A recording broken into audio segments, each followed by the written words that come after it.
Welcome to our continuation of Fire Emblem Engage, beginning with Chapter 13 after having spent entirely too long on the Lady of the Plains paralogue with Lyn in the previous session.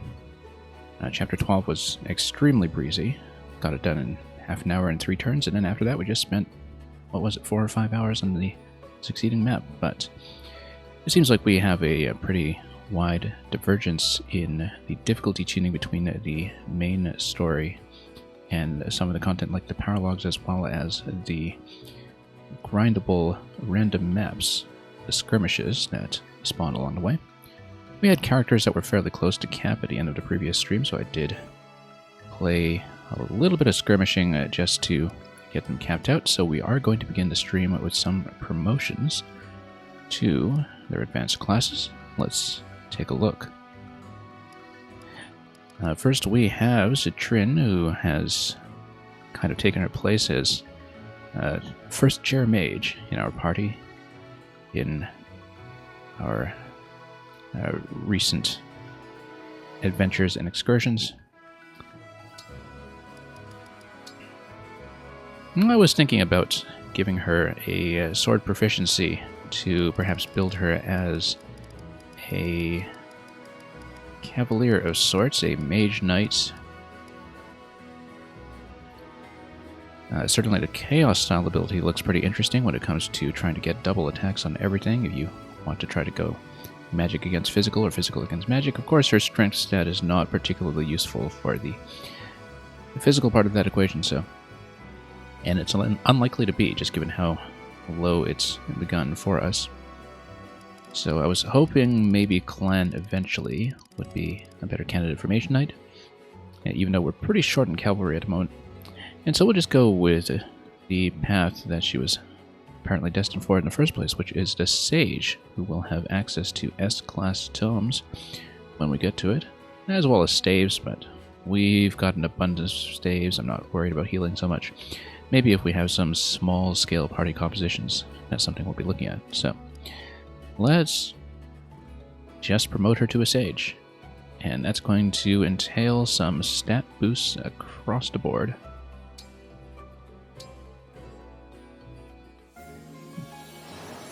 And we'll see what kind of glamorous costume she puts on this time. Very fashionable unit. Probably the most fashionable. Thank you for this lovely ensemble. Yeah, exactly. She knows how well dressed she is. Cape looks rather large on her, of course, but sagely nevertheless. Speaking of mages, the other one we have capped out is Ivy. Ivy joined the party at a very high level, level 18 or so, I think. But as one of the regional lords, she does have a special promotion to call her own. You'll notice we've preloaded her with a Bolganone fire tome already. Bolganone, is that how you pronounce it? I think so. I'd never actually heard it pronounced. But let's give her a class change as well. And we will be building her as her default path of the Linverm, which is exclusive to her so far as I can tell. Our only unit being promoted up from Wing Tamer. And yeah, that's going to raise the build stat as well. Going to give her some more movement. Let's see how it goes. We haven't actually been using her that much, I don't think.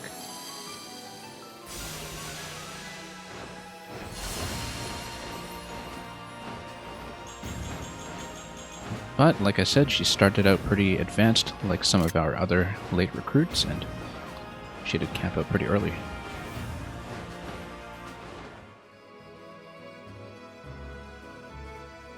With those out of the way, let's see what we can do. Yeah, we have a couple of other units that are reasonably close. Probably going to cap out in a map or two, seeing as how they're currently sitting at around 18 or 19. But until then, we will proceed with the main quest.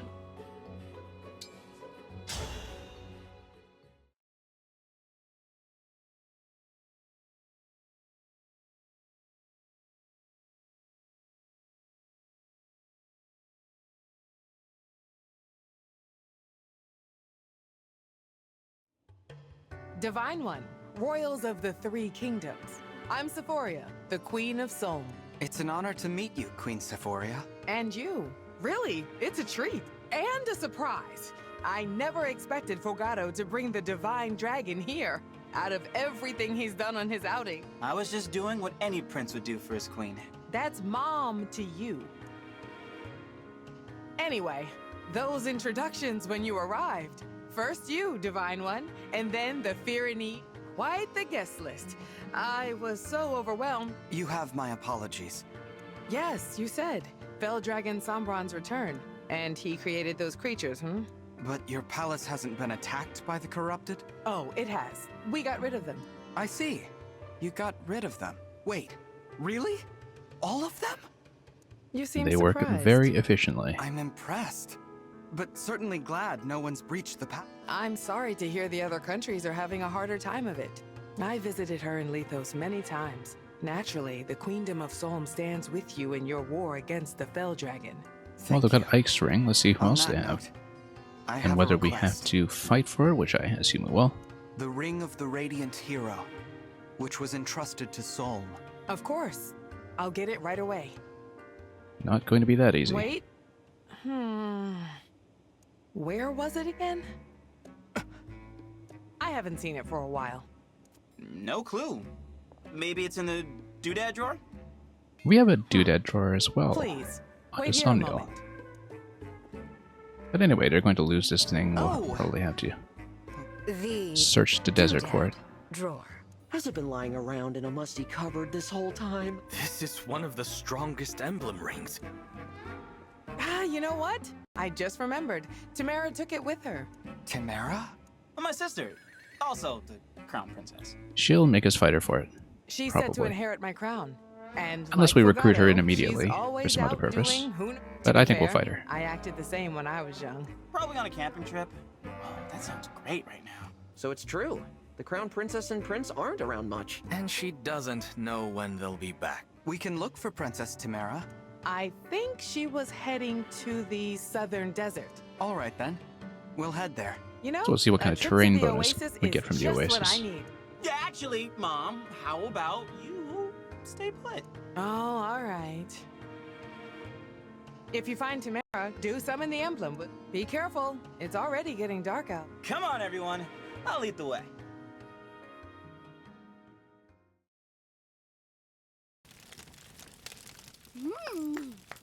This meat is gonna hit the spot! I hope you're hungry for fun, cause that's what's on the menu first! And now, an exclusive performance from the one and only Tamara! I do recognize her as the one bearing Ike's ring in the opening prologue sequence with the past battle with Sombron, or at least somebody who looks like her. I'd have to go back over the footage from the original prologue chapter now that we are able to I'll be recognize performing my favorite many song more with my characters. backup singers, Marin and Panette. And what classes are they? Ready. As am I. Oh, she looks deadly. Hope you remember the words. And a 1, and a 2. You don't really have any dark mages in the mix yet. Meat, meat, Nobody to handle meat, Nosferatu. meat. What have we here? A bunch of pretty birds Okay, squawking away. we're fighting bandits. Cheap is right, but there's nothing cheap. Meaty, meaty. Hey, hey, quit your con! Who are you two? Come on, wake up! What do you think? We're bandits! And what do bandits do? Take stuff. Oh. You know, as much as bandits are a Fire Emblem convention, Oh, there's one Fire Emblem convention that is Oh, conspicuously that's missing all? from this game. you're I in don't think trouble. anybody Real has in it, right now! called anyone else a dastard. In it and surrounded by it. We've got monsters. Big fans of ours. Oh, so now they're in we asked cahoots. nicely, but you had to. Alright, let's smack them around. I saw a bonfire. That's gotta be her. What were those strange Possibly, sounds? after we get Ike, there will be an Ike paralogue. If not directly after this, and certainly very soon. Tamara and her friends singing. Oh. Sorry. Don't worry about it. People call them the Racket of Soul. Weird that they stopped. Let's get over there and find out.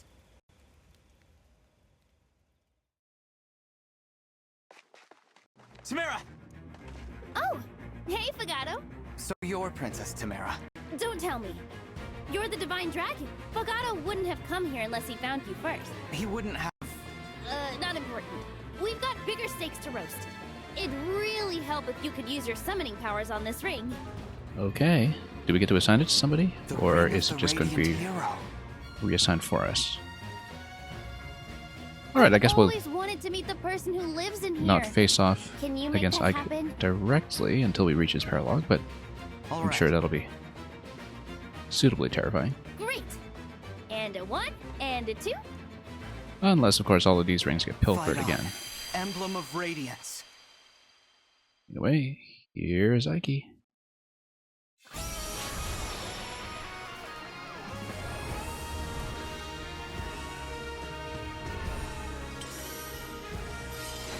And it's going to be the Radiant Dawn design, where he is all grown up and ready to smash.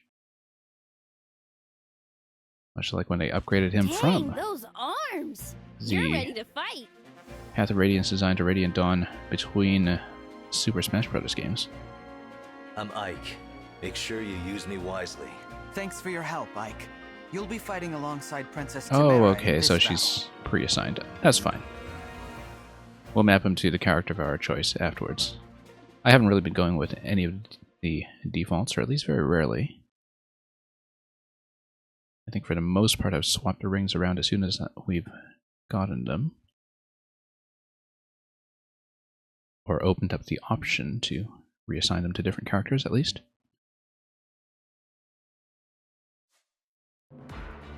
But anyway, Techi and Tachi. This looks like a big map, and there are a lot of cracks here that look like destructible terrain. A lot of torches too. Oh yes, torches, because this is a Fog of War map. We need to probably buy more staves, like the illumination staves or torches, just for lighting the place up. Anyway, let's take a look. How many units do I get for this one? We get a core party of 8. That's fine. Let's take a look at who else we'll have. Tamara and Ike. Let's see what they do. This is Tamara's ability. Kind of an anti-crit character. Also, she's coming pre-equipped with Silver, Lance, and Javelin. That's alright. And, yeah, relatively high defense character. Also a Sentinel, much like her brother. But a Sentinel who does not appear to have a bow specialization, although we can check that. I can't check that because she's not actually part of my roster currently, and won't be until she joins in the middle of the map. Marin is going to be our first Wolf Knight. And as our Wolf Knight, he's going to have daggers and swords. We've been a little short in swords the whole game, so that's certainly appreciated.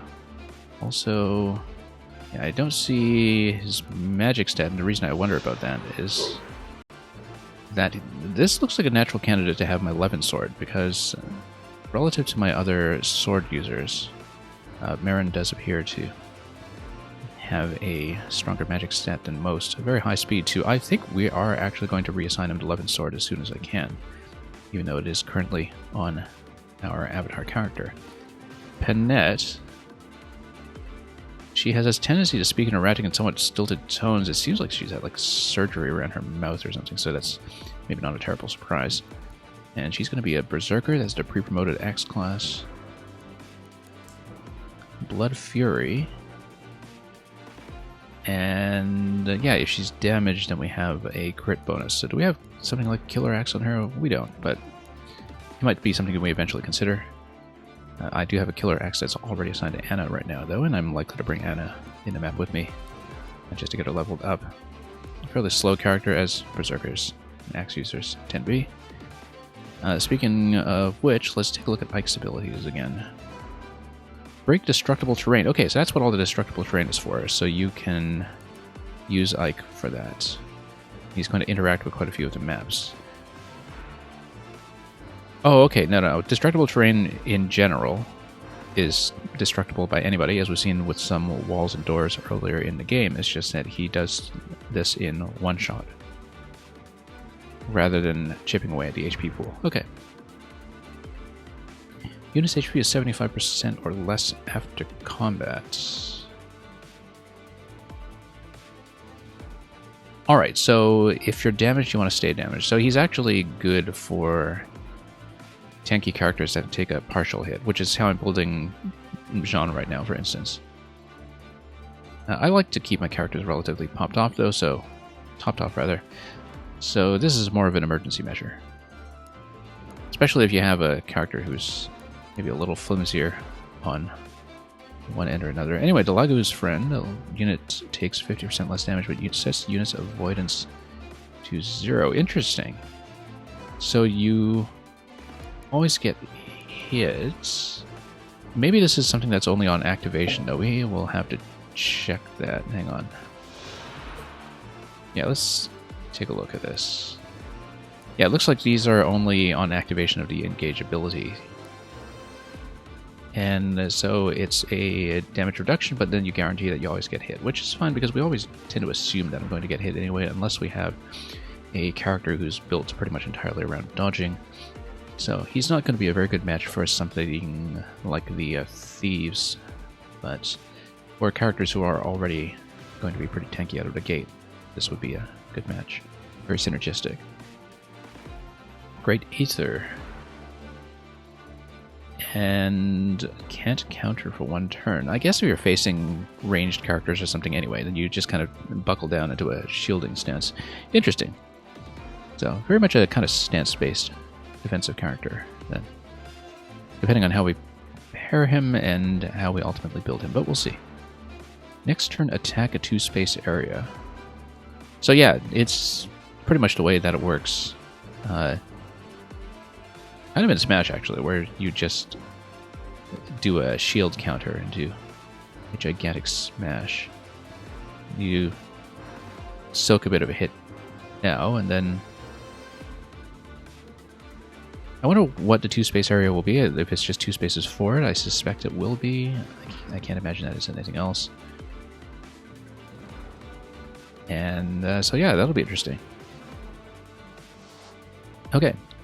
In that case, let's get the rest of the party together and also figure out what we're doing to get some lights on sand. Interesting. Okay, we just don't see it because it's dark. And yeah, we have a lot of lights. We've got some destructible objects all over the place that we'll be using as obstructions, unless they're being used against us. And we've got a fair amount of water. It kind of reminds me of one of the beach maps in Sacred Stones, actually. I remember Sacred Stones had a map that was kind of like this, where it had this huge body of water where, you know, various axe-based enemies would just slowly crawl out. Anyway, we've got a couple of... well, we've actually got quite an air force coming our way, which means we'll definitely want some anti-air in the mix, especially with some great axes that are going to be potentially pushing us around, more than one of them, as well as some ranged attacks in the mix. So we'll definitely be going for some shooting down here and there. Anyway, Techi and Tachi are able to move around, they're not going to stay still. They both have the double HP bar, and the Brave Axe is something we'll need to worry about because of the double attack when he goes first. Very high resistance on him, actually, if you look at this. I wonder why it's green. Oh, it's green probably because it's capped out. Tends to be the case in the Fire Emblem UIs that when your stat is just maxed out for your class, it'll display it as green instead. And we have a lootable Elwind off of this guy. Alright.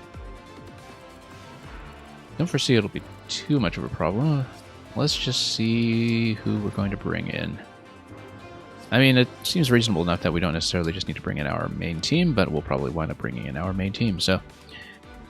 And with only 8 characters, let's be a little picky here. We definitely want Ulcris in it here because we're going to be hit by so many bows. We just had Citrin come in We might as well play around with Ivy now that we have her as a Lindworm, just to see what happens. Also because we might want some staves to light things up a bit. Definitely want Anna. And Chloe, yeah, we'll have a bit of an air force here of our own to counter that. And do we have sufficient heals? Let's take a look. Yeah, we've got a couple of staves. Especially now that we've put staves on our attackers as well.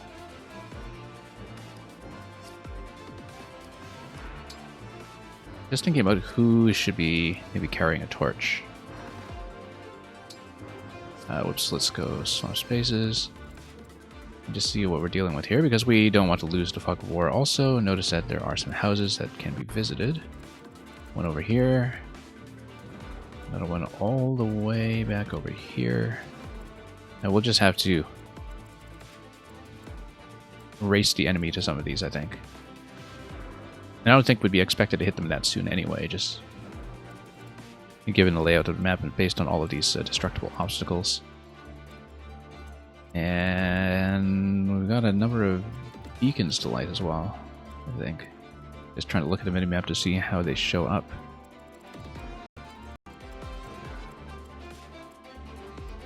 Yeah, anyway, Berserker, Sentinel, yeah, we're maybe a little bit light on heals.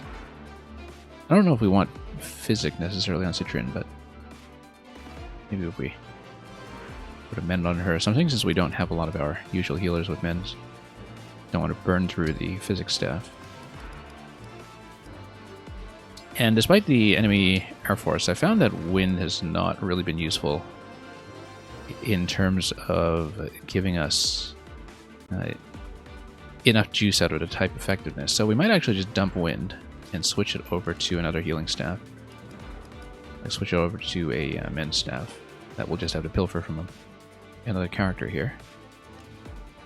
So let me just, whoops, do that. Yeah, just gonna dump Wind despite all the air coming in.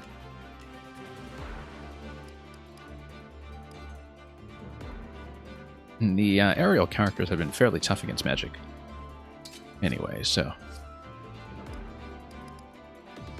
yeah, Ivy's on heal, that's fine. I kind of like this setup. Let's take a look one more time, just to see if there's a natural candidate for torches. I feel like we're not really using the Killing Edge or the Hodao. If I'm kind of going to be on the back line, let's grab a torch as we move our way on up. Just trying to see what else we can eliminate here as we're done to see. We can probably drop one of the steel or the iron.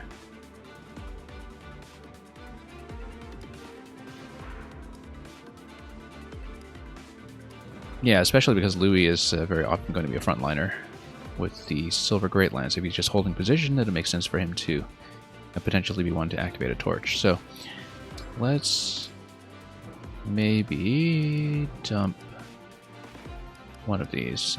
I sometimes take iron just for the added accuracy, but Silver Great Lance is excellent accuracy, so that's not really a concern. I think we'll just dump iron. It's more, you know, in circumstances where we want something like a double attack, we'd switch to steel. Or in circumstances where speed matters a lot more. But you can have speed 8 for either of them, so yeah, it doesn't actually matter at all. So let's put a torch on him as well. And just thinking about whether we want an illumination staff on one of these, like we switch out Wind. Yeah, Wind really needs to be upgraded to be useful, I think, because right now the type effectiveness isn't really worth it for me relative to... I did upgrade the Bullet Known, though, so we might still want a fast attack on her, just in case. Something to actually take advantage of the speed 17, so no, we'll keep her as is. Chloe is somebody who could probably benefit from a torch, though. We've got a lot of torches sitting around. We can have a couple of them at the ready.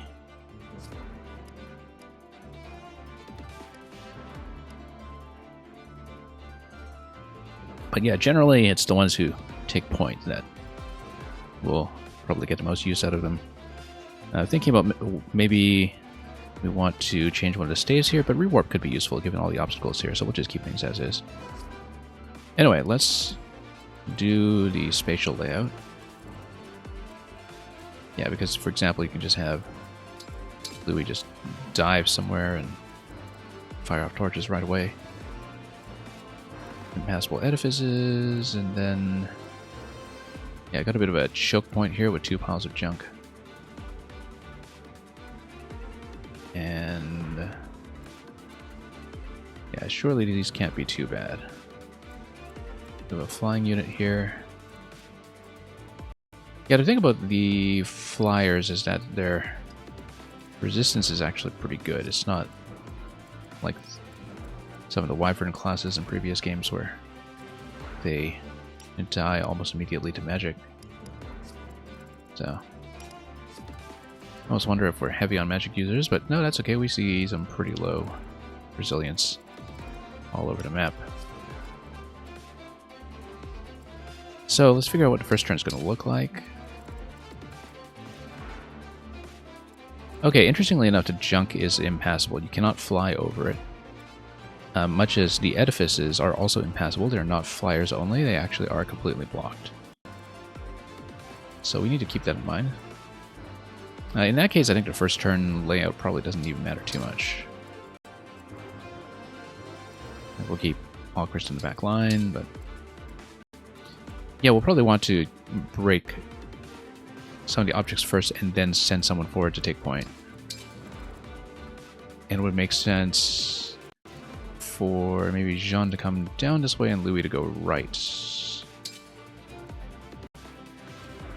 And so, yeah, we'll just break some of this stuff open. Pretty simple. Maybe put our Air Force up here so we can go fight the air war eventually. And we may also just take a shot with the Astra right away off the first turn, just to take out some aerial units if we can. Assuming I can get one in range, so it would be 15 range on that. 1, 2, 3, 4, 5, 6, 7, 8, 9, 10. 1, 2, 3, 4, 5. And I'm actually just slightly out of range to do that on the first turn, so. But I can take out another one like this one with the 46 attack on a Great Axe. 16 defense. Probably can't kill it outright with Astra, but we can get pretty far. So, with that said, I think there's not too much else to fuss about and optimize back here. But yeah, I guess we still have movement 4 on him. Yeah, he'll be stuck in the back line, but we'll deal with it. Okay. Let's save the pre-battle preparation. Let's do a quick last-minute inventory check, and then we'll see if we're ready to go. I guess I didn't wind up putting the illumination staff on anybody, but that's okay. We'll just burn the torches instead.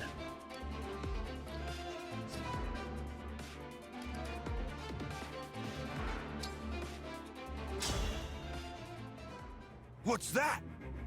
Fooey? That's right. Eventually taking him down as a duo is something we'll have to think about. They're gonna attack the village. Marin? As you command, my... Indeed. Hammer of Justice. Oh, okay, they're going to start in that position. Alright, didn't expect that. But, let's zoom out. So yeah, it looks like we'll have to identify the ruffians that are trying to attack the town. Let's do that. Let's look around here to see who is potentially designated as such. It is going to be the ruffians. So we'll just scan the map quickly. I'm sure there might be units that spawn that we'll also have to race against. Yeah, a lot of ruffians. Could be someone like that guy, so we'll keep in mind.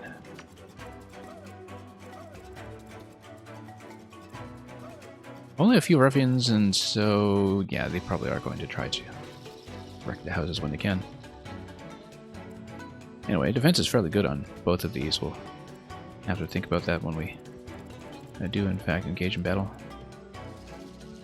Alright, let's see if we can kill this right away, and also we'll talk to whoever's here. We got a flying unit right here. However, our defense is pretty good, so we can probably stomach that. Let's take a look at what we can do with this fellow here. Skill effects from what? Let's see if we can actually study the terrain effect here. If I can get the detail screen to show me. Okay, nightly escort. No, that's just when 2 or more female allies are within 2 spaces. Yeah. I see, yeah. That's from being within range of Marin. That's fine.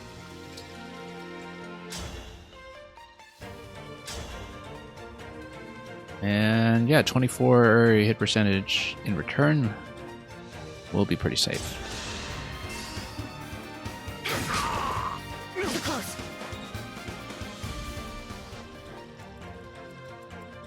And nobody's really within range of landing here, so we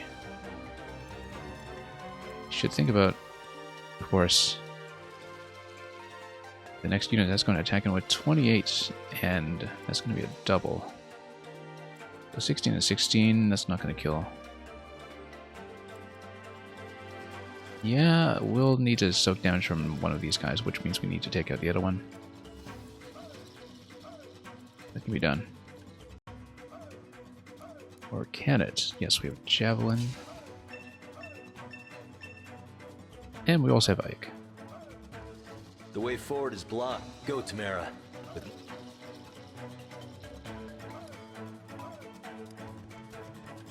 Engage with Hammer, yeah.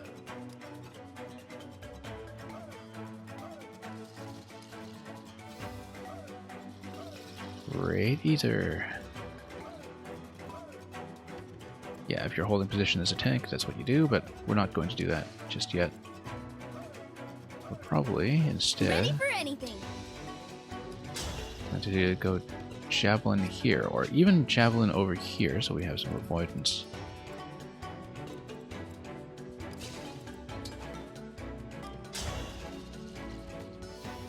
Yeah, looks good. If I may. Okay, who's next? Okay, Anything that leaves for me you. free to do something with this dagger user over here. Yeah, eventually I said we'll want to trade the 11 sword over, but let's grab the house first. And also Flyer is going to attack it, and that's okay. We have 21 speed, I'm not too worried about anything that will be thrown at us. What's that? Seraph Robe, excellent, that's a 5 HP gain. We're going to keep it for somebody who actually needs it. And let's fly in and see what happens. Understood. Yeah, we're going to get Louis to join the main group over there so he can also take a ton of damage.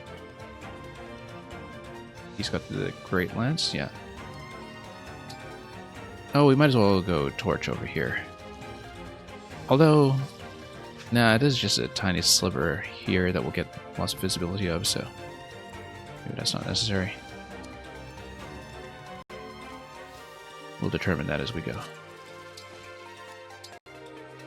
Yep, exactly. We're feeling some fog. Luckily, neither of them are likely to make a dent.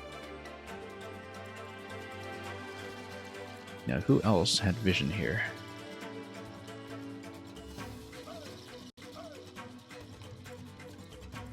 Already forgotten.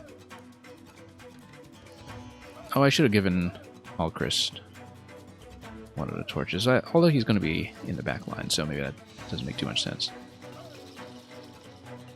I can fight. Yeah, let's do a shoot down.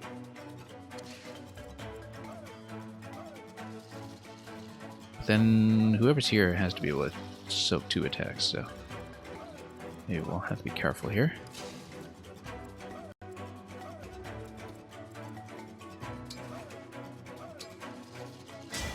Find a good position. Engage.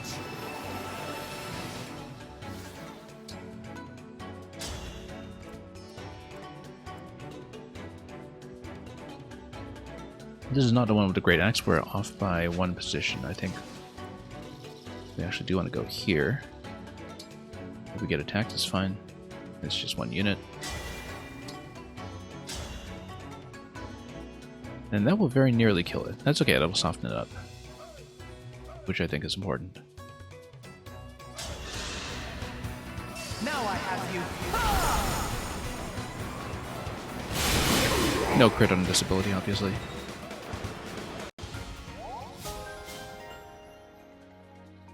Yeah, we've got a big speed game going on here. Yeah, Jean can go ahead and attack indirectly. I don't know if we necessarily want to do that, given that we want to bust through here first.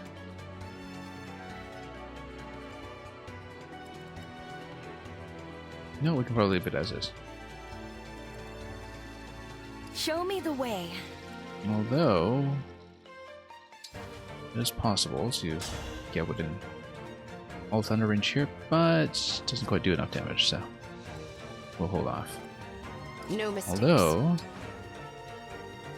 speaking of which, Volcanon doesn't quite do it either. Just a little bit short. 15 here. 11 speed. Yeah, we might be able to double it somehow. The problem is that we'll get doubled in return.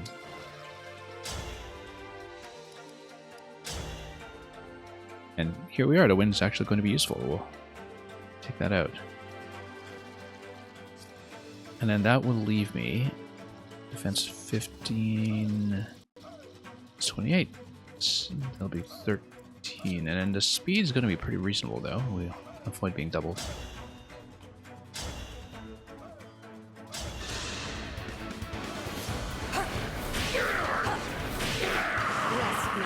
Okay, works for me. And yeah, whatever happens in this cluster, we're prepared for it. Me?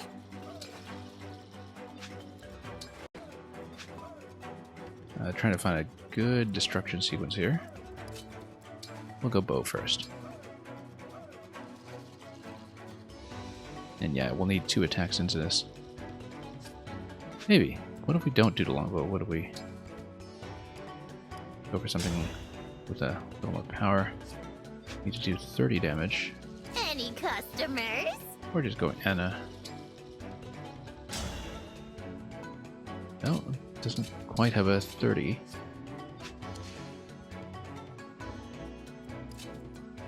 Surely Citrin can just burn the place down. And yet she can. Burn it down right away.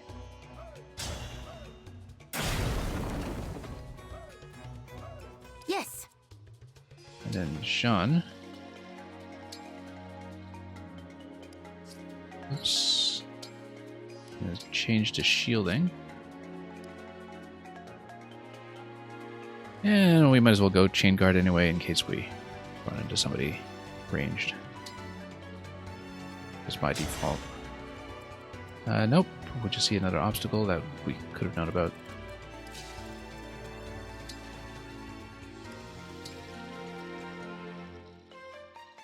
It's gonna be a 21 over here. Yeah, that's fine.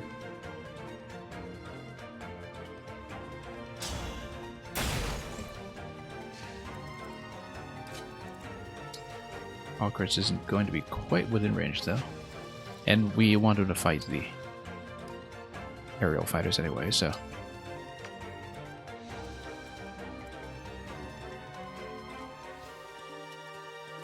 Do we need to mark any bows? I wasn't even looking at that properly. I think we're fine for the most part. There's got the Elwind at the end, but other than that, looks fine to me. I'm listening.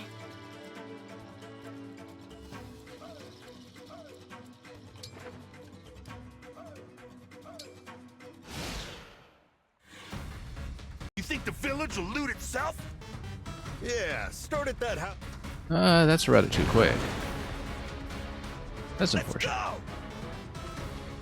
You know, I wonder what happens if you do warp there in time with a unit.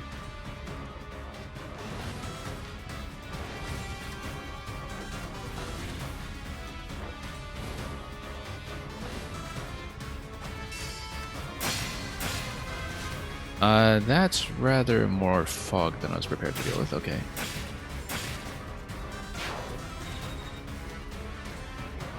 Yeah, we gotta watch our fog of war range. That's going to get me into trouble. As we've seen already over here. Oh no, that's just a unit that we left alive. We knew about this and we accounted for it. So, never mind that. Anyway, I need to light up the place a little bit.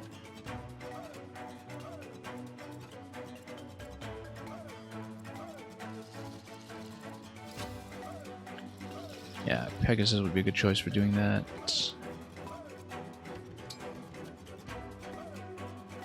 No, she does not have a... Where does she? Yes, she does. Just need to use the item. And then we'll scan ahead. Yep, okay, so we got somebody here. And that is fine.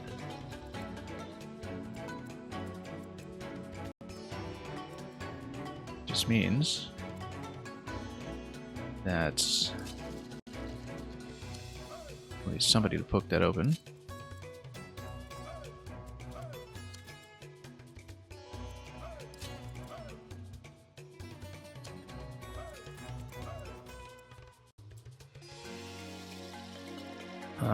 Probably going to use just Citrine for that then.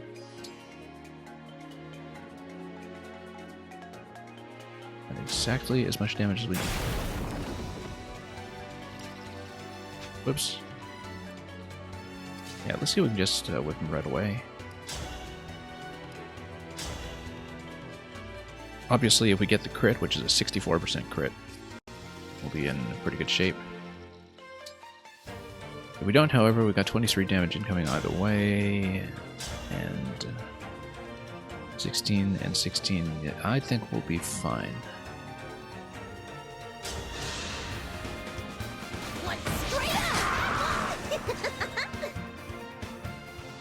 Yeah, not gonna mess around with the super high crit. Okay, good thing we revealed that before it shot anybody down.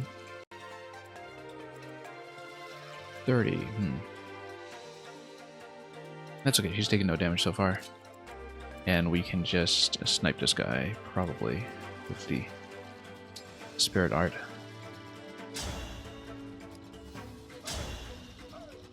Not quite. Doesn't quite get there.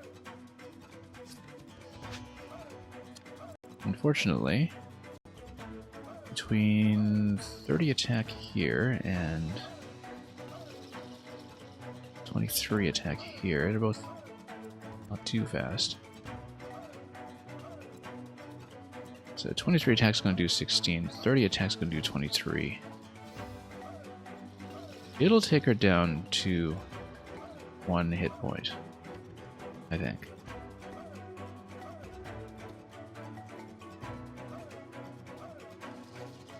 Just making sure I'm reading this correctly. 16 here. And 23. 16, 23 is 29. But we can chain guard. And then it won't be a problem. So let's switch back to shielding. Let's also check this unit's movement range. Okay. And let's just park over here for convenience. And we'll chain guard this.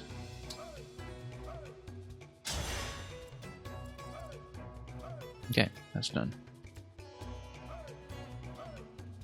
Lynn still has access to the bow. We'll do that. Or just call doubles so we have a decoy. That would take you down by 18.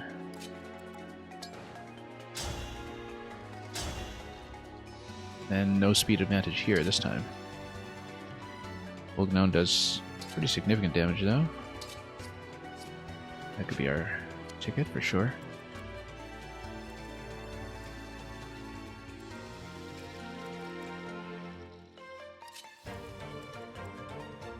And of course, Louis is an absolute powerhouse, so not too worried about him.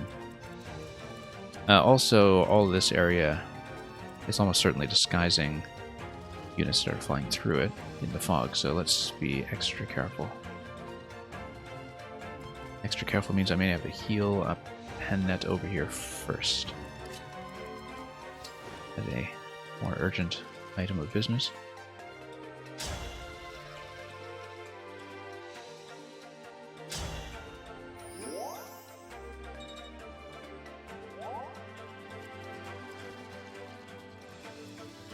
Yeah, we'll probably drop some decoys. It'll be fancy.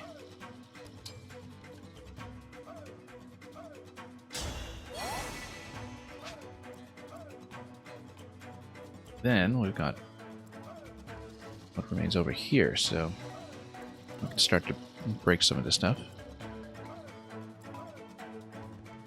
Over here as well.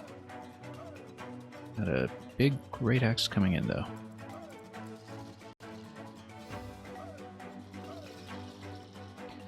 But yeah, we're not going to use engageability just yet, although when we get to the point of standing somewhere where I'm likely to take some damage, then we'll reconsider. Retribution is due.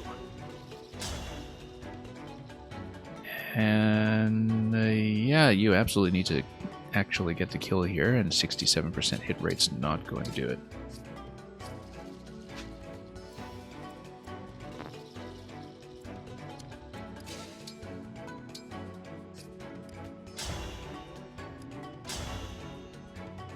That's over here. It does break, though, which is important because then there's no counterattack.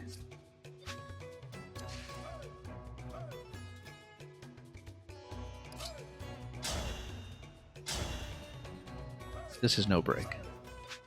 Yeah, because it needs to be lances breaking swords. Now, we can do something kind of like that. Before I created a double, I really should have brought Luby in first.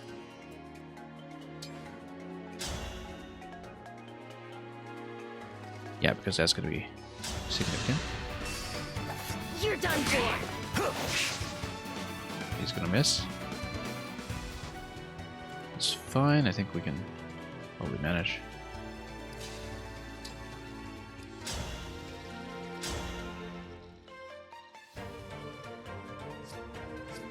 Just read some of this again. So we have a rough idea who I want to use here. 9 damage, 4 remaining. Yeah, it doesn't quite do it.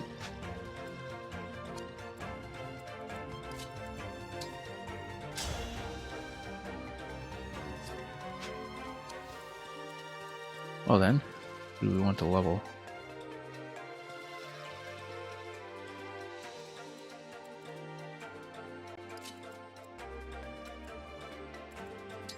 Yeah, we'll leave the destructible objects for next time for now.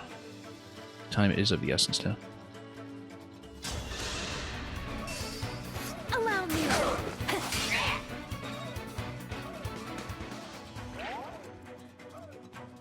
Okay. And Myrna can just give this a bit of a poke.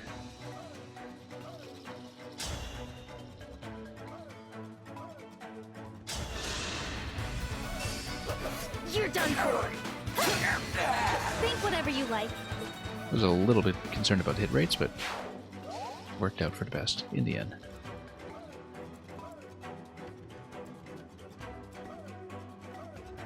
Anyway, what we got? Alchrists can come down here.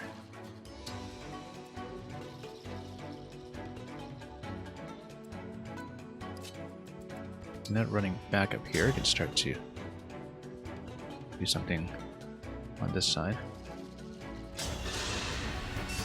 Bit of a dangerous place to stand, but we'll take it.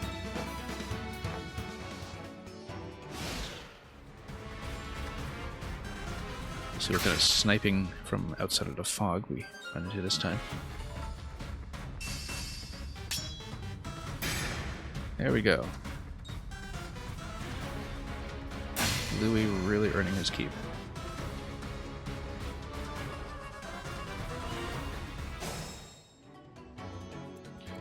Okay, this seems important down here. Ruffian and corrupted, yeah. We'll need to race it down to the other house. That's the short of it, given that this one over here has been destroyed. We'll just need to go to this one. That's okay, we've got Jean, and Jean's got the rewarp if necessary.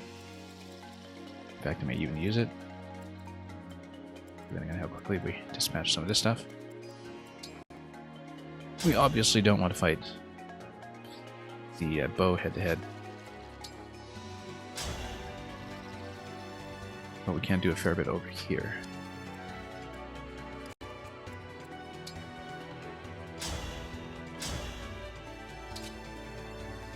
Yeah, a lot of incoming damage will get doubled, so let's not be too careless.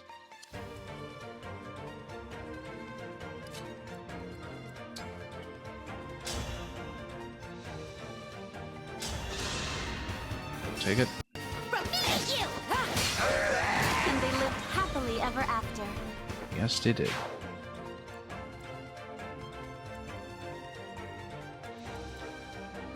I'm pretty tough, you know.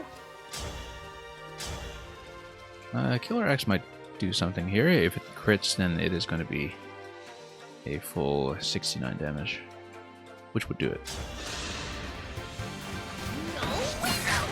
Thank you. Yeah, high crits are magic.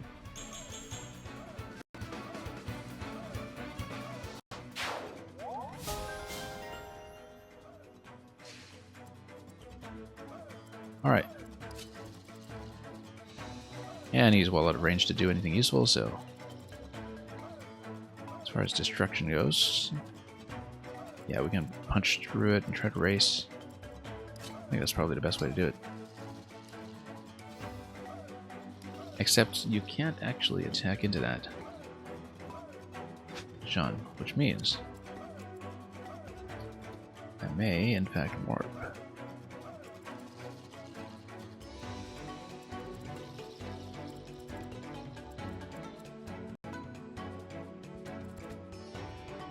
We'll just have to join him next turn.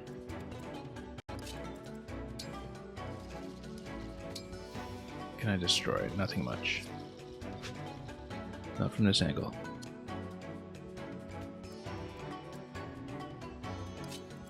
So we can either have Jean. Yeah, he can't actually attack, so.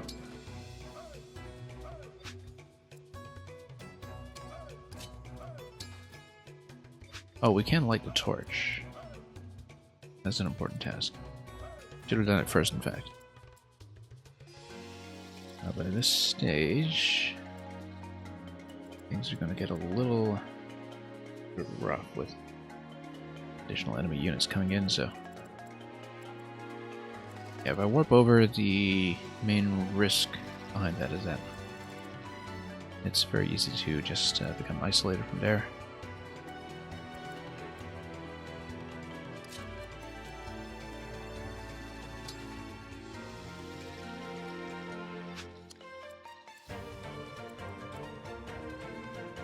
Yeah, I gotta stick it with 30.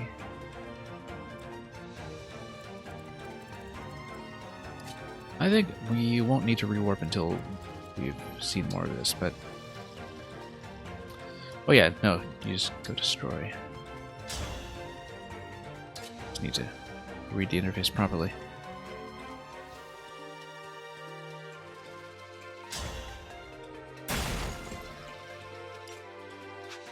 And yeah, if we need to warp, we'll warp.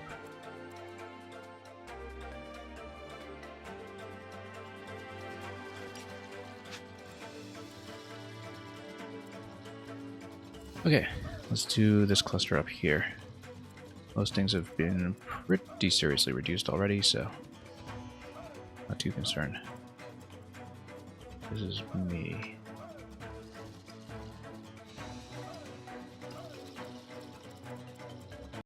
We've already got more of an Air Force coming that way as well.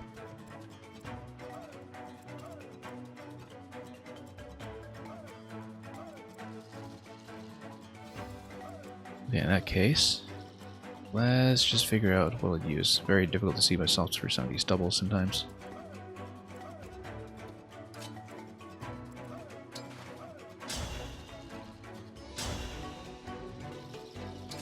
Yeah, that's massive overkill, but we'll do it.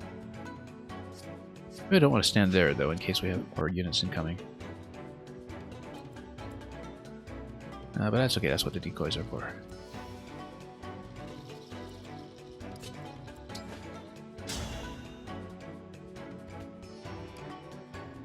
We might want to stay on Spear, actually. Just in case we have ranged attackers coming. No, I think we'll be fine. Great Lance might... Great Axe... Great Lance might concede a little too much here, I think.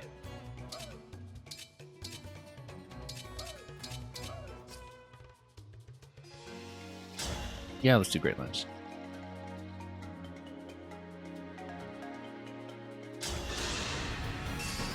Most of the damage is going to be self-inflicted here. With Louis.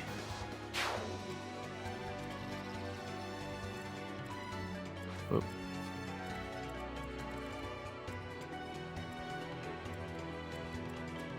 Had a problem with my stick for a moment.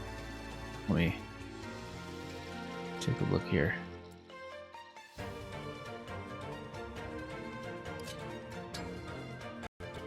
Yep, we can kill it from over here. Or we can just go...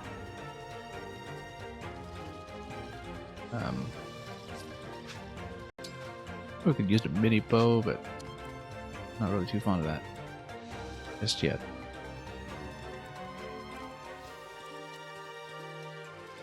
Level 17, I should actually get the avatar here.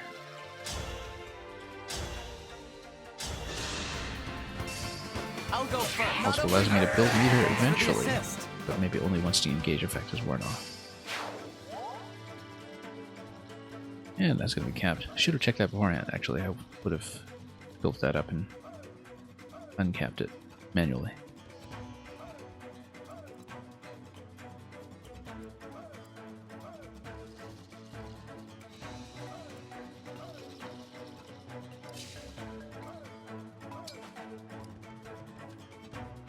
And we'll let it wait here. And all crystals we can just park back here.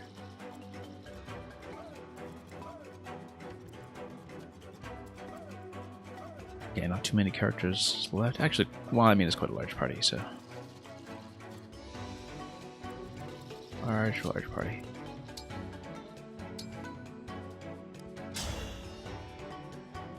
Berserker's here to earn her keep. Sure, let's do it. As long as we have a clear vision of who to send down there afterwards, and currently I don't think I have that. If there's a unit tucked away over here, for instance. We don't have a good countermeasure just yet.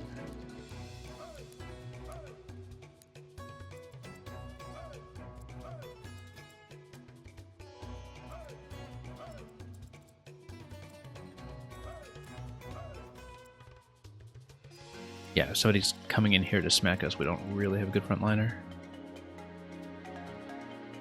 So, I just save it.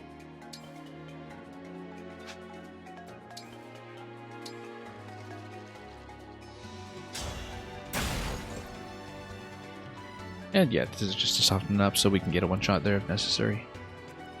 It has not proven necessary yet, but we shall see.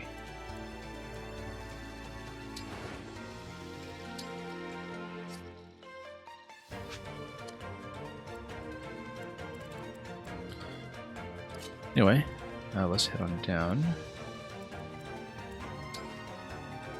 Nod very politely.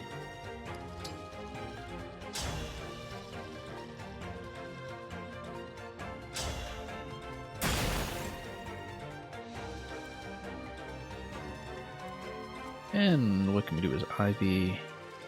Not much until we have more visibility. We get it positioned over here in case we want to run on down to next week. I don't foresee that even with this being destroyed that anybody will be an immediate threat though, so.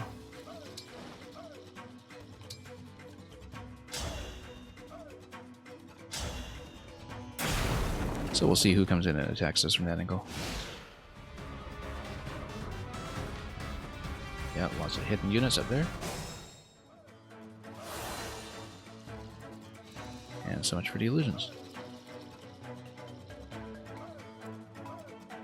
Unlike Lynn in her own chapter, those are not indefinite.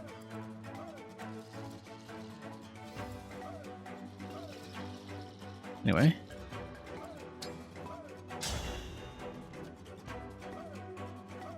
Okay, that will do a fair bit. I want to figure out how to open these files first.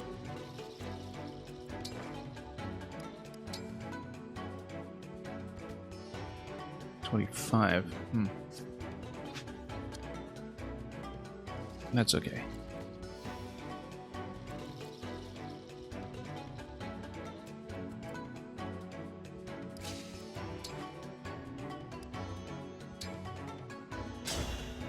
I mean, crit's not going to be an issue here.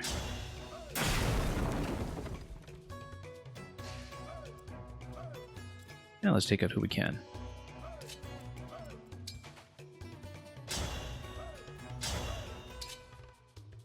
And yeah, fire is just going to eat that alive.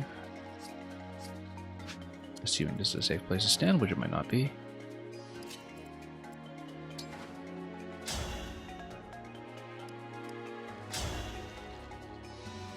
And yeah, that's going to take it down completely. On the first pass, in fact. Okay. That's a bit of a throw. Luckily, the L-Fire will not do too much. Oh, with the Armor Slayer.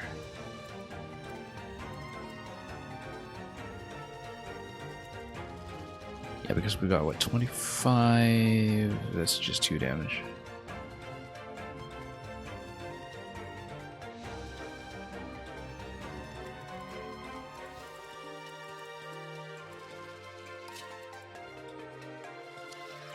Anyway, now let's take a look at a ruling here.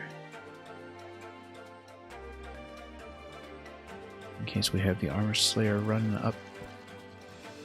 Try to take a quick pot shot.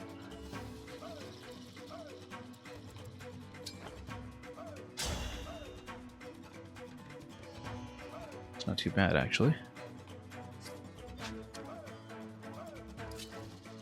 Then you can just get centered back here too. Weaken that a bit.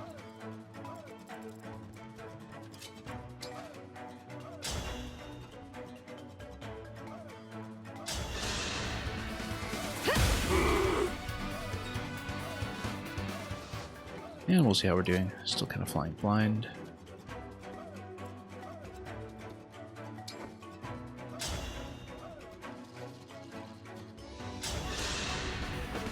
I'm ready to dig in.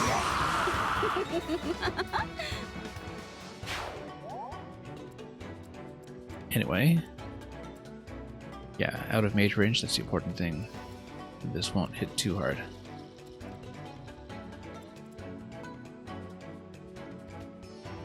And yeah, we'll probably have a torch that we'll bring out here.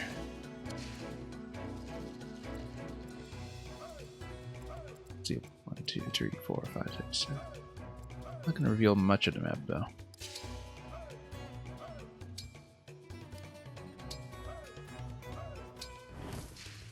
Okay, that's fine. A little bit out of range though. 36, speed 14. Yeah, we'll be fine. Only gonna hit once. We just need to make sure it doesn't get mobbed. Yeah.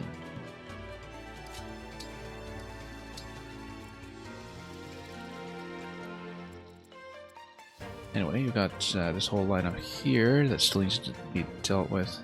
Very easy to just lose track of the turns after a while. Yeah, we could rush in with somebody and kill this quickly. But it may also be wise to wait. Let's see. Speed 8. That's an invitation to probably take this apart by magic, now that we have options in position right now, apart from Ivy over here.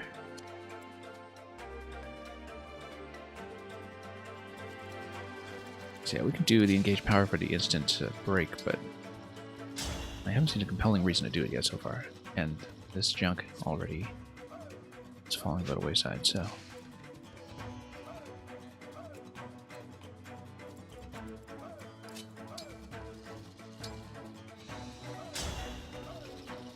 Anyway.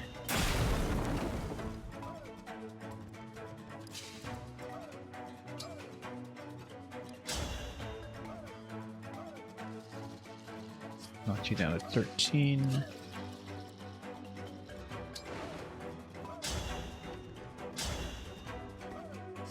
We'll do it in one shot, but let's see if I want to do it that way, given how much unknown fog we have out here. And also because the flyer isn't really going to benefit from terrain, I don't think.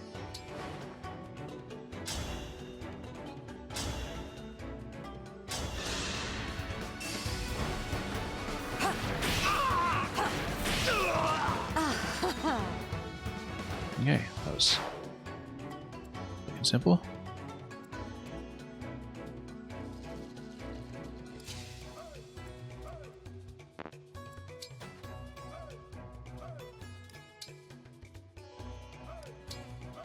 Yeah, we'll get the lens on for the moment.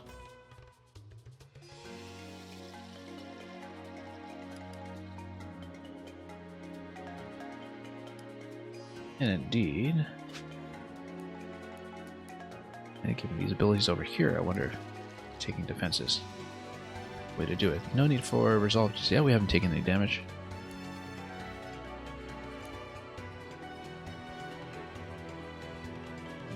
Other than knocking down obstacles with one hit, not really pulling a great advantage from her right now, but we'll see.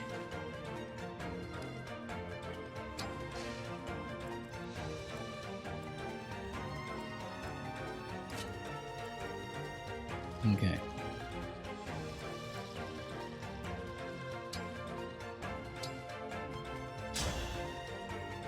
Anyway, that's going to be mostly eradicated. And he's not really within range. Kind of pull him out slightly. Let's see what happens.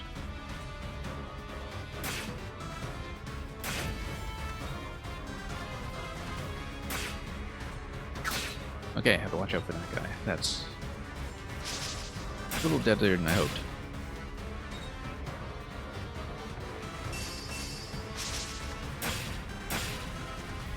Excellent. One of the things just missing.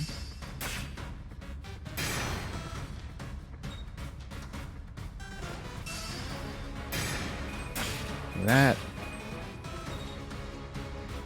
definitely hit it pretty hard.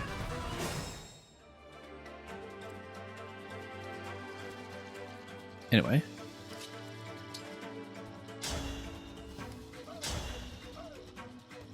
That's really... I'll apologize later.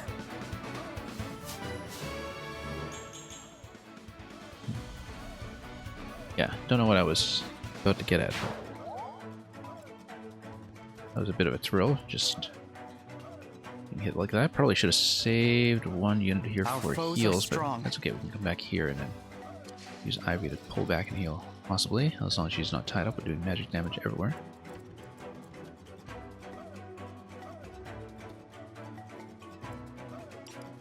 Oops.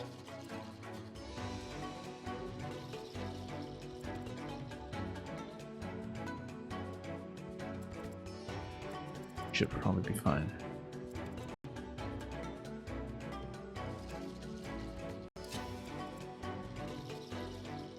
This might be okay. Get in the woods here.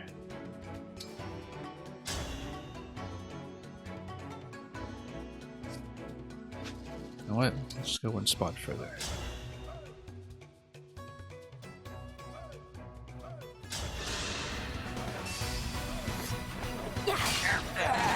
And let's see how many units we reveal this turn.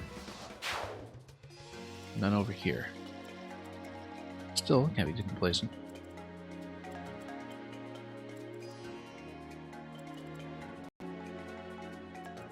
Yeah, I might want to run down there and drop a bit of a bomb.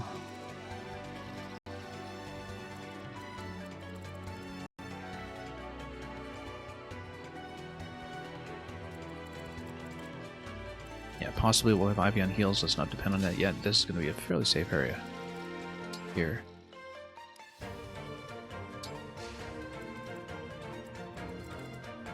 And then we'll push through this side.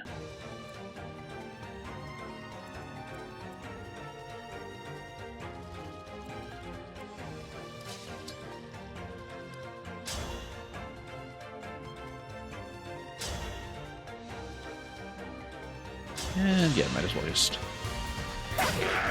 stack some kills on it while I can.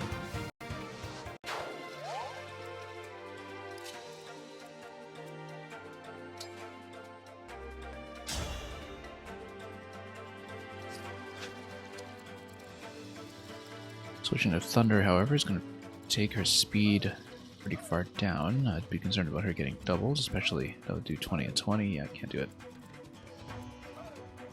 I'm not badly hurt. I probably should have gone for heal.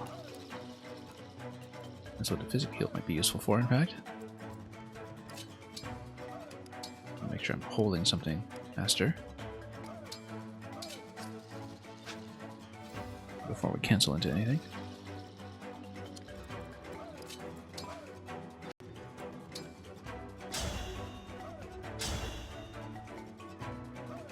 And yeah, this is gonna be a massive break. This one, not so much. Also, it's a longbow. Have to keep that in mind. Yeah, it could be wreaking all kinds of havoc.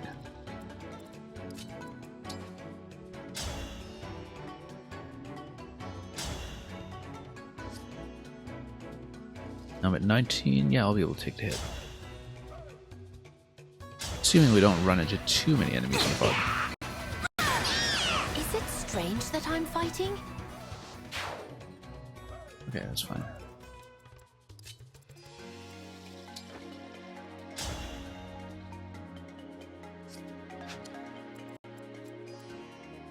And is it strange? Let's see.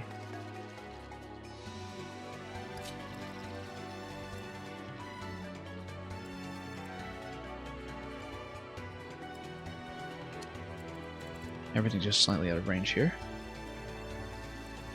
That's okay, we've connected most of the space at least.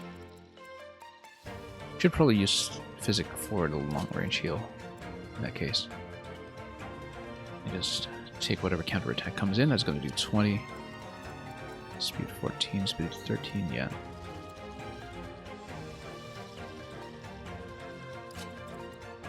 And we'll need to keep the flyer away from here.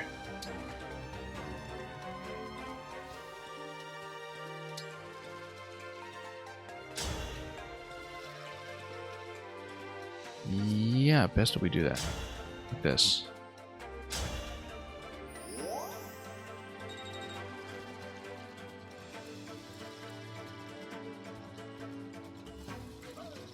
Okay.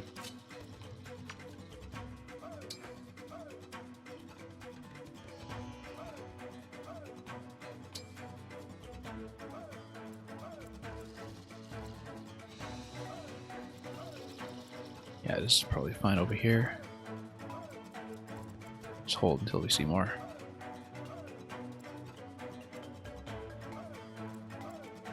Anyway, Panette can probably start connecting some passageways.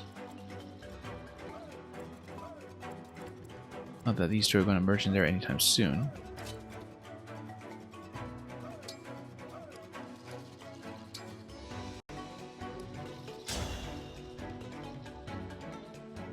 And yeah, we can do that.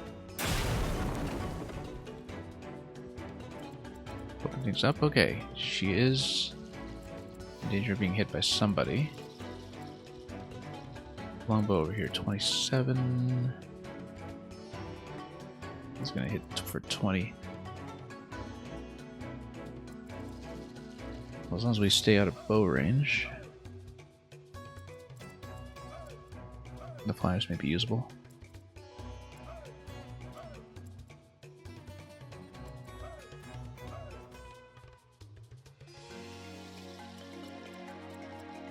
We also got a staff here. Need to call a staff meeting.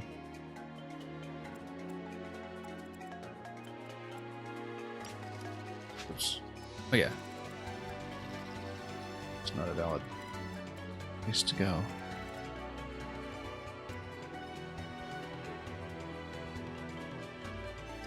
A little bit hard to see sometimes who's still active. We've got 3 units. Yeah, Lou will stay up there. Down here, though, it's a little funnier. 42 attack coming in from this guy. That is a number I should have paid more attention to in its own right.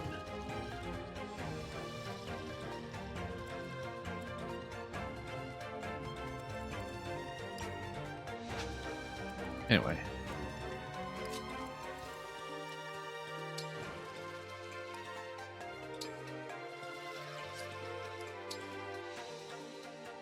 And we'll go heal over here.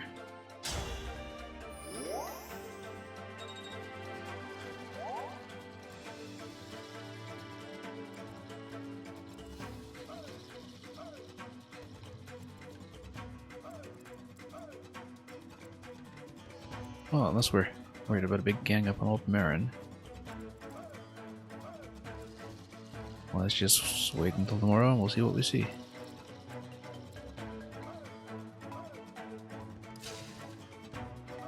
Or we can get down into the woods for the avoidance bonus. And then, because I will be attacked by 2 of these.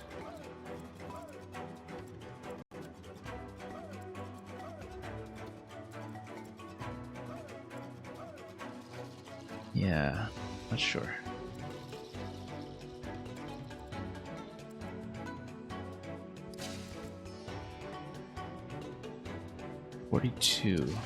Speed 10 as well for a character.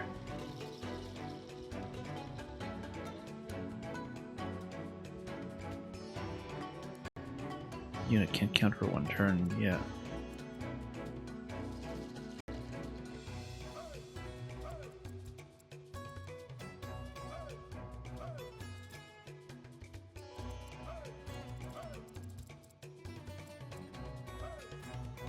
Well, let's just pull down here.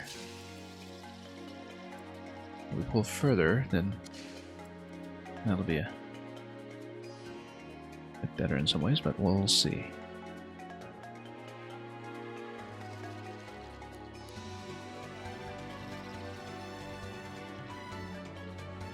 And you know what? Let's try out a Great Ether thing, just to try it out. Let's see how it goes.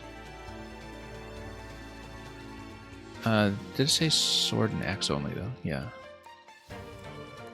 That's okay, we've got an axe.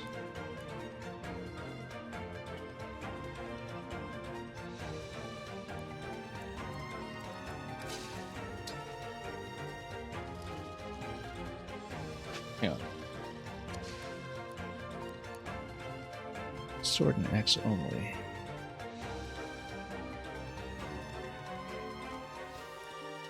Yeah, we're not really equipped for that. I guess we have the axe that we are temporarily taking off with.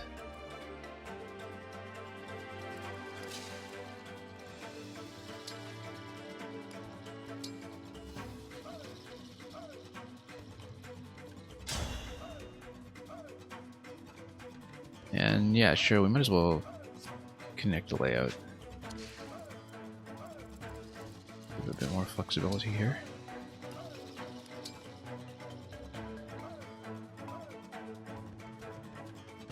Do I want to do this? No, probably not.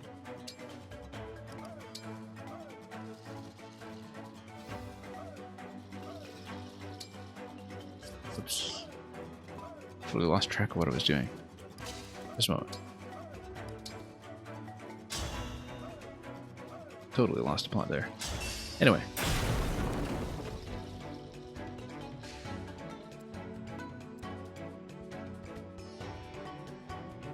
And we'll stay in this position.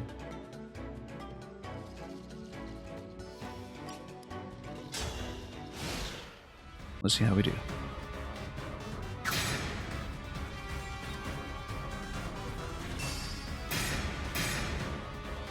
Okay, that works.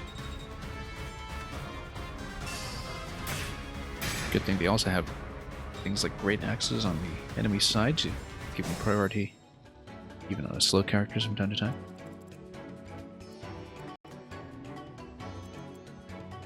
Yeah, still great axe down there. Let's be off.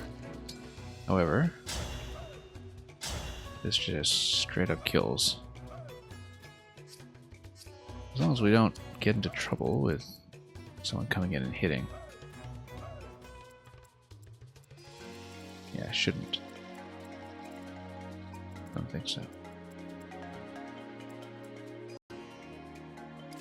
Oh, nobody's here to heal up Trin, but we'll do it this way.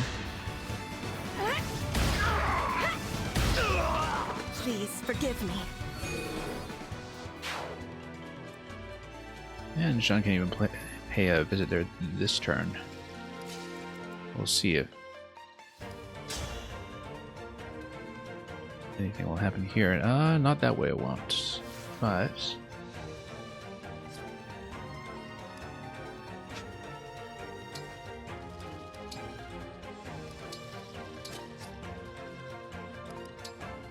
let's see what happens with the engage abilities. All for one. Wasn't it the ability that could reach 2 squares? I don't remember.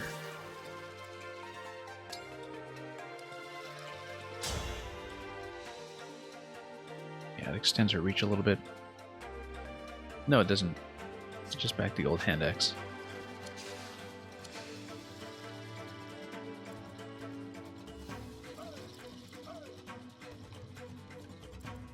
Flying. We'll have to deal with somehow.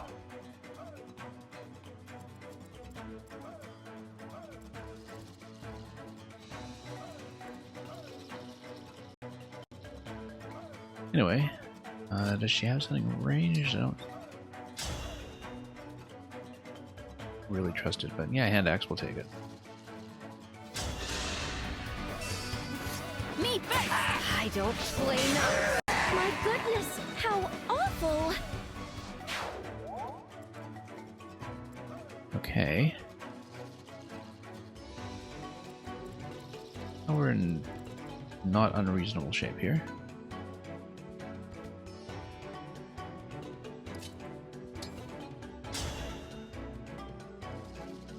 It's going to take it down to 23.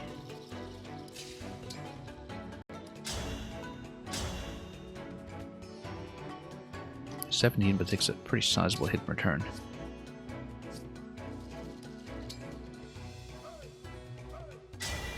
Grant me strength and victory!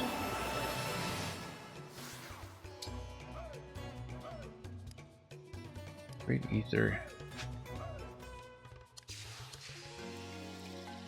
Oh, it does trap the unit in this location.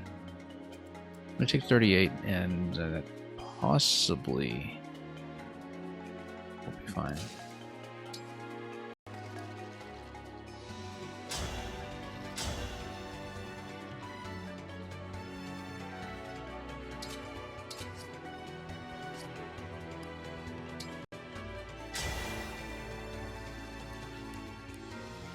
And yeah, that's going to be 50% less damage.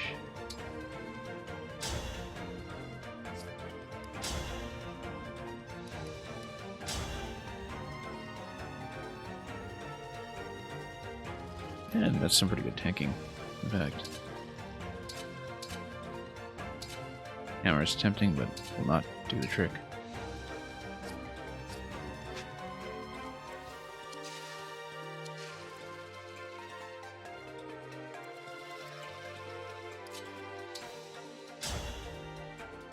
Yeah, 13 and 13 at range. I think we'll have to do something like that. Wait, let's take a look at the ages of these communities once again. If we can.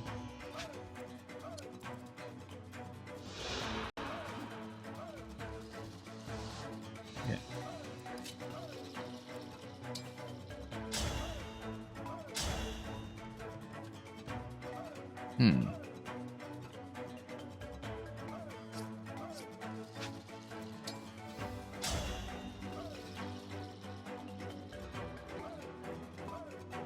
But then do I do anything afterwards? Let's see.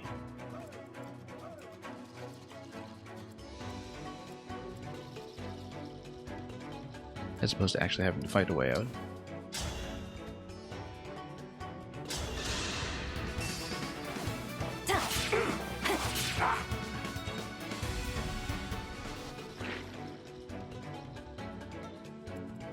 Yeah, let's see if we can actually finish that off.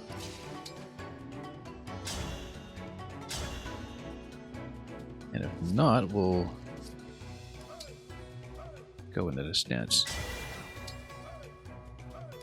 Unless, of course, there's something that will do the trick. Not quite. Nothing will.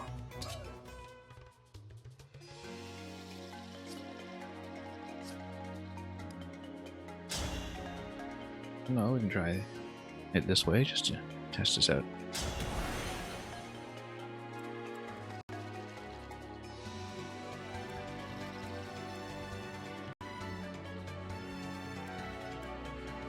Right, because we need to run. Yeah, depending on whether we can do anything here. I'll do my best. We just need to intercept before the ruffian comes over. We can do that. Should be able to do it fairly easily, in fact.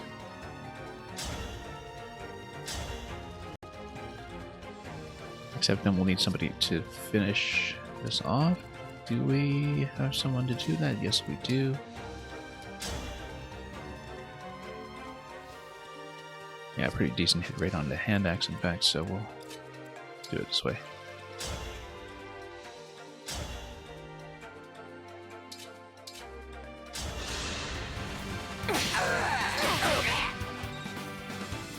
And who knows, maybe the extra assist will come in handy here.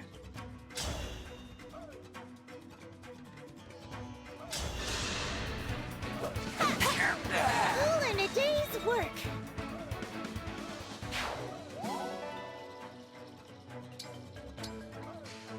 Going to sit on a lot of lances from all those purple swirls.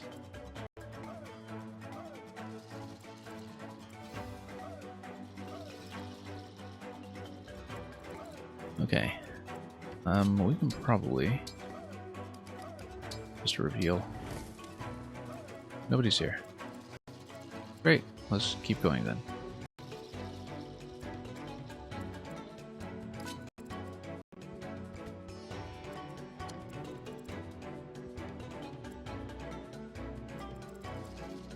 And yeah, we'll just head down. All right.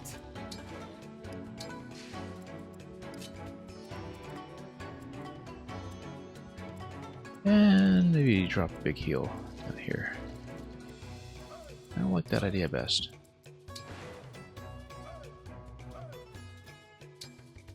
Don't need to brush anything.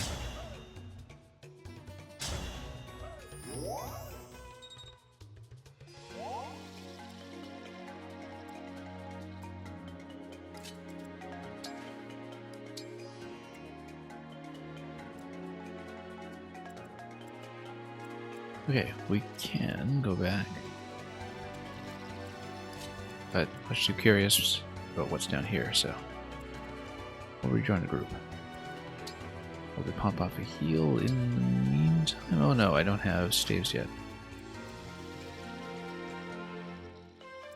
Well, what's this? Junk. Yeah.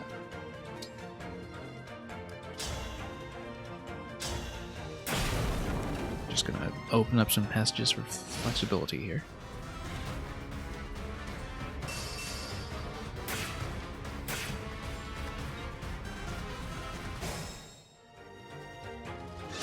Well, someone else very stealthily making their way through the middle.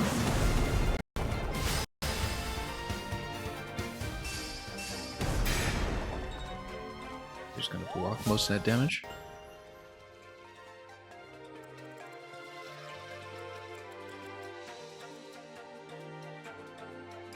Anyway, she's right here. Let's just do it. Oh no! I'll tell my nana. Rescue staff. Very nice. Rescue staff was my favorite thing back in Awakening, I think it was. Where you could just get as many of them as you wanted. Just if you just had to warp around a map like crazy. We'll keep it. Let's toss out a range heal for a moment. Can't run everything, of course.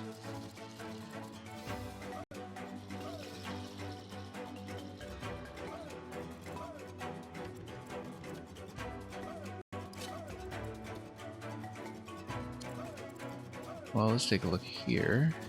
Yeah.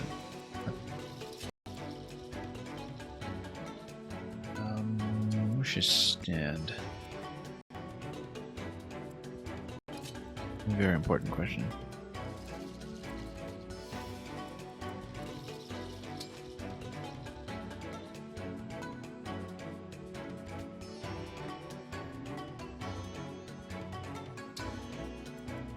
Oh, that revealed something.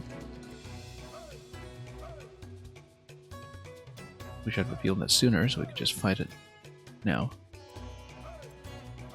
Failing that, though. Yeah, we've got it fairly outclassed. So, not too concerned about it. What is it, speed 8? No. Should be fine.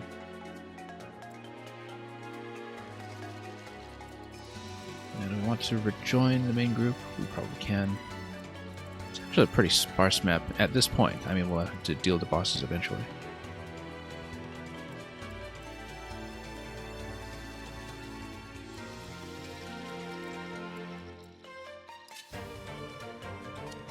Yeah, who do we want to bring in, given that whoever comes into the blob here will likely be attacked?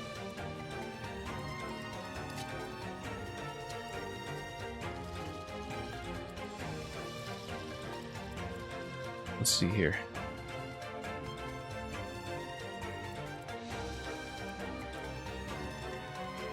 Well, I mean, it's not a contest. Let's just do the other units first. Nobody up here. Let's just go.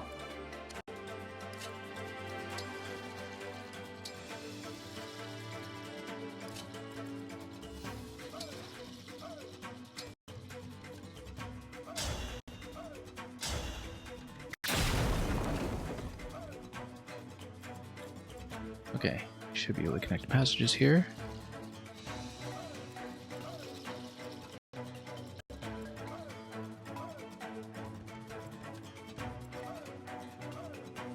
And back up to the front. Now, what can we do here? Oh, we got someone who's going to take 22 from Thunder. Oops.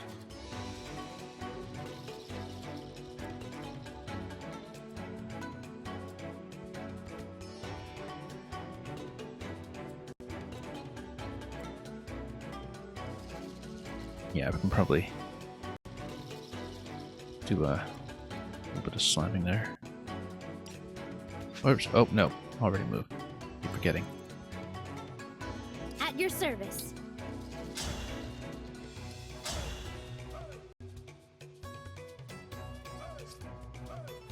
Wait.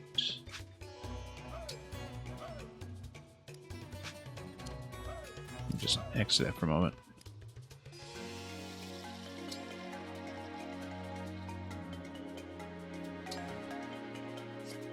Oh, whoops. Okay.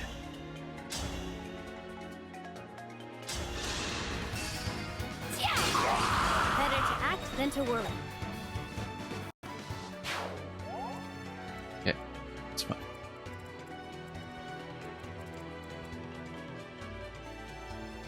Well, somebody's going to be flying in fairly soon, so...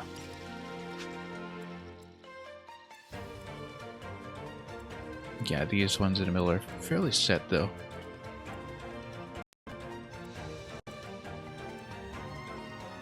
well past the experimentation phase.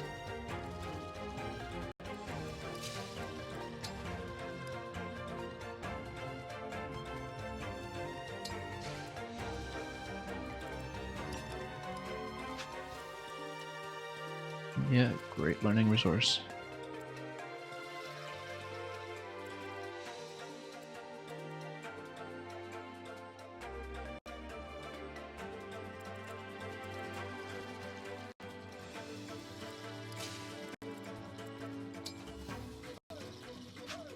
Anyway, just a bit of harmless fun as far as we can tell. Did I go to the house already? Yes, I did. Okay.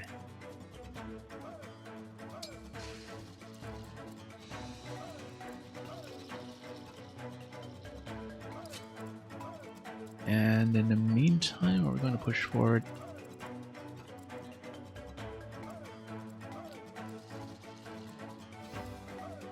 And yeah, let's do it.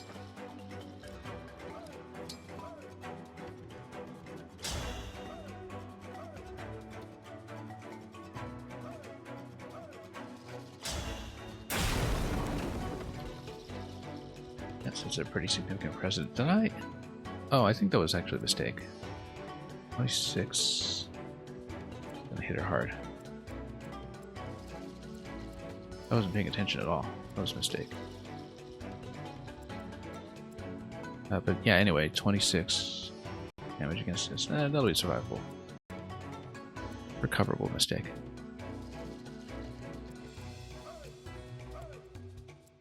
Yeah, everything else would probably just have to wait for it to be baited in somehow.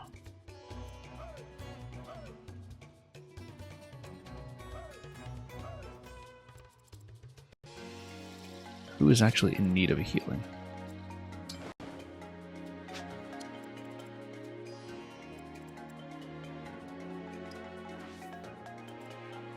I have to zoom in from time to time just to get a better picture of the visibility here, but we can probably just move forward and continue fighting these ones. At 21 and 9, yeah, we'll just move forward. Except already moved.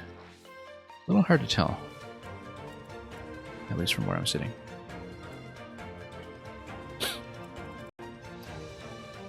Anyway, all the units are kind of bunched down here. We should keep up the option of heading down as needed. And also, we can get rid of the obstacles.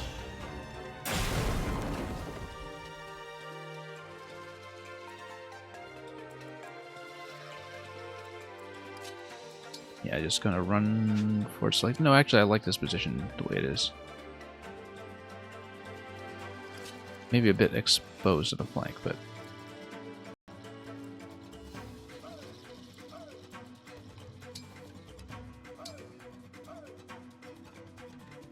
and yeah, she has no ideas either. Fancy that. Of course.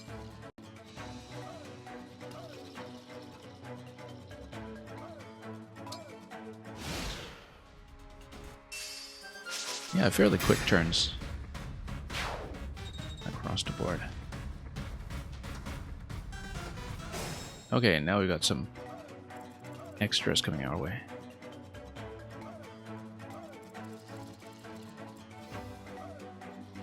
And yeah, Wolf Knights on both of these fairly tough too. Speedy.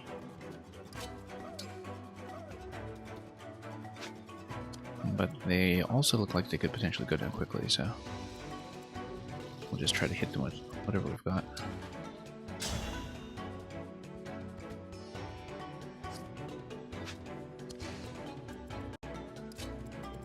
And yeah, bow's way out of position. Going to get anything done over there.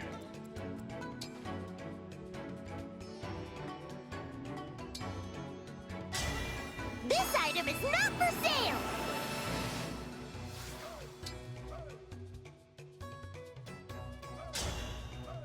And yeah, you do get a bit of extra range from... no, that's just, once again, the hand axe. Gonna slow her down a bit too much.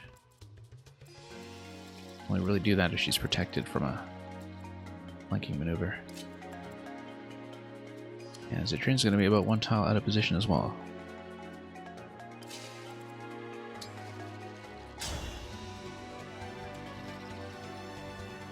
And yeah, that's not going to be effective. However, let's see how either of them do. I think it'll be possible to kill one of them. Problem being that with speed 21, everybody here is going to get doubled.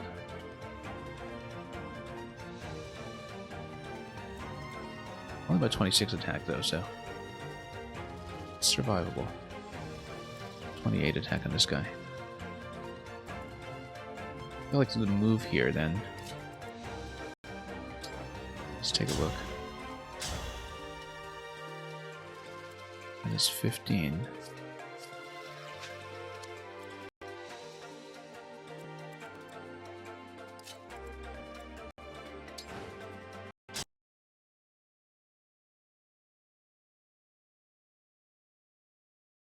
And that's going to hit a bit hard in return. Quite hard, in fact. You have to watch out for this guy for sure. In that case, if we can get Dagger one down first, that'll be ideal if we can find a way to do it. Is going to go first. Now, Ivy here will go first with the 23 damage attacks. We need to account for 15 damage. And quickly.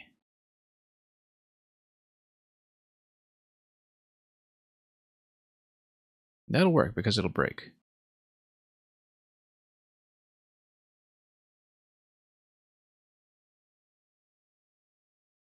Oh, that's a big miss. That's okay. That's okay. She should still be able to hit for enough. And then we need to worry about 28 hitting us. I guess you switch over to thunder or wind over here. Won't do. No, you need this.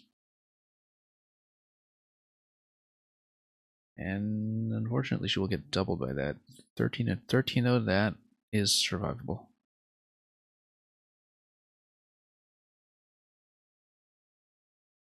Also, only 76%. That's an issue. I was hoping for a little more than that.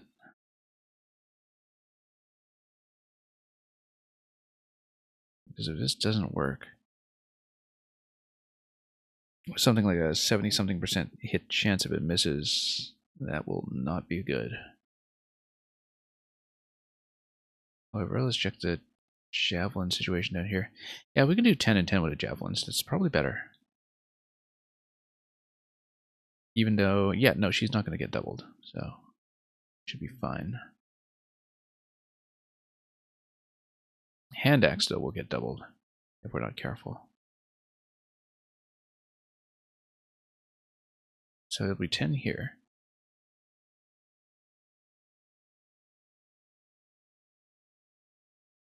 $10 here. We can also go engage. Just check something.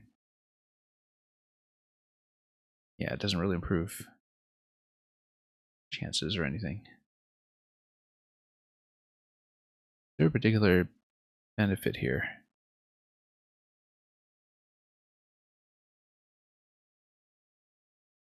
All for one.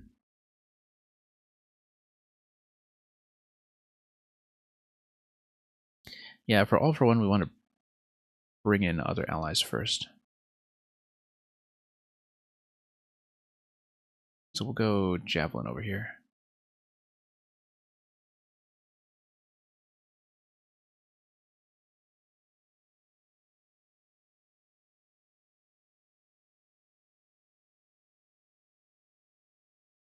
Yeah, 10%. We have engaged though. Do we get the other attack? It isn't offering me all for one just yet.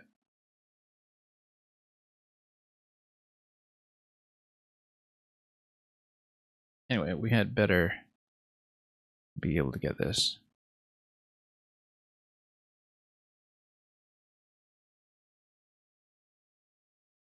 because...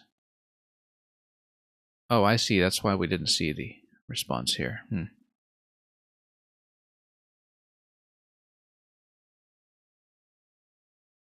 10 damage. Yeah, she has to hit, otherwise she just loses. Not an enviable situation, but if we come down here, try to hit a little more successfully here, that might work.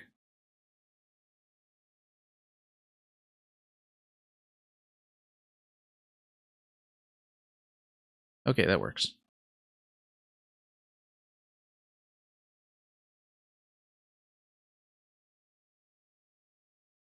And nothing here we need to be too worried about.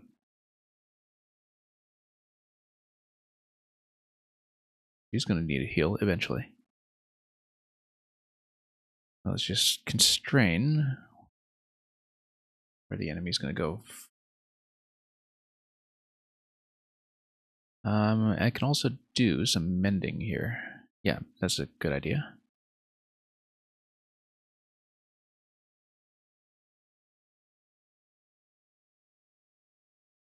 Might as well use as saves we can.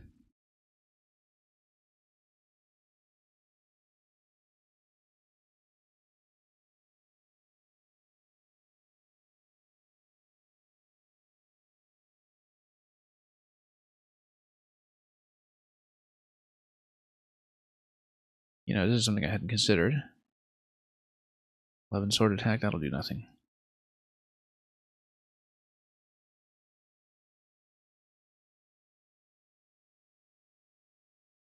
Anyway, let's make sure we have decent speed when we're in a rest position,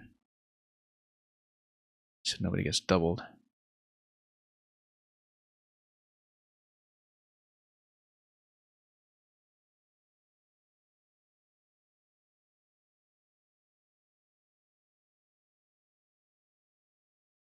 And yeah, that's definitely in this category here. Nice knife.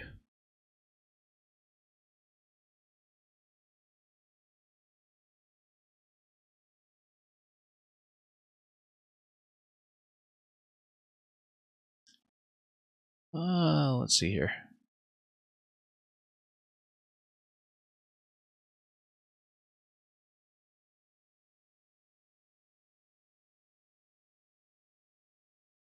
Way out of position again.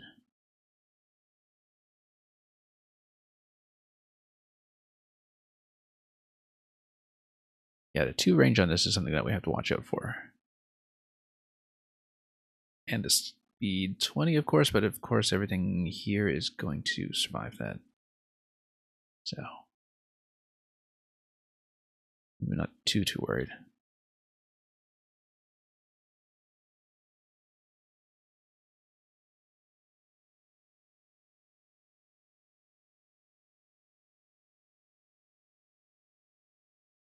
Okay, let's get in position for the next one. Tamara and Ike's power is nearly depleted.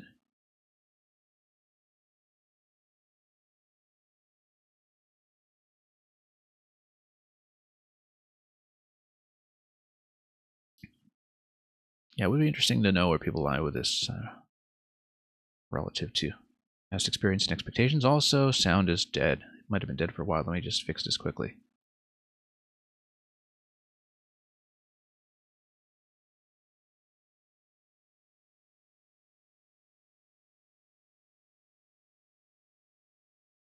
Just noticed it. First problem of the day here. Hopefully that'll settle down a bit.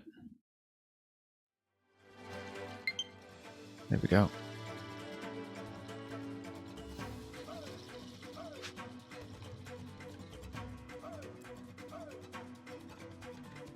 I need to heal her up first if we have anyone with a staff, which we don't. There's a vulnerary though, we should, yeah, we can do that instead. Let's check the range on the flyer, okay. Be fine. Now let's pull back here though. Are these woods? No, they're not.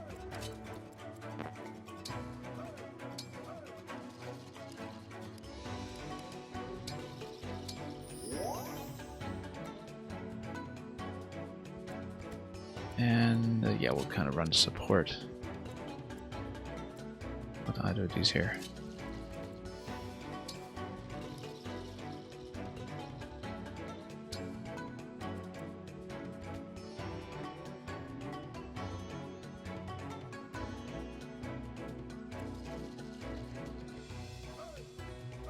And yeah, we'll just stay here for a moment.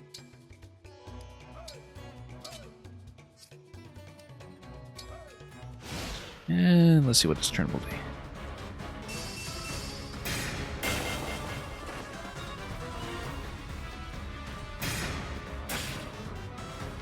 Definitely playing this a little bit slowly, but I'm also playing tired, so.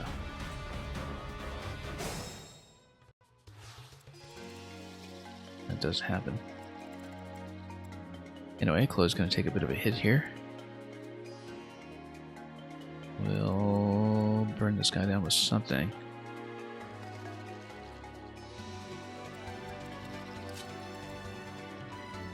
That's going to hit reasonably hard.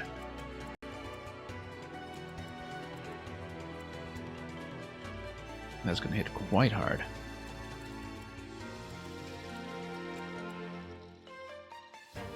As ever, though, if we can get the hit with Anna, I think we'll do so.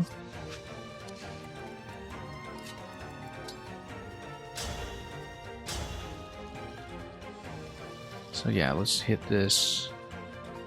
Interesting that the Pashkats is not going to hit back.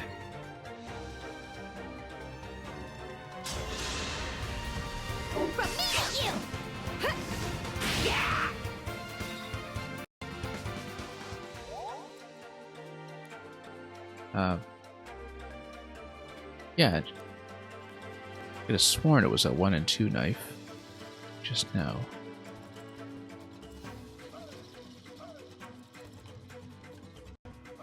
Oh no, I guess we took out the other guy.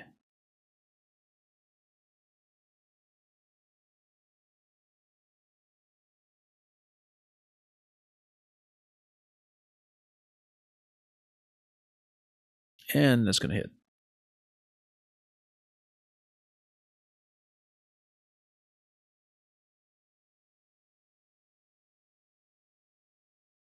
Okay, we got Ivy over here. Should probably start healing up.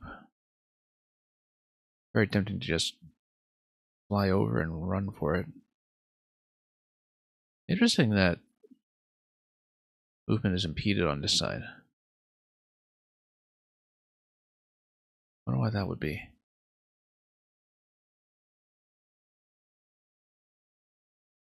We can read the artwork a bit. Oh, I see, because it's just fog, yeah.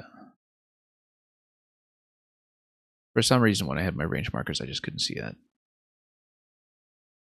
Well, in that case, let's light up the sky.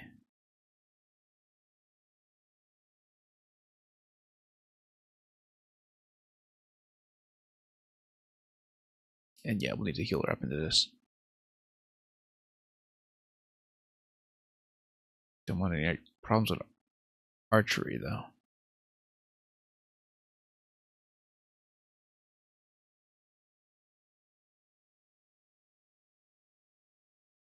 So if there's somebody else we could take into the ground to display that, that'd be great. Avatar is kind of ideal for this.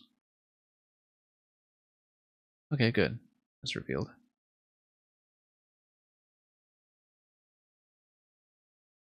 So we got 31 over here. Pretty fragile, though.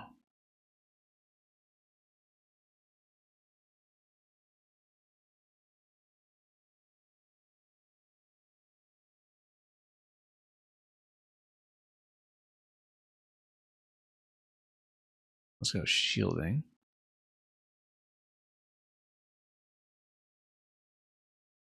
Didn't really do a great deal of planning when it comes to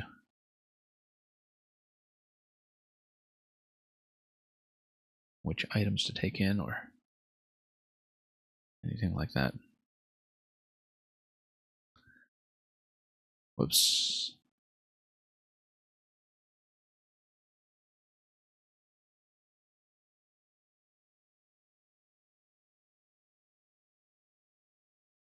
Okay.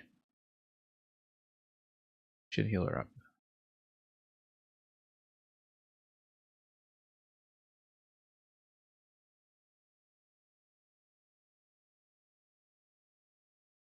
And hopefully we don't just have an arrow shot come out of nowhere over here. Should really be more cautious about that sort of thing, but whatever.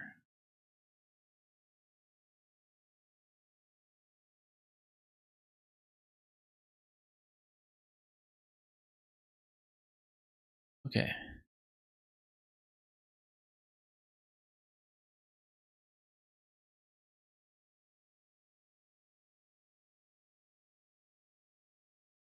Can probably afford to do these turns a little swifter. Also, sound is dying repeatedly. We need to fix this. Hopefully a bit more permanently.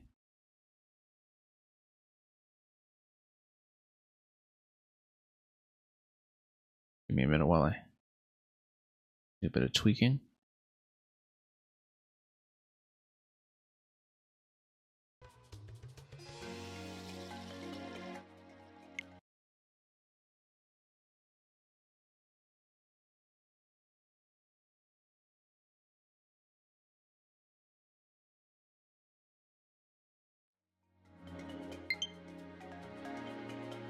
Yeah, I just need to fix some things locally. Sound should be back, but just going to optimize this a little bit.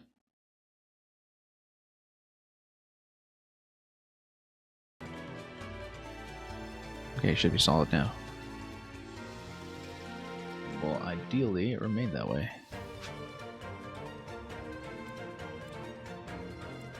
Now, what were we doing over here? Yes, we can hit both of these and probably take them both out. More or less immediately.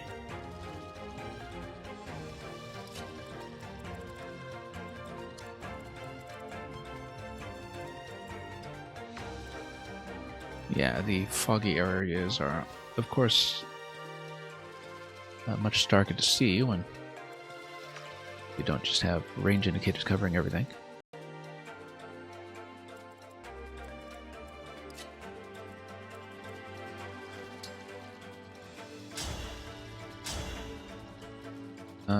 Probably not doing that. Very low hit chance incoming. What about this? That hits at least.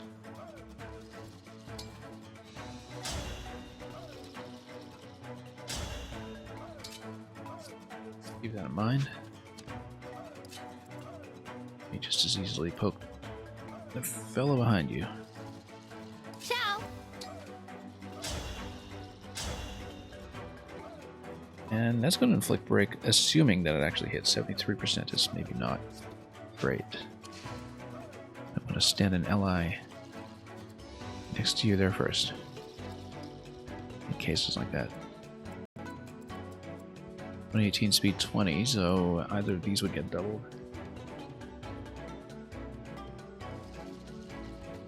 In some cases, rather horribly.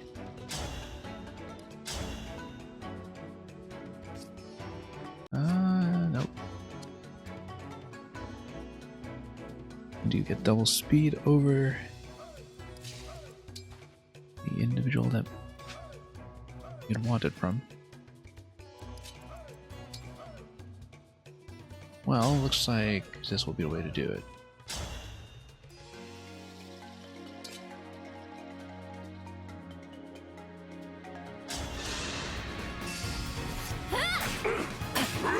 That was cool, was it not?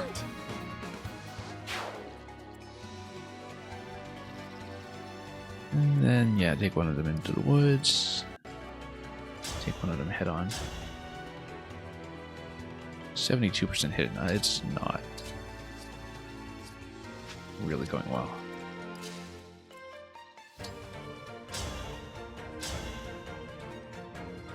but a break will help.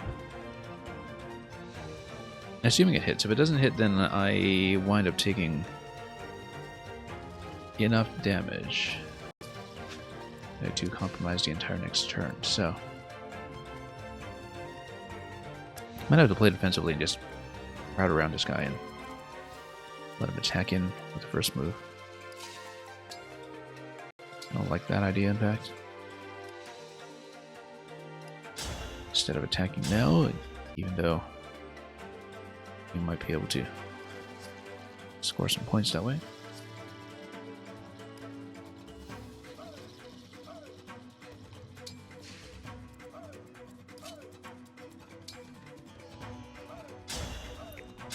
And proximity isn't going to improve the hit rate any, unfortunately.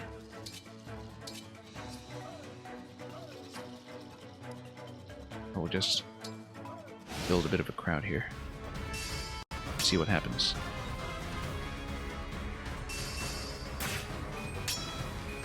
Well, good corner position there because that was risky.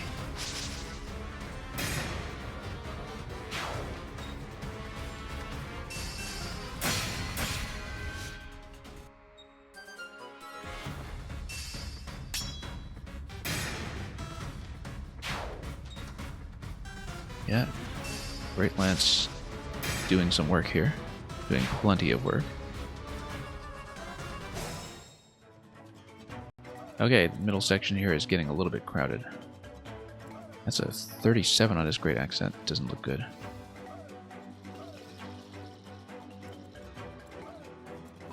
We'll need to probably bust this down and heal up as soon as I can. Now, Physic is unfortunately also way out of position. Not getting anywhere near. Rescue is useful. I didn't really want to burn it right away, but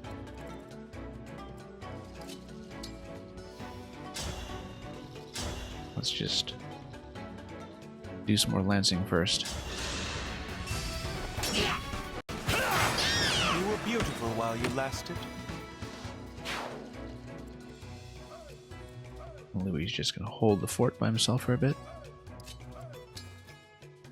And the nice thing is, against these fellows, break will prevent this from completely wrecking me. This does not inflict break though. If I go dagger, however, it will get the kill, and that's against a 39% hit rate in response, which is probably going to be favorable.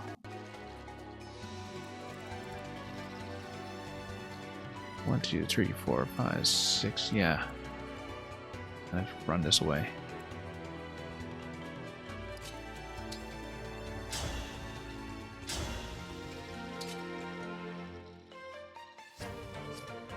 I'm already thinking Marin for one of these up top.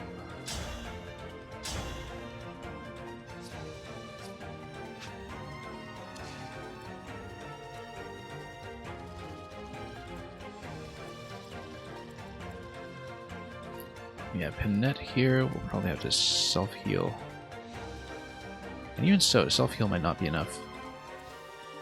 I really do need to take this guy out, if anything, and soak damage from the others. Maybe 18 damage. Well, here, leave this one alive then, take out this and this.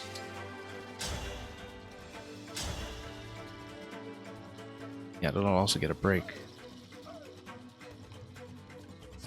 Hit chance here is not really ideal, but what can you do?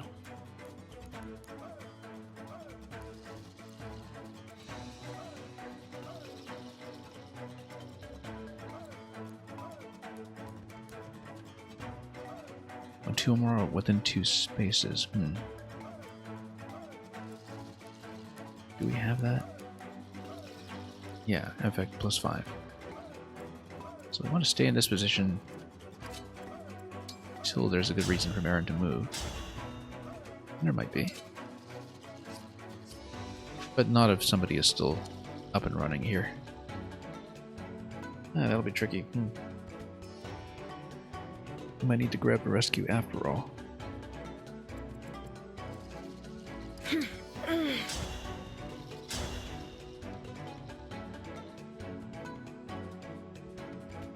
Oh, too bad. That falls just short. And the hit chance is also not quite good enough.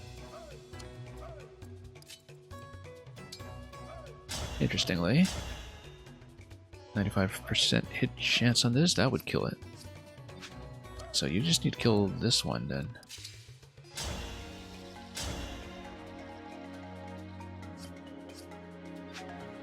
Find some other way to disable it.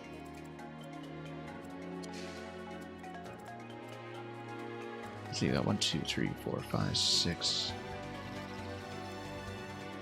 We're within range.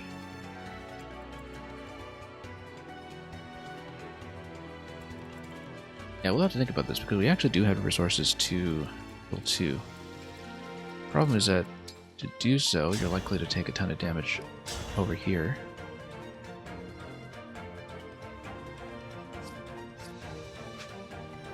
And if you do, then you become vulnerable to this guy here.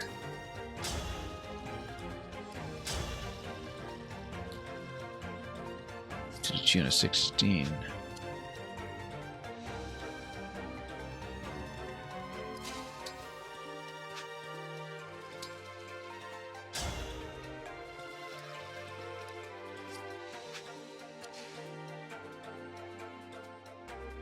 Well, we'll have to see. Yeah, interestingly enough, you got a 24% rate here. When you do that, then Panette potentially go up and attack into here instead. Get a clean kill. That series of events is much better in terms of hit rate, but then this is still alive and Panette is sort of exposed. However, 5 movement. 1, 2, 3, 4, 5. Yeah, no, you put 1 here, you put 1 here. And then Panette attacks from here. Okay. Got it.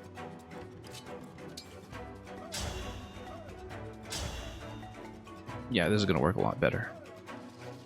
Just needed to reassign the attackers.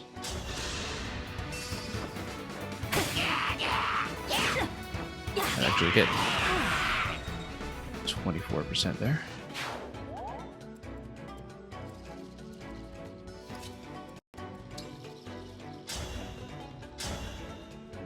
And the bonus from support there is going to get the hit rate up here up to 99, which is good. That's how a lady does it. Going to need to heal her up pretty soon now. And yeah, this currently can run around with a silver sword, but instead of doing that,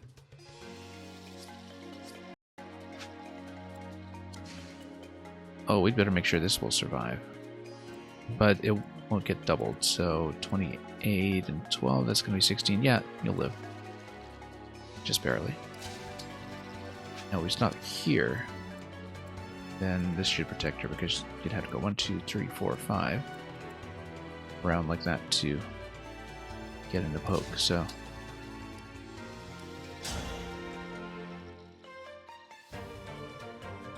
And we can do javelin, but let me just make sure there are no speed issues that are introduced by that.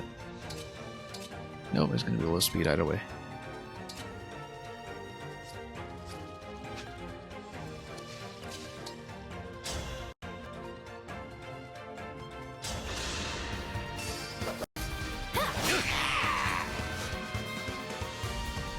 I'm correct. This cluster should be protected. Yeah, good. As long as nothing takes me by surprise from up top. That should be fine. Then we'll reveal some more information if we can. Let's see. Yeah, in case of archers, let's take the lead over here.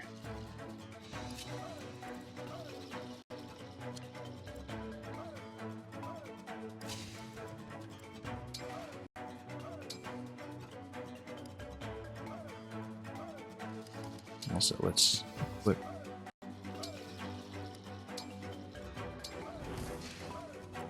Okay. That's fine.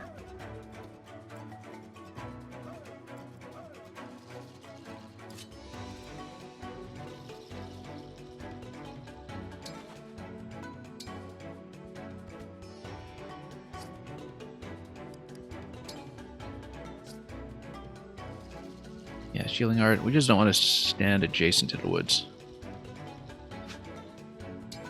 Because that's rather disadvantageous. I also want to leave open the possibility that I can drop a heal with that guy. Instead of running him forward right away.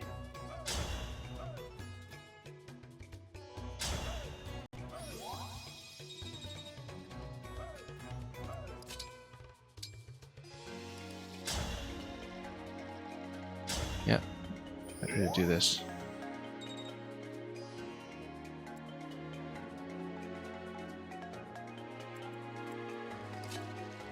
We'll see if we can start breaking things up What here a instead. lovely scene. Okay, over 50 up here.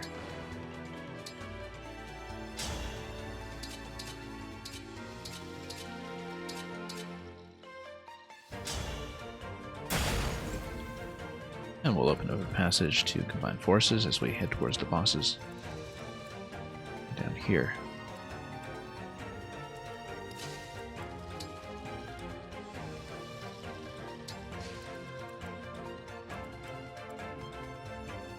And then we do have the 28 coming here with speed 20. Yeah, we actually don't want to break this yet. It'll hit a little too hard. Or will it? Let's find out.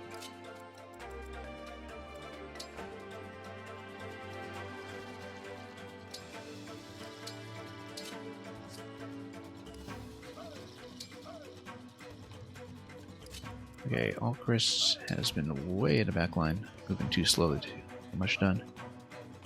Let's put him on wait.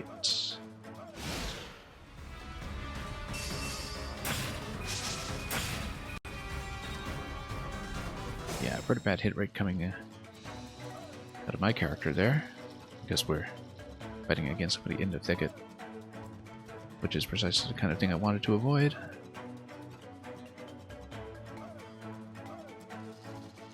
Simply because the hit rates are abysmal. Now, if we break this open, though, we can start to pile on some heals. So why don't we do that?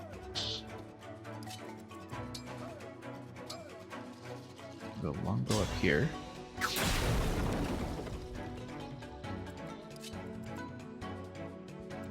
And the Ivy can I'll do as you command. kill here.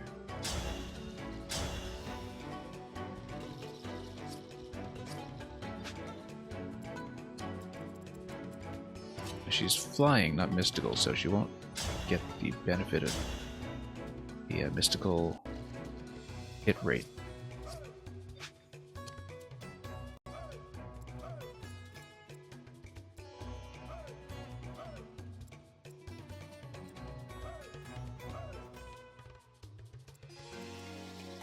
Worth the try, though, because it'll be a 50% hit on that, and if it doesn't go, we'll try with something else.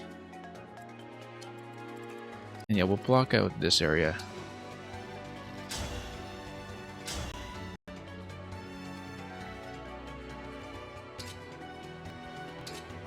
Yeah, all of these percentages are pretty low.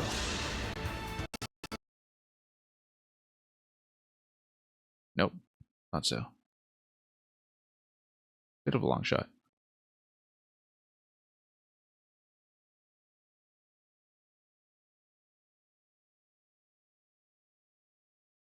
Well, I mean, everybody else can just kind of camp out and heal up.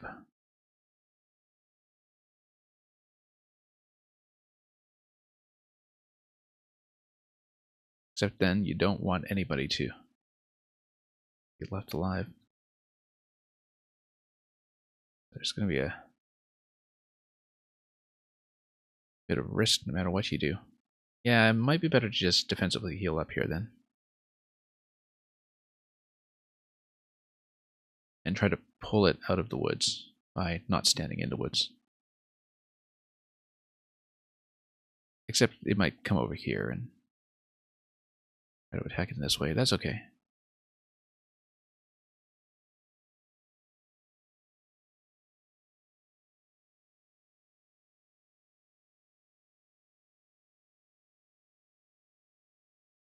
Got a men's staff over here. Oh yeah, because when we took the rescue staff, we put the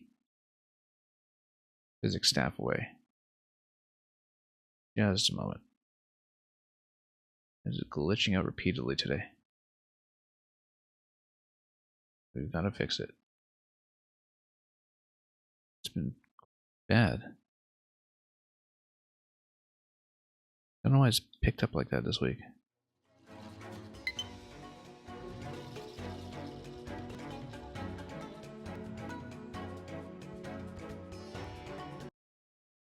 Be a cabling issue or something, but definitely something has changed too. Break stuff all over again.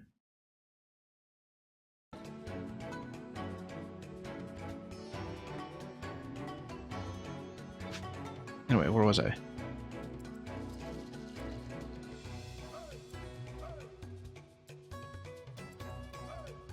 Do we have a torch on her? Yes, we do.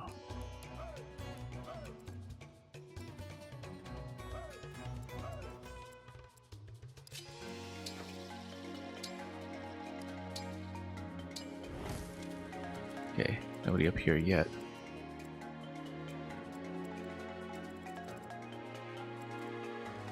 We do need to get rid of this one before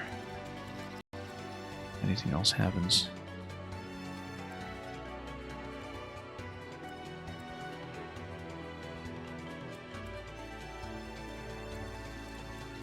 Yeah, everybody here will need to pull back and heal up. That's just short of it.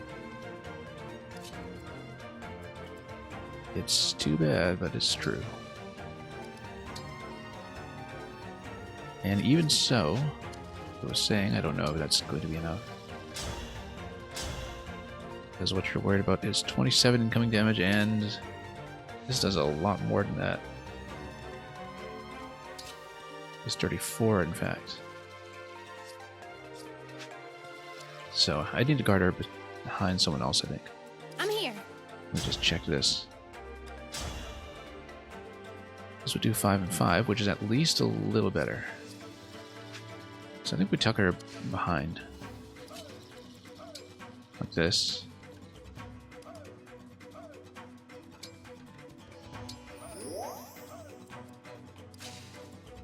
And tuck behind.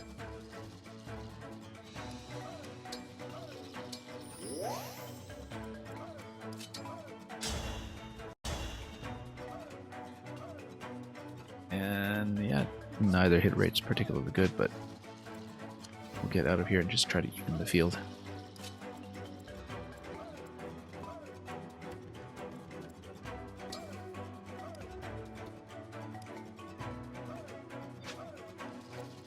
Or come up here so we can actually trade the vulnerary.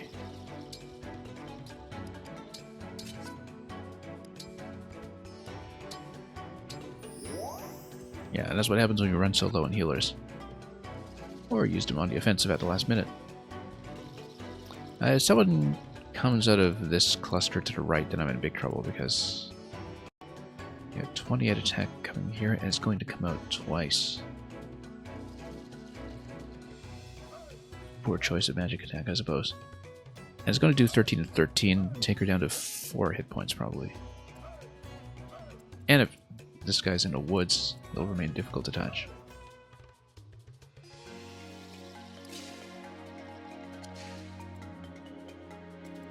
Anyway, in that case, let's head up. See if we can offer any assistance.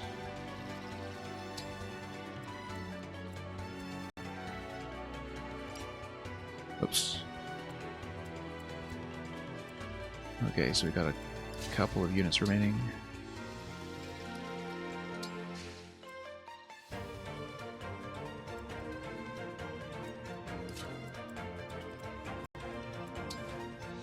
Take this down.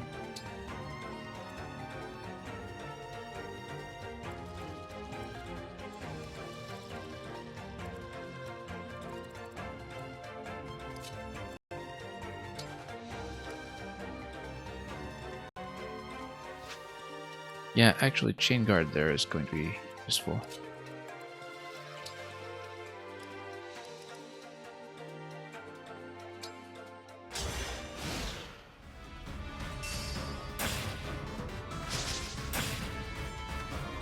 anybody at all comes out of the right side. Well, now somebody's hidden in the fog of war, so we need to be extra careful.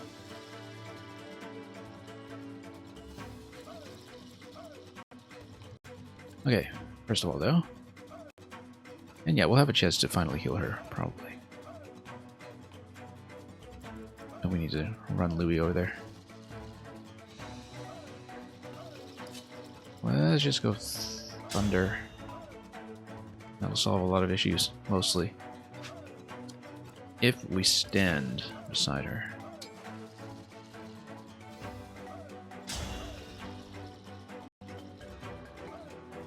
And maybe even go Love and Sword.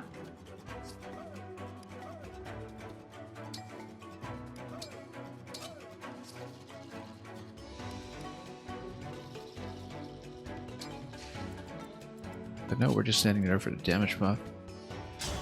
So Citron can go in there and lay us down. I claim this victory. We'll need someone to drop a heal though, and that'll have to be Sean.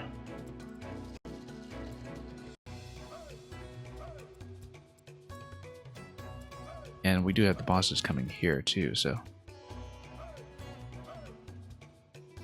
Only what I deserve.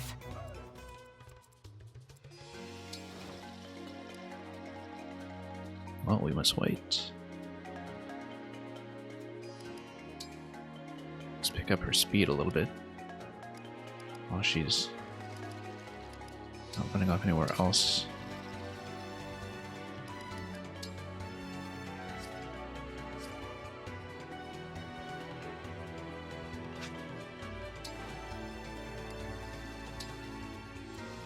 And then we'll heal up from in front.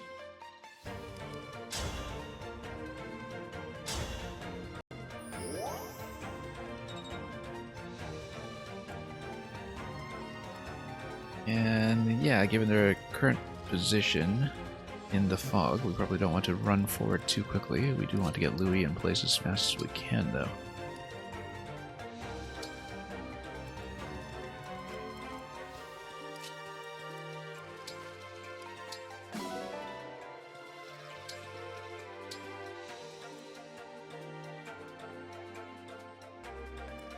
And let's see.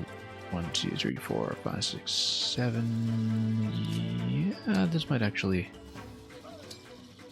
be an appropriate place to spend a torch. There we go. It's gonna do 40.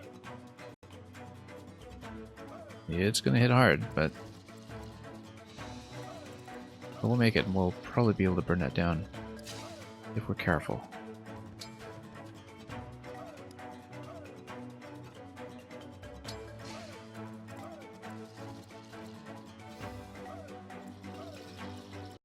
Okay, so just these 3 left. We'll make sure we place them. Ready for anything. I probably do want to occupy the woods, though.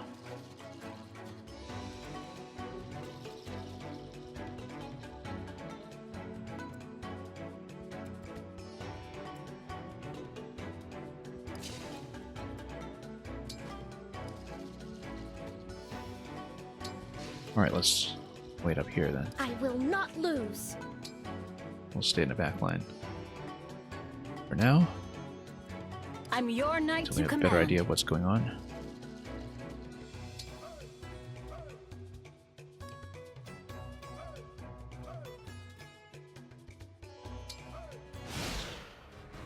Alright, she had 3 units incoming.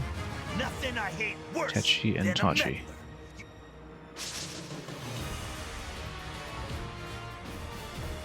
The oasis is ours, you hear? Okay, so that's the Brave Axe attack. Double hit.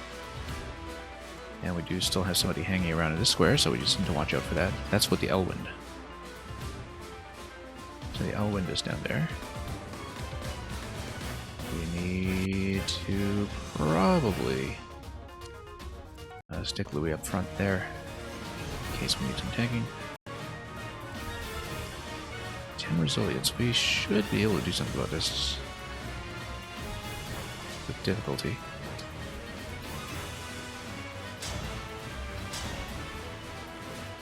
Yeah, none of this is going to do very much damage.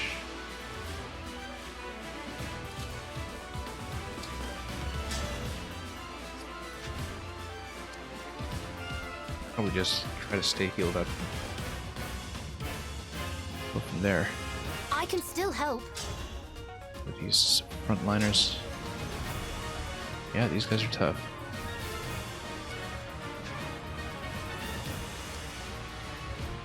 I hear you.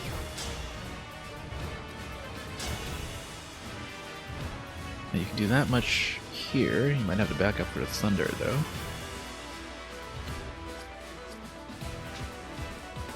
The idea would be to probably retreat and back up towards the woods. And then create a defensive line over there.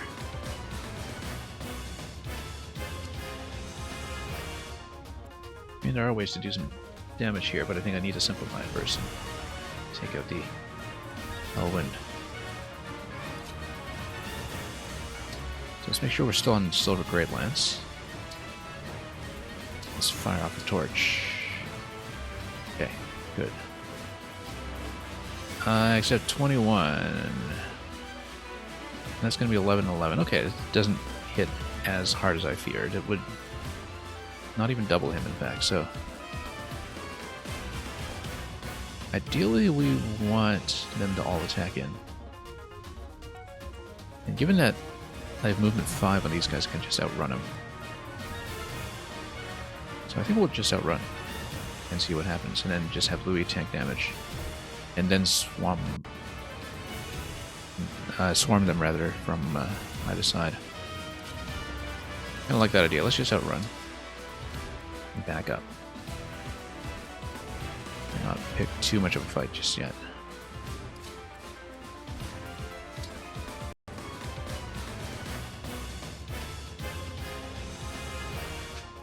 Now, who do we want?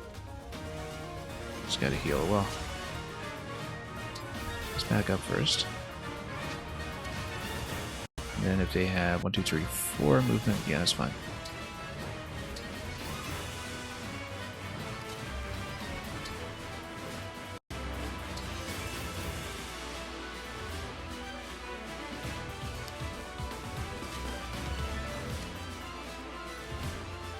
Yeah, Jean's gonna back up here, and Ivy can back up to drop the heal.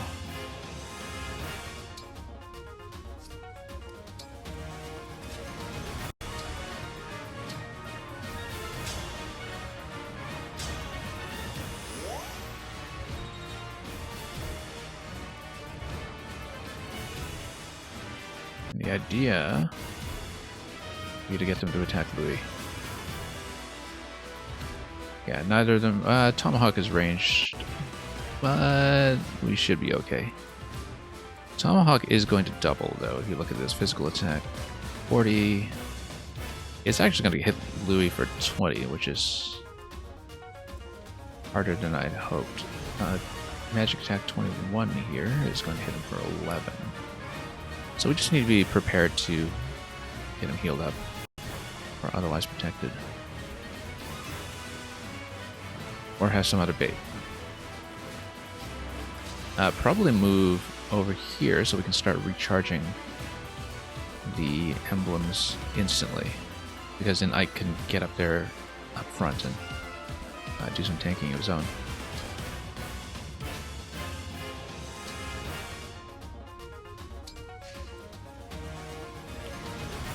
Yeah, because if you go up here, then you end that turn with Ike's power. We're going to go here or here. Let's see. This will have a more immediate effect.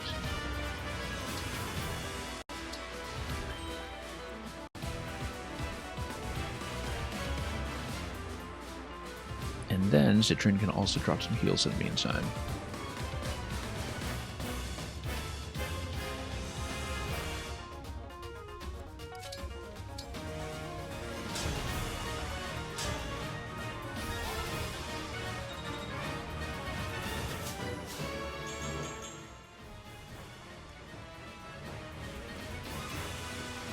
Okay, Wolf Knight can probably just stay in place.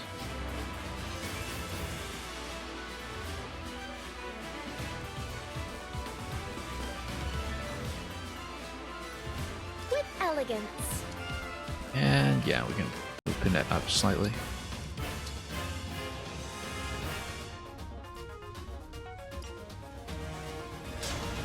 We'll see how it goes.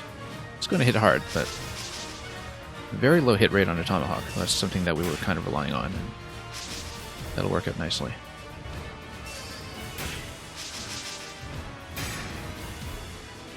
And luckily, that hit gets down before the quad attack on the Brave Axe becomes an issue. Yeah, because the Brave Axe was about to hit way more than it ideally should have. In fact, it's still going to get the double hit here, but luckily, again, poor hit rate.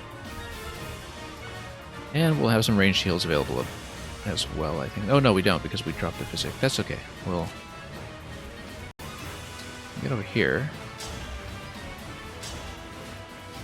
We have L Thunder, we have L Fire. And they're going to be pretty much equivalent because of the very high speed of these fellows over here. What we can do, however,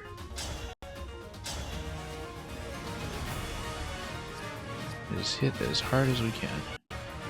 The important thing is to burn down this guy first. The Brave Axe. So I think that'll be the guiding philosophy here.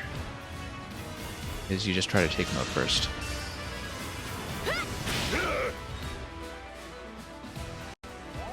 It doesn't matter of how worried you are about the Tomahawk against defense 8. We're fine, in fact. Magic attack will do nothing.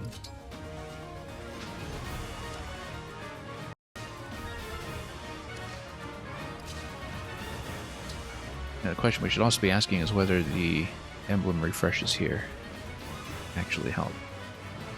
Let's wait.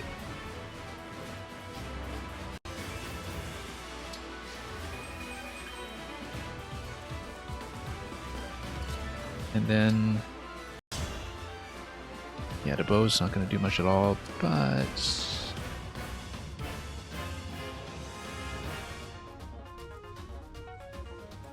yeah, we'll see. Now, did she have some kind of ranged attack? No, she's very much pure melee, so.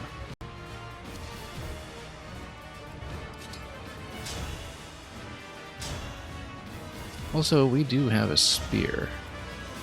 And the hit rate on a spear is quite nice if we want to take out the enemy right away. It does leave me very vulnerable to being doubled, though, by either attacker.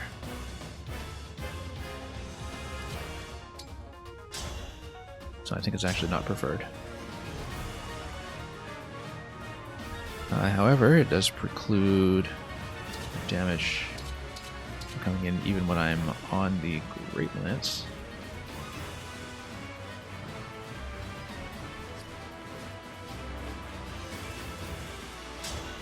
Yeah, you're going to guarantee the kill. I think this is probably the best way to do it. It'll take me down to 30. Again, 21 here is going to hit for 11. You see down to 19. Then what does this guy do? Yeah, this is a bit of a concern that the Tomahawk has this double attack.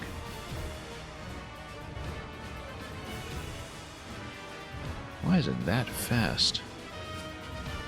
Oh, because Silver Great Lance takes me down to 8 speed. Yeah, okay.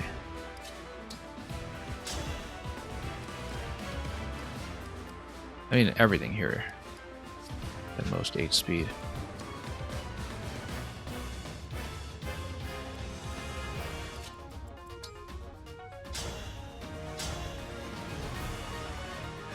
And it'll be the second HP bar to deal with first. Yeah, so we definitely want to get rid of Tachi.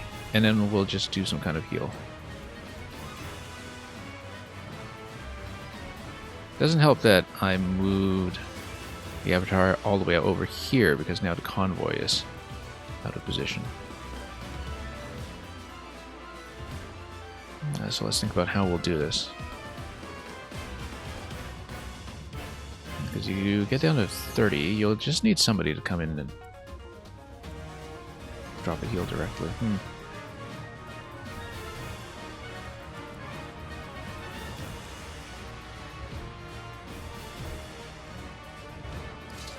Either that, or engage over here.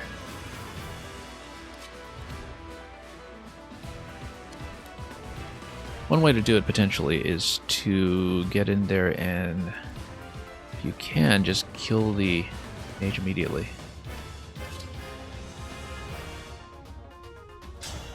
Now let me just test a few things. Yeah, against a spear you get 5 and 5.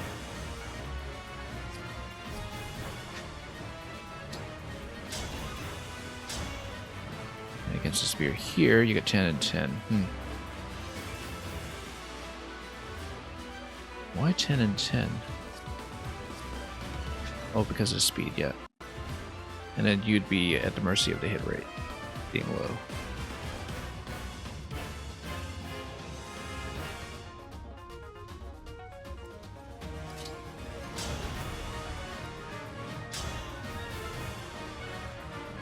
Well, we just need to not be hit too hard by mage then. Let's do it.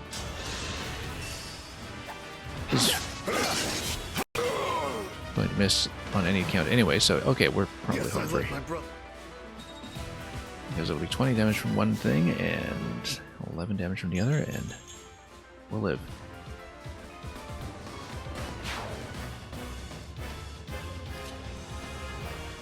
Indeed. We'll do even better than that. As long as we're... yeah, that's fortunately going to take me slightly too low. Despite the 32% rate here and the 62% rate here. I don't know if I want to mess with that. Interestingly enough, sword is not going to do much better.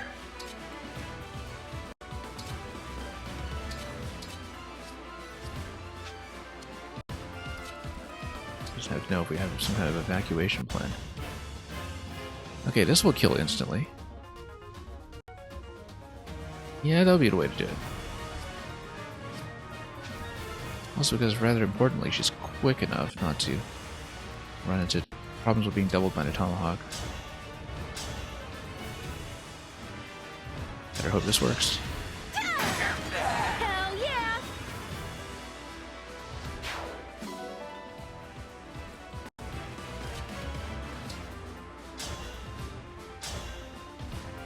Okay, time for a chain attack. That will have way too much incoming damage, so not really viable. And yeah, Tomahawk, of course, is going to continue at range.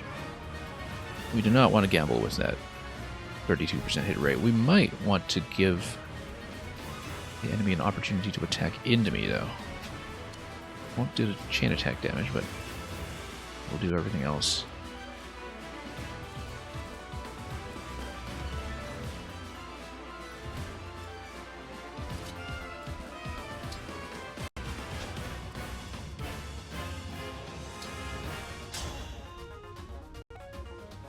So yeah, I think we'll just park the dagger over here and see what happens. Because then that'll also prevent tomahawk issues with Citrian.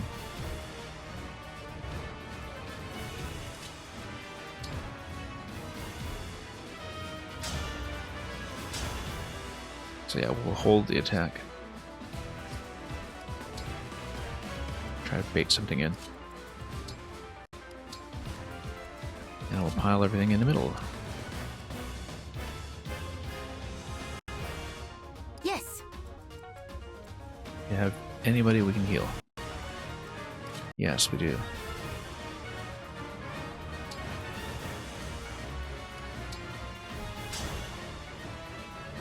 One point? Yeah, always worth it. You never know.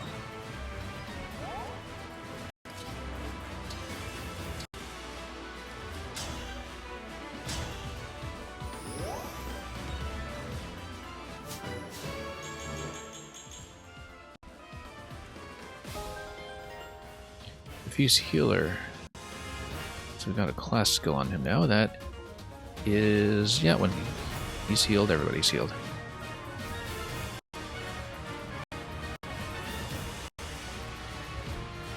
Including the healer beside him. If I understand the mechanic correctly.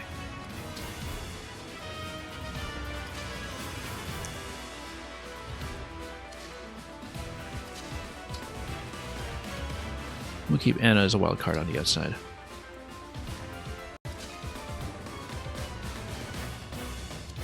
Any reason to get her to engage right away? Nope. Other than breaking terrain, perhaps. Interesting that this is such a huge map. It goes all the way over here. Probably with a lot of the initial spawns, too.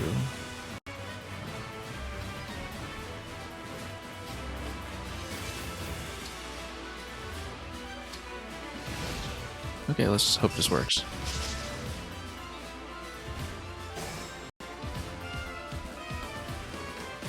Alright, that actually went reasonably, so let's just kill him.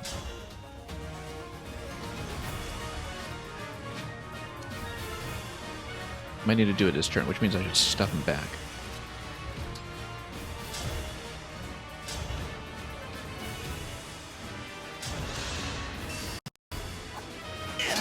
It's tea time. Okay, crit's gonna solve a lot of problems for me.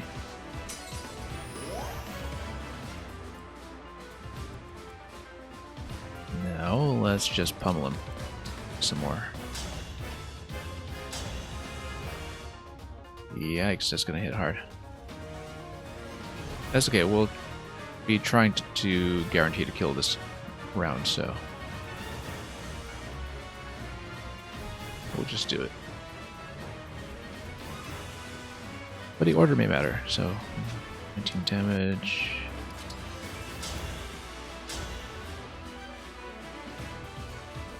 $27 here, yeah. Yeah, let's do Panette first. I'm going to pull her out here, though. Make a bit of space for follow-ups.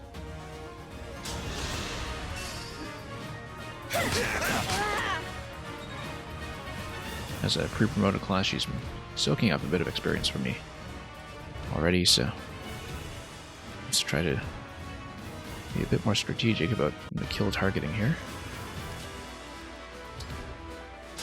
If, for example, we had Chloe in here with a killer lance, she can potentially kill with that 43%. And yeah, Anna's out of position, so she won't really be able to participate in this one, but Chloe's still in it.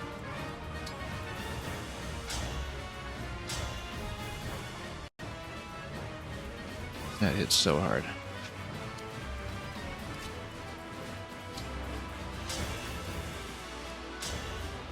We got a bow over here, that also hits so hard.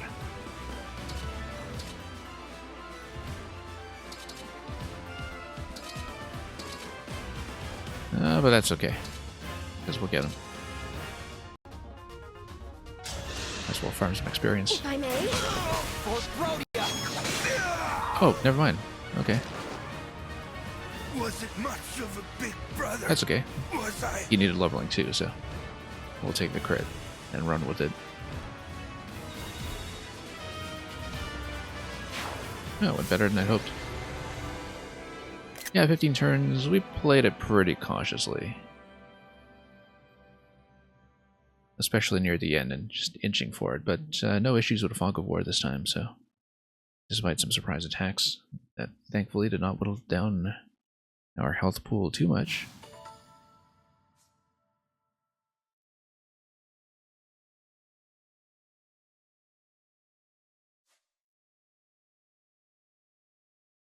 And that should give us Ike.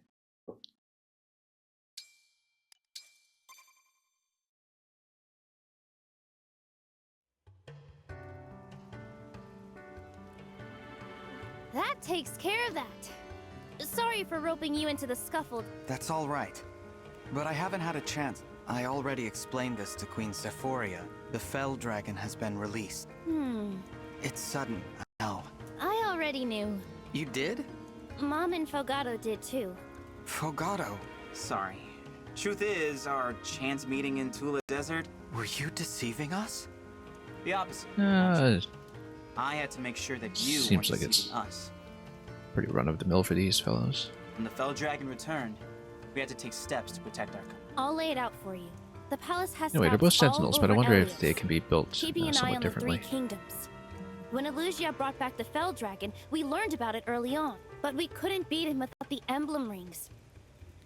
Our only option was to focus on defense. The corrupted started appearing, so we had to quickly lay out a plan. And what was the plan? First off, Mom would stay in the palace. She'd work with the Royal Guard to keep out intruders. Historically, this seems like it has been a reliable plan. And we'd send out our militia, the Sentinels, to bolster soldiers' efforts against the corrupted. As captain, my job was to watch out for the corrupted if someone claimed to be the Divine Dragon. That's why you hid the fact you're a prince. I was in the Sentinels too. As part of this plan, did you ever consider asking for another country's help? I don't think they did. But they have our help No, now. because then we'd have to help them. We can't fight another country's battles. We're stretched thin fighting our own. That's how Solm does it. You scratch your own back. I see. I'm sorry we misled you.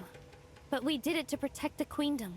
I don't mean to criticize your country's way of doing things. Here's the most important part of the plan, though.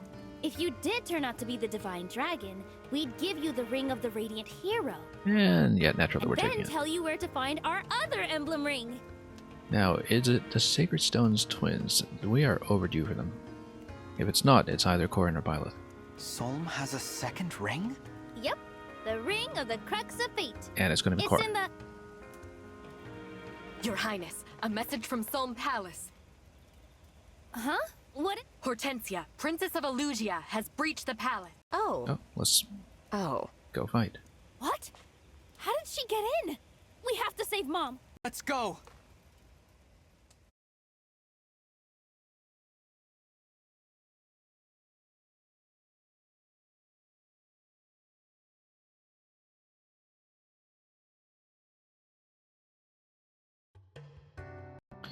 Alright, now this is quite a large map to run around, so let's do it.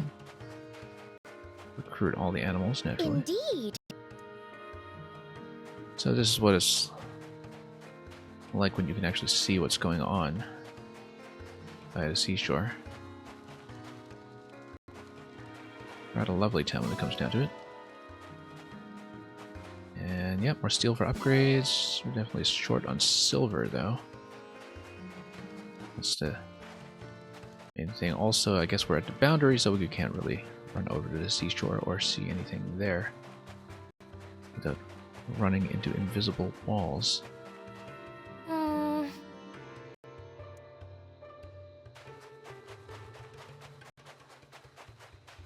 Thanks.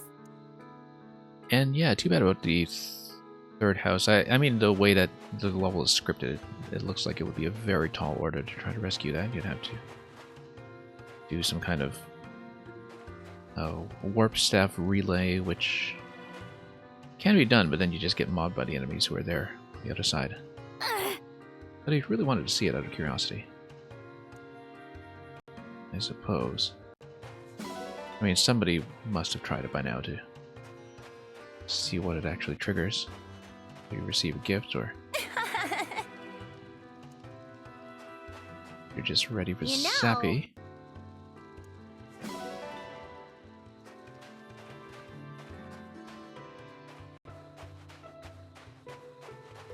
Anyway,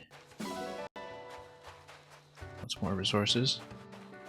Now that map went quite a bit longer than I thought it would. Oh. We were playing pretty sluggishly, especially early on. So I don't know if we'll have time for another one today, or we'll just make it a short stream, but we'll assess the situation after we get back to Samuel and do some of the essential tasks, like potentially, let's see how close Anna is to 20. I think we'll actually train her up to 20 and get her upgraded. Chloe's not quite there yet, but in another map or so, she'll be there. But yeah, because Anna will also need to have her bond conversation. Because she's been camped out with Lucina all this time. I see a glowing spot on the map, but not a glowing spot. Oh, okay, because it's a potato that's stuck in there.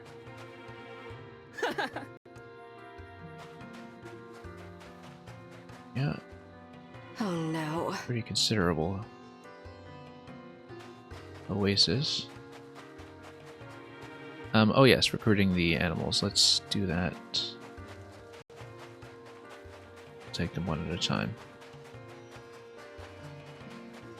In case there's anything new here. Species-wise. No, just more pigeons.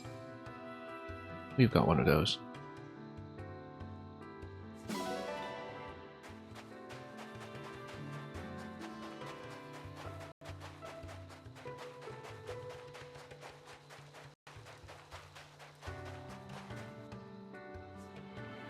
Yeah, but somewhat slow and inattentive play so far today, where we spent a lot of time on the map just kind of scrolling back and forth thinking.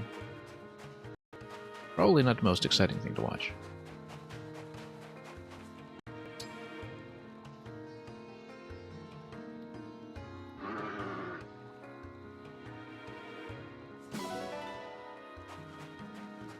Really typical in the Fire Emblem series that you take people's reported playtime for these games and you double that and you get my playtime. Well then... But then having dipped a little bit into some of the other streams featuring this game that are not the ones that are further along than I am, but the ones that are still playing catch up on the earlier chapters. And that you can tell that perhaps it's a much more standard playstyle too. Just rush into everything, hope for the best with the RNG, and then use the rather new rewind feature introduced in what is it, Echoes, and then in Three Houses. Yeah, some people just play very aggressively and just cross their fingers that things will work out, and that's not really our style here. And naturally, things are going to take quite a bit longer, but they'll also be successful, and that's what is important. Also, the sound. It's been driving me crazy the last stream or two. Trying to remedy this, but something is clearly the problem.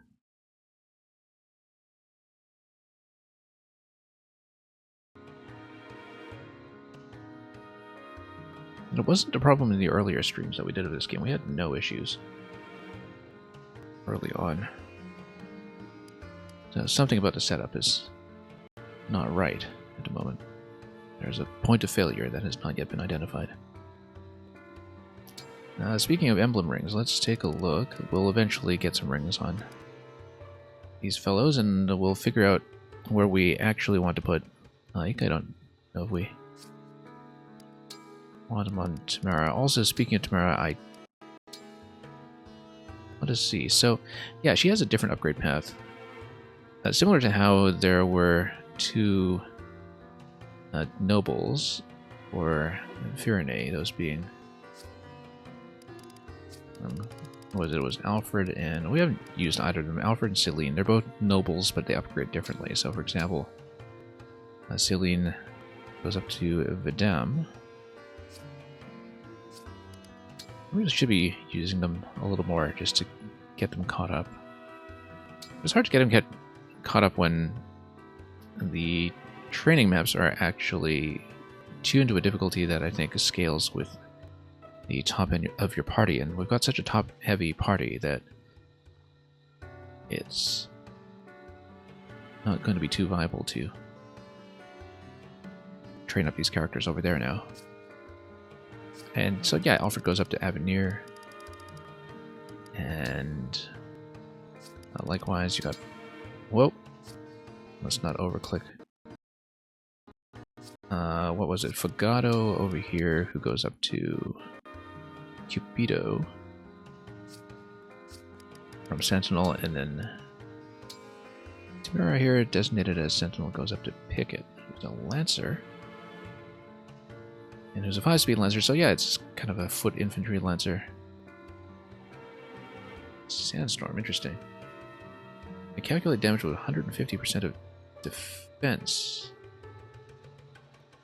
And I guess that only makes sense if your defense stat outpaces your strength stat, which is kind of an interesting situation to be in. I guess she would basically work as almost like an agility tank, like having a very high speed, high defense tank is something that could be quite useful, so maybe we'll keep Ike on her for the time being, but it seems like, yeah, I mean, it's meant to be a good fit, obviously. Especially because, you know, if she gets the stat buffs from Ike, then suddenly, once she's been upgraded, the skill that replaces strength with defense looks very, very good. Nevertheless, I might put Ike on somebody like Louis. I mean, Louis is likely taking hits anyway, but then occasionally if he's facing against mages or whatever, then you want him to take half damage and to get some kind of buff. Maybe not though, because Ether will work with sword and axe only, but I guess by default, if you're holding Ike, Ike is the one with the axe. Okay. Let's take a look. And supports, no new supports, oddly enough. We do have the conversation with Lynn. Okay, no, that's the one that we wanted to get her uncapped. So let's do that. Let's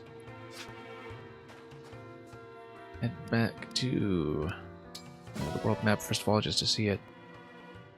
Then we'll head back to the Sawmill for a little bit. We'll see what the prognosis is for the next map.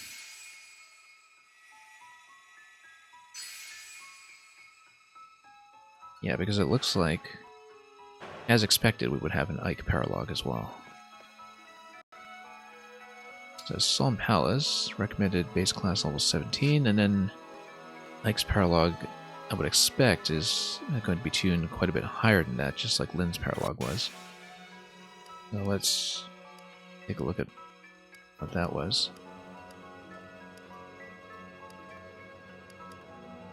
Fort of Hope. Yeah, recommended for advanced class level 3. It's going to be probably a tough map. So let's get Anna leveled up. Then we've been pretty strapped for cash too, because we didn't really receive an infusion of cash in this kingdom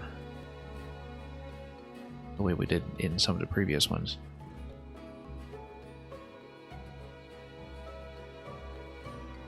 Anyway, but yeah, this will be our throwback to Path of Radiance when we do see it. Just as Lucina had the arena and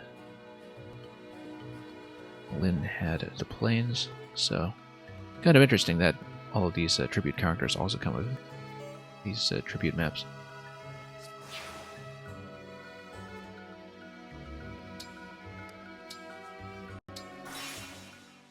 But yeah, we'll accomplish a couple of minimal tasks, then we'll look at the Ike map, I think, and we'll see if we're prepared to take it on, because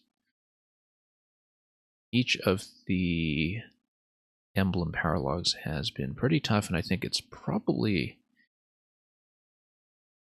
intended that the player continue to play it a little bit first and collect more of the Emblem characters and get them back into the party before you take on those added challenges, which is why they're tuned about 5 levels higher than the main quest, 5 or 6.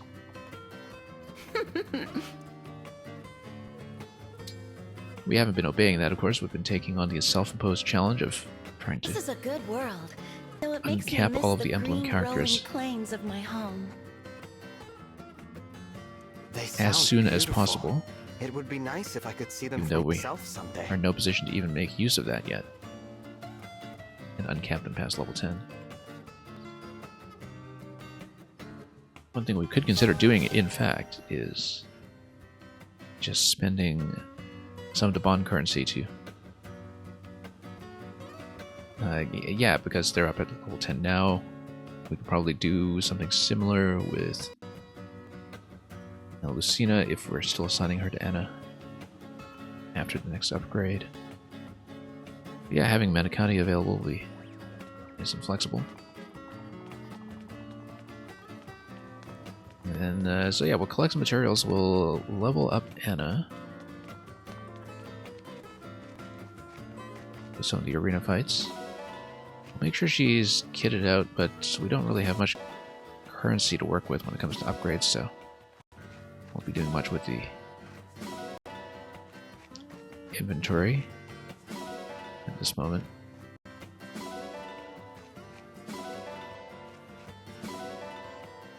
See about viability of the next map. Yes.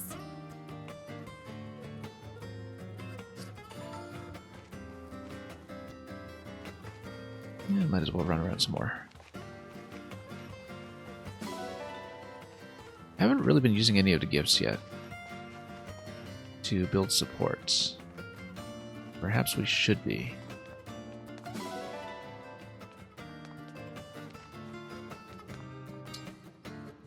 But yeah, let's just go straight to the arena. Get Anna all camped out.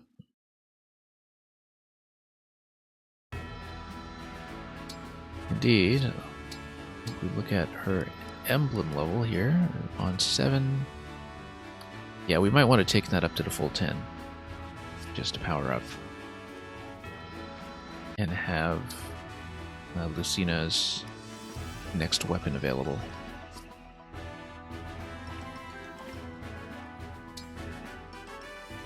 But first things first. Let's get her leveled up. I'm Lady Anna, the mysterious merchant. You look tough. I'd better be careful. Yeah, I know Anna's been My loss. reimagined as Your a gain. bratty kid here, but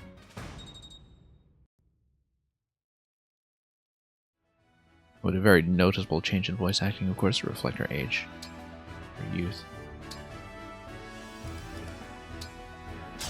Now, Anna's usually going to get some victories, but her defense is rather low, so the speed disadvantage against Yunaka Lucina, made a Princess of Elise, has pretty big arrived. difference here. Oh, interesting, that the arena training can actually happen Have I got just the thing for you? against the Emblem characters, which I don't think I realized could be the case. I don't think I'd seen that. I'm Lady Anna, the mysterious merchant. Will you go out with We'll me? need to spend all three This defeat. battles. Win next time? Have I got just the thing We do for have her you? capped out, and we'll put the upgrade on her as well. I'm thinking of building her as a warrior rather than berserker. Let me make sure supports are still the way they are. Okay, let's go. We're running low on Master Seals as well, which is an issue because I'm also, as I said, low on cash. But he's the core team here, so let's... also at some point we'll have to figure out who gets the other Seraph robe. I was reluctant to assign these things too early until we know who will actually use it without having their class stats cap out too early and have the item bonus go to waste. So let's change class. And so yeah, planning to build her as warrior here. And it would take her bow proficiency up to B, probably from a base C. When it's highlighted in blue like that, it means it takes her proficiency up a level from what the class assignment can give you. And yeah, nothing else that we're really going to build her towards without having put her through another base class first with a second seal.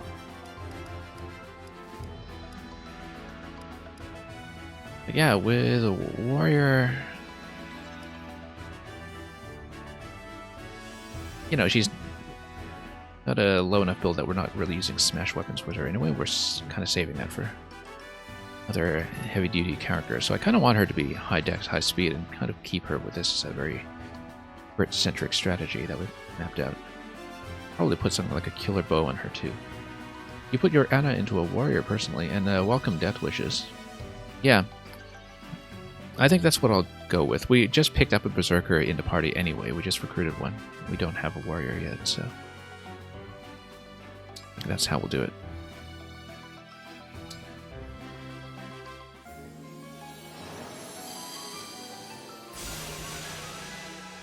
Yeah, if you're just joining us, we've just finished Chapter 13 and unlocked the Ike Paralog, which we'll probably do next, although I'm not sure at this point if I'll be able to run my stream long enough to do it, so I'll have to take a look at the map and see how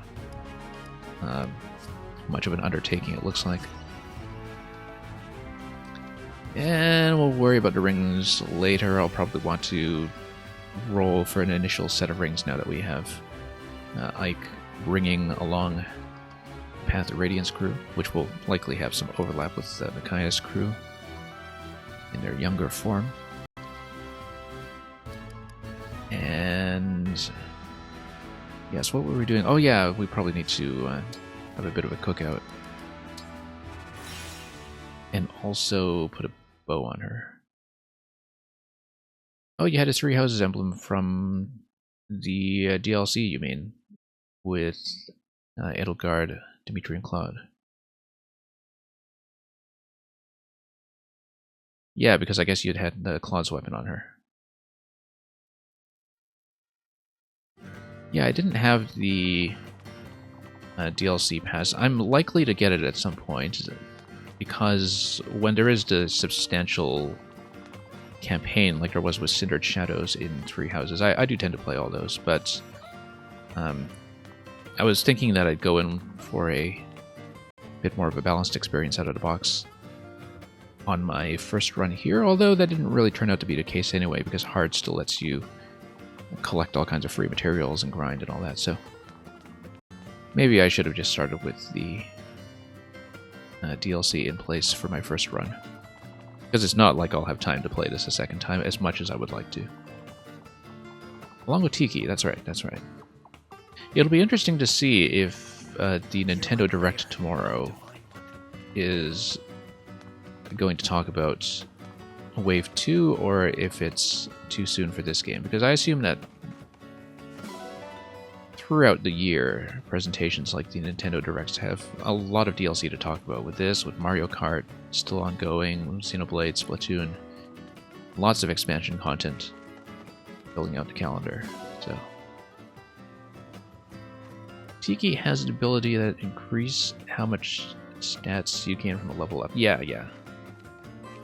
I didn't know that, but I tend to use characters with those kinds of leveling bonuses pretty heavily. So for example, Jean's been very much a part of my core team, and you can see his aggregate rating is way above everybody else, like 30-40 points above anybody of an equivalent level, because it's the thing I do usually, you know, with Amelia in Sacred Stones or with Donald back in Awakening, where you take the plucky little villager character and turn him into a powerhouse. I always found it very satisfying.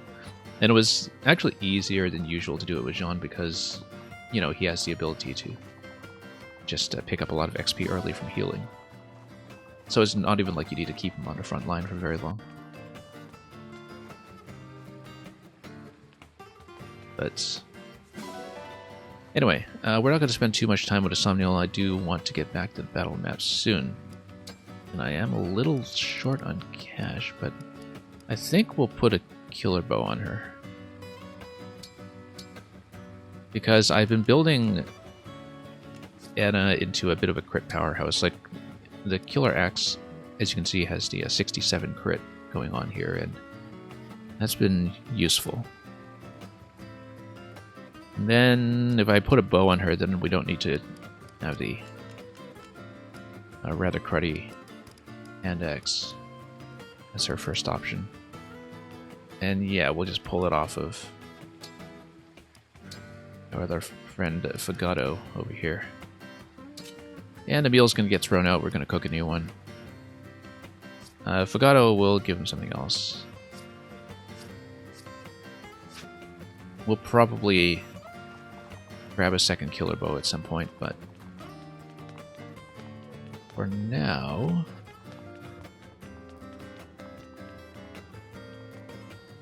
Yeah, I don't tend to do too much of the weapon management and forging on stream because I take forever with it, and I'm already a very slow player, so... This grass looks edible. Anyway, I'm going to grab a bunch of this stuff.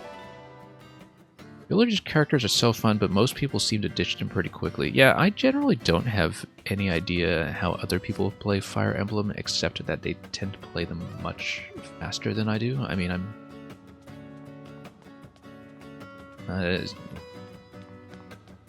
kind of particularly meticulous. Like, I've been trying not to use the rewind, and I've been planning out my turns Hello, Divine One. very thoroughly, and planning my setup very thoroughly before I play, so...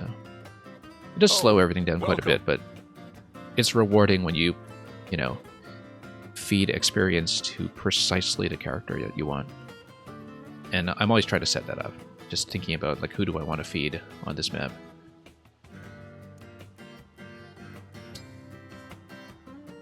Yeah, it seems like this game in particular throws so many party members at you, probably with the expectation that it, you know, wants you to take them into the skirmish maps and so on.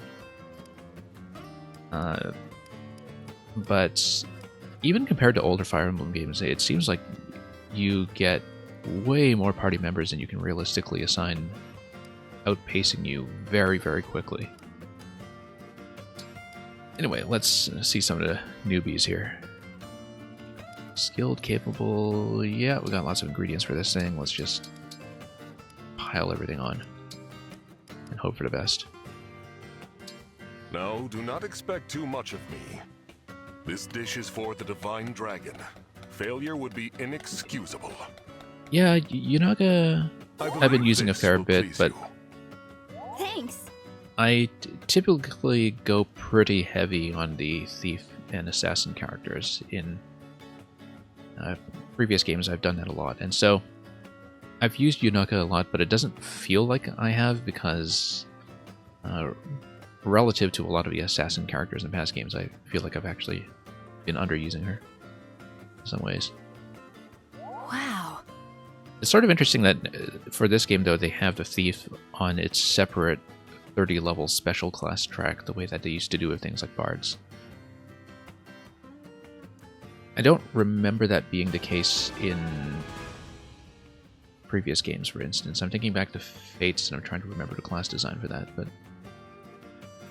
Please, take the... And it's interesting that they just took out things like lockpicking entirely, where anybody can just pop open a chest now and you're not hunting for keys or anything. Although, of course, Yunaga did have the automatic lockpicking on doors. So that's still in place.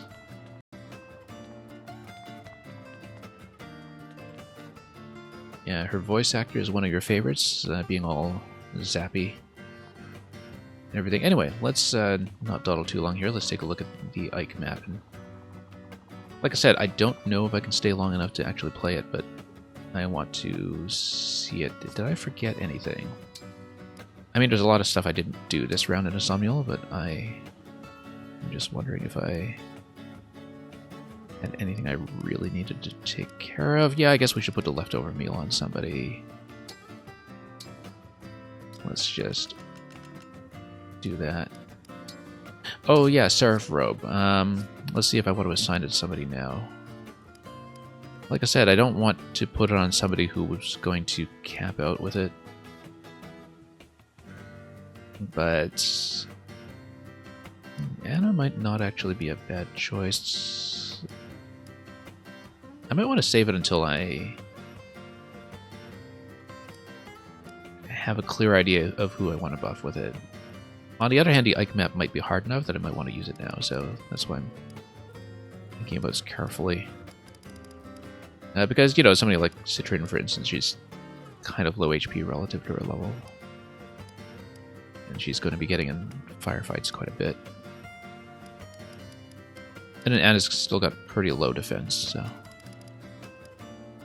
But we'll see, because I've got a lot of really lower level characters now that are straggling and falling behind, and I might want to put 5 HP on them at some point, so we'll save it. You make Chloe into a mage, okay, yeah. I'm thinking Wyvern with her. Because I do have the appropriate weapon skills on her already.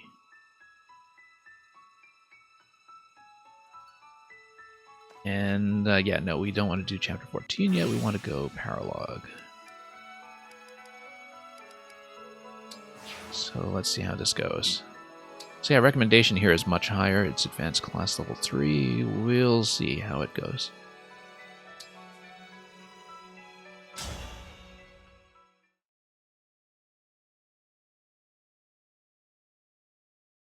I'm pretty old-fashioned about getting my characters up to level 20 before I used a Master Seal on them. So I've only upgraded maybe 4 characters so far, maybe 5. Yeah, 5. I've Gebel Castle. Anyway, At least that's let's what it looks like. play. Someplace you've been? Yeah. It's near the border between the nations of Crimea and Gallia. Interesting that this place is where we'll have our trial. Trial? We were pursued here by forces from the Kingdom of Dayan. Our escape was cut off. The strength of their forces was overwhelming. It's been a long time since I've played Path of Radiance. My father had died, and I'd taken up his role as leader of the Grail Probably mercenaries. Decade and a half at this point. And this is where I met my first great trial. That sounds rough. I fought to protect my sister and the Grail mercenary. If you found yourself in the same situation... I'd like to think I would also fight. And I believe you would fight well. So show me how you would defend those near to you. A trial? You want me to fight you? If you win this fight, our bond will become even stronger. Understood. That's the spirit. So we'll see how we do in this relative to how I was doing on Lynn's map. I did Lynn's map on my last stream, and it was, I think, the hardest one I've played so far in this game. It took a lot of careful thinking, especially because I didn't control the spawns very well at the end. It turns out you can master class them early. Oh, so it doesn't affect the stat growth too much, or because it's always been the case in Fire Emblem that you can get them upgraded at level 10. But I've always chosen not to do it because it's kind of cripples their stat growth if you cap them out. But because, you know, ever since they introduced second seals to just let you go back to base classes, that hasn't really mattered because you could just cycle the characters through and continue feeding them experience. But I still have a lot of old-fashioned assumptions about how Fire Emblem works, where it used to be that, you know, you just have the base class and the advanced class and you're done. And so you would want to max out your experience gain along the way by not upgrading, which would effectively just cut you off from a few of the available levels. Now let's take a look at the map first of all, and let's see what we're dealing with. Oh, this is going to be... You look at the speed stats here, this is going to be rough. What is Ike going to do to me? He's going to run around a map. He has Great Ether, and so... yeah, he's going to do this counterattack thing where he's also armored, and he also has hammer, so I can't just throw Louis at him. Resistance 3. I'd probably still want to pummel him with magic attacks. Looking at his stats here, that really seems like it's going to be the approach. Oh, he hits so hard, though. Looking at this. Yeah, he's got Ragnall. And that's got a 1 to 2 range. Apparently, their stat growths get better when you masterclass them as well. Interesting. Yeah. Yeah, there's a bunch of stuff they've changed with Fire Emblem over time to make it a little more beginner-friendly without, you know, beginner traps. But I still have old Fire Emblem habits. Like, I have pretty much ignored Vander the whole game because usually my first reaction when I see a promoted character in your party from level... like from map number 1 is I just ignore them and try not to let them soak XP. And then, so I think Vander has gotten like 1 kill in my entire campaign. Anyways, small party here, which might even be good. Also notice that because you don't have Ike's ring, that Tamara will not have a ring at the moment, but we can always give her one of the ones on the side. We'll definitely want a bit of a core team for this one because it looks tough. So definitely want Louis, Jean. I don't know if we'll want Alchrist. We're going to take a look at whether we are actually dealing with flyers. It's mostly armor on this map, right? Oh no, lots of monks, healers. Okay, lots of armor. A couple of spears. But no flyers, so I might actually want to bench my archer for this one.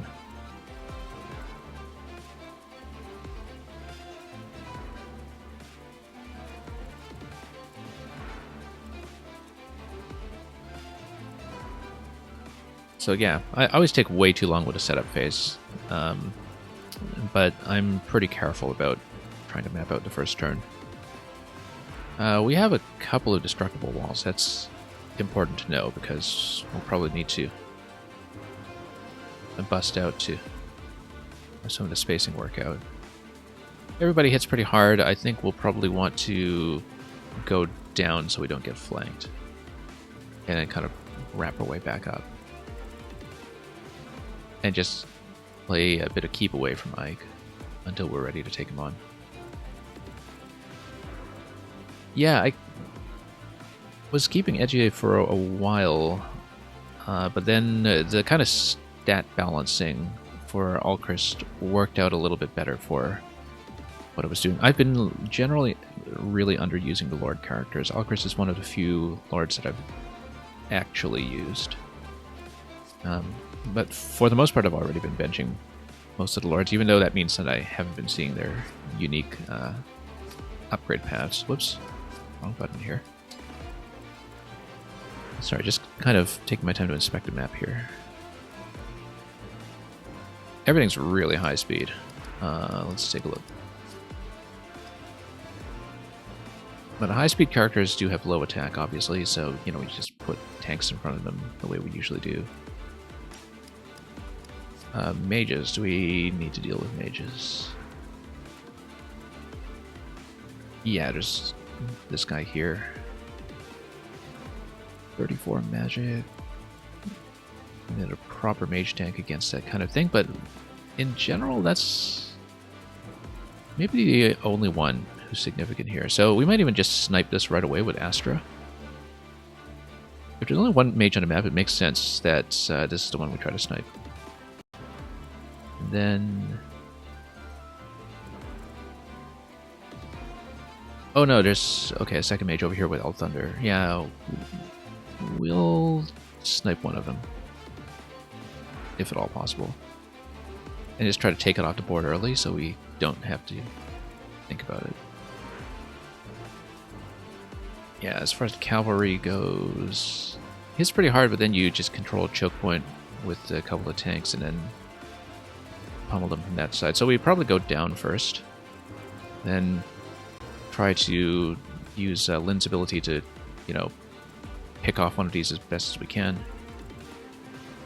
Like, I won't kill it outright because it's not a flyer, but still do something. And then we just make sure we have a lot of anti-armor to work with. So, and we do. We've got hammers, we've got rapiers, we've got lots of magic. Let's see about the resilience here. Yeah, resilience is actually kind of high for... Well, these are halberdiers, okay. So then we kind of go up this side. We've got archers over here, but I might want to keep Chloe anyway. Oh, what did I say I would do with hang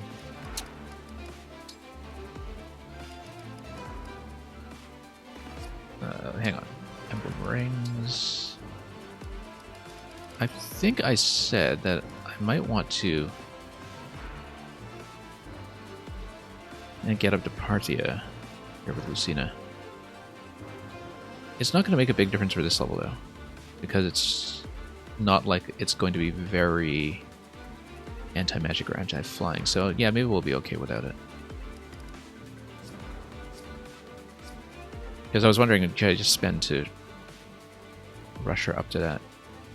We got enough bond fragments to actually really power up either pairing, either with Lucina or Lynn. Grants bonus to avoidance that increases with units supportable with adjacent allies. Yeah, we don't actually have good supports with Anna so far, so...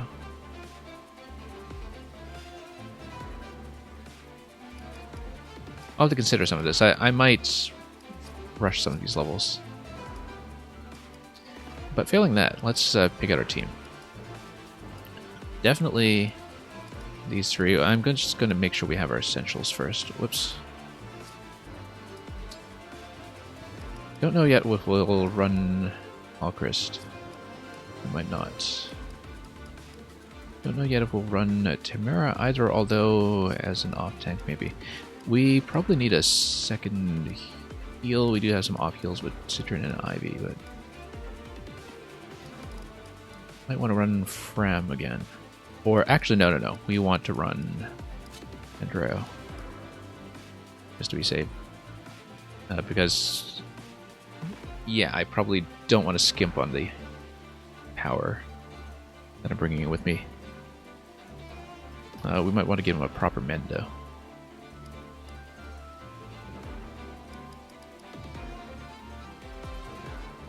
Yeah, no, we definitely want Pendro. He's been very useful. And we'll actually have some cavalry running around. So yeah, we got our 2 heals. We got a fair bit of magic attack, which is going to be good. I feel like against all these high-speed characters, that my Jade is going to be a little too flimsy right now. She got 25 defense or so, but she'll get doubled by absolutely everybody on this map, so probably not that useful. We might go with Tamara. Although defense is still at 17, it's not great, but... oh yeah, no, we want Yunaka, actually. Or do we? Because... let me take a look.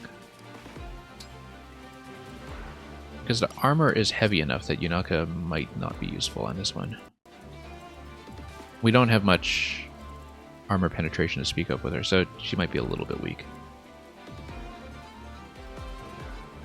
Yeah, I do think about everything before doing anything. I usually have my entire first turn mapped out before I start battle. It's old Fire Emblem habit. So it means that I have a vastly different playstyle than a lot of other people, I think, but... and probably one that might be a little bit boring to watch. But I appreciate the viewership and the company anyway. So yeah, we'll definitely have Louis and Jean run down. We have a destructible wall over here. We don't have Ike to blow it up, of course, but... Actually, if we just have everybody just kind of bum rush Louis over here on the first turn, then it's just a matter of being able to crowd around his side and get my party in so we can do something there. Yeah, I don't know yet if we will be running Yunaka. She's a little weak right now until I can get her weapons upgraded again, but at the same time, having somebody really high speed could be useful here because at least you won't get doubled.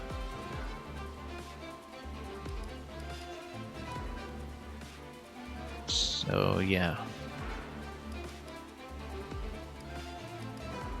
Yeah, definitely Chloe. We'll try to get some crits down with her. Definitely Ivy as well, I think.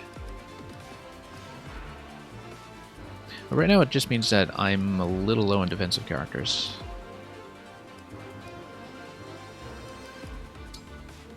Let's take a look at this again and see how we're doing. We can take advantage of a lot of this slow movement here and also just get some of them over fences and such. Yeah, we can probably bust down this wall. Nobody's going to touch that the first turn. 33, 25. Yeah, I probably have Louis coming down one way, Jean coming down the other way. We have to outpace all these before they chase us. And we just pick one side and we go. And just pick them off. Before Ike comes in and really wrecks everything. What's this ability here? Insert attack. While an ally is on the opposite side. Okay, no, we're used to playing against this because I just played Triangle Strategy at the beginning of the year before Fire Emblem came out, and Triangle Strategy does this to you all the time because it's part of the game's core mechanics. And yeah, that's what I've been using Yunaka for as well, is that if you actually have some good terrain to work with, which you'll notice in this map you do not have, then everybody does like 10% hit rate against her or something. I'm still not sure I want to run Yunaka here, actually. Like, the map is a total blank, and I'm just trying to think about what I'll be using her for, because the damage output just might be too low. Who was it I was saying I wanted to put on my Levin sword? I think it was Marin. Wolf Knight. This might be an interesting choice, actually. His strength is a little bit low, though. But if I put Levin sword on him, you've got high speed. And he's got the dagger going. I mean, I just picked him up, and I haven't really played with him yet, but this might be an interesting choice. Let's put the Seraph robe away, though. Let's do some inventory management. I'm kind of liking this idea.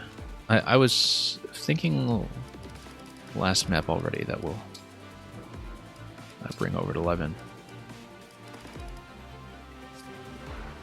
Because you got some movement on him. You got some range on him. A silver dagger as well. However, it is pretty similar to Yunaka, same with most of the other stats, in fact. Lower on defense. So he'd basically be a bit of a hit and run. Oh, is Marin a girl? Okay, I actually couldn't tell. I guess I wasn't... Oh yeah, that's right, she's dashing one with fondness for animals. Oh, okay, yeah. Yeah, no, you're right. I wasn't even looking at her design properly. Because, yeah, previous map. Well, whatever, my bad.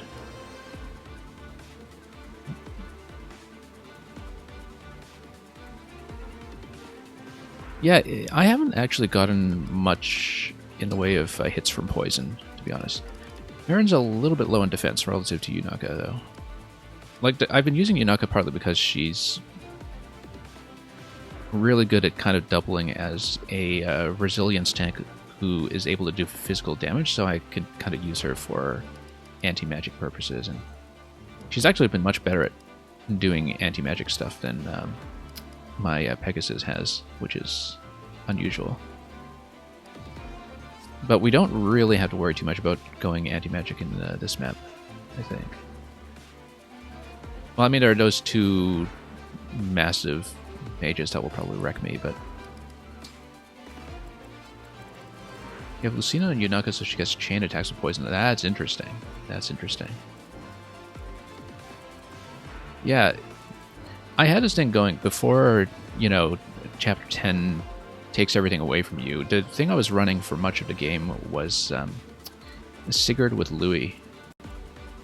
Because the thing I would do with Sigurd and Louis is that I would just run him into the middle of the map and have everybody attack into him.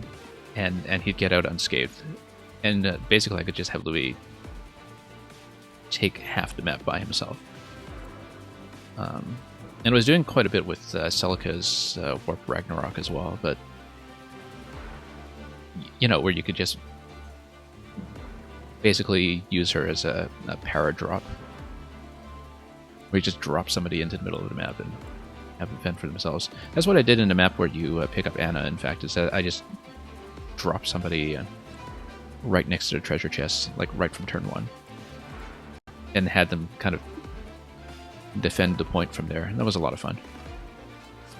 Anyway, I should actually focus on what I'm doing here, so I'm not taking like an hour or two. Just do a setup. So what was I doing? Okay, let's say we take Marin, and we need to give Marin a ring. Yeah, the reason I'm going with Marin here rather than Yunaka is that with a sword you get access to Levin's sword, and then this way I have a bit of a speedy character who can get in there and actually do stuff.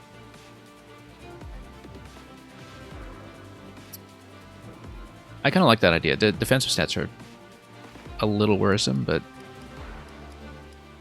I feel like I need high speed. So, we'll go with that. Which means I need a ring. I'm going to put a ring on it. Okay. Might even just pump more speed. I'm not going to necessarily like really optimize this. I'll just pick something that's at least B level and has stats I want.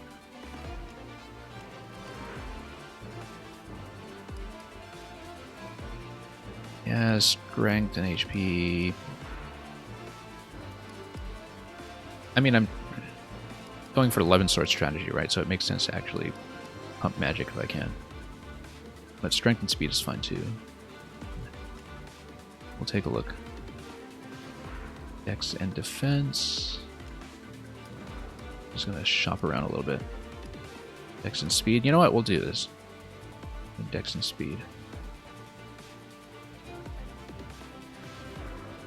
Maybe. No, we're not going to get a lot of crits here anyway. Magic and Dex. Let's see.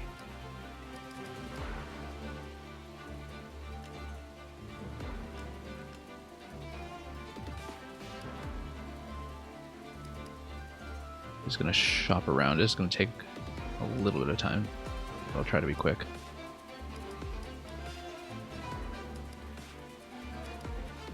Who else do I even have here? Like Knight's Dex and Defense. I ideally have something like Speed and Defense or something, but... Yeah, I definitely want to pump Speed, I think. Let's see what else I have here. Yeah, we'll just go Strength and Speed, whatever.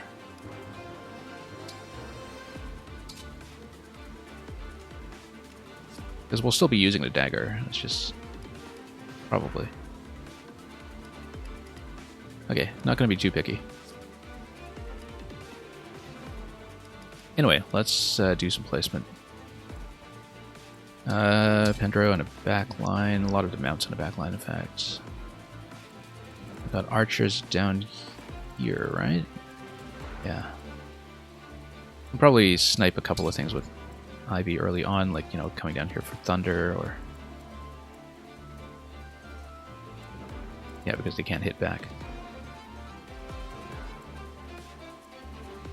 Oh, I guess I won't have any longbows if I'm not running archer.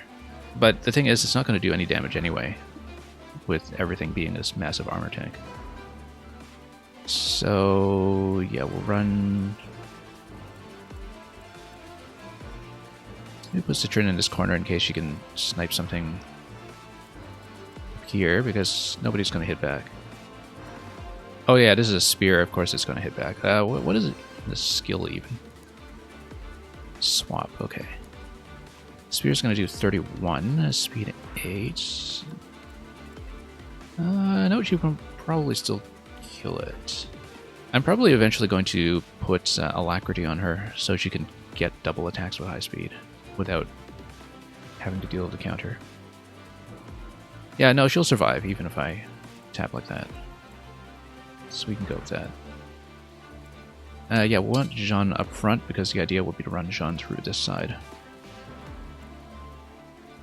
And then the other characters, whatever, they'll just be busting down the door.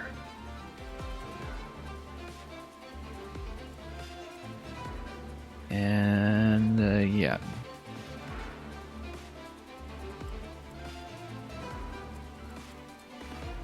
Maybe put Anna and Lucina up front. Some of the faster characters in back.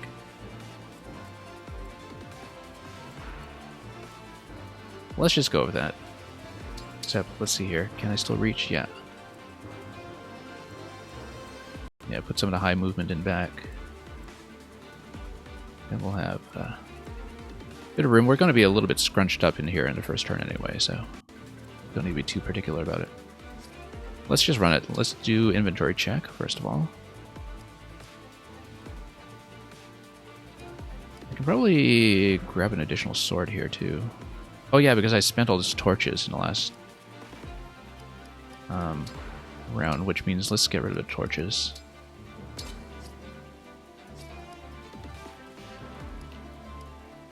I probably want a bigger heal on Pendro. Might just need to buy one. Staff. There we go. Yeah, I feel like I'm going to run out, but we can also just buy one or grab one from the convoy. We'll deal with it later. And Louis, I don't think I have anything anti-armor with him. Okay. Men and rescue. Do I want to keep her on rescue? Yeah, we can. We might as well have somebody on rescue. It's very useful. And Chloe's got a lances. Standard heal on the Ivy. I'm happy with it. Let's do it. Pre-battle save. Like I said, I've taken long enough with this that I might have to run a very long stream just to finish this map, but we'll do it and see what happens. Okay, moment of truth. Let's see it. Give me your bet.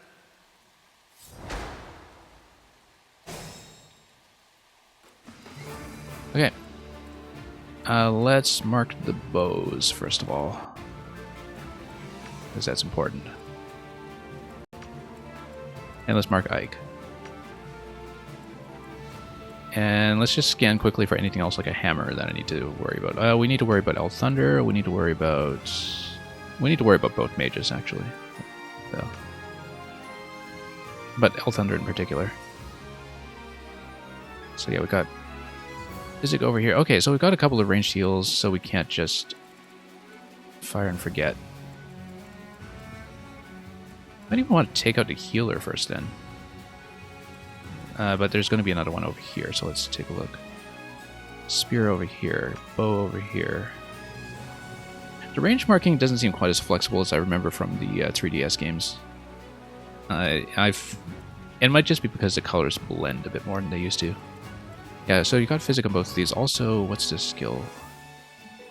Oh, okay, same as what I have on Jean. What's this skill? Yeah, so this is all positional stuff. It's gonna work with Ike. Ike's been waiting for hours. Yeah, he's used to some patience. Okay, gotta watch the pincer attack skills, and, well, these skills in general. That we're gonna have all kinds of movement to deal with. Anyway, let's do it. Louis is gonna go up front. He's got defense 33. He's going to be very cozy. As long as there aren't any hammers. He's gonna be very, very cozy. So we'll just park him here. And wait. Now, let me do a bit of a count here. If I want to snipe this guy, 1, 2, 3, 4, 5, 6, 7, 8, 9, 10. 1, 2, 3, 4, 5. Okay, so. I will Also, obey. let's check Thunder over here. Ooh, that's gonna do nothing. And the thing is, maybe if I can get the healers to burn their heals, but I don't think... Yeah, they've got them up to 10 charges. So yeah, that's not actually going to be as effective as I thought, and I should have read that a little more carefully. That's okay. Let's see what Citrine can do up here. She can get a straight kill. We just need to make sure that she doesn't die to a counterattack. And there is going to be a bow over here. That will do 26 against her. Which is going to be an additional 17. So as long as she's not down to 17, it's fine. 24, 34. So there's going to be just not a longbow, right? Yeah, so worst case is going to be 17 damage coming out of that. And if we need to heal her up, we'll heal her up. Whatever. Also, I guess the enemy can bust down that wall and rush it and kill me, but we'll worry about that later. So it's going to take her down to 13, so I do need to evacuate her afterwards, or heal her up. And we can do that. We've got Physic on Pendreo, so... And it's... Yeah, I don't want to depend too much on the... right here, but I'd rather destroy this one now.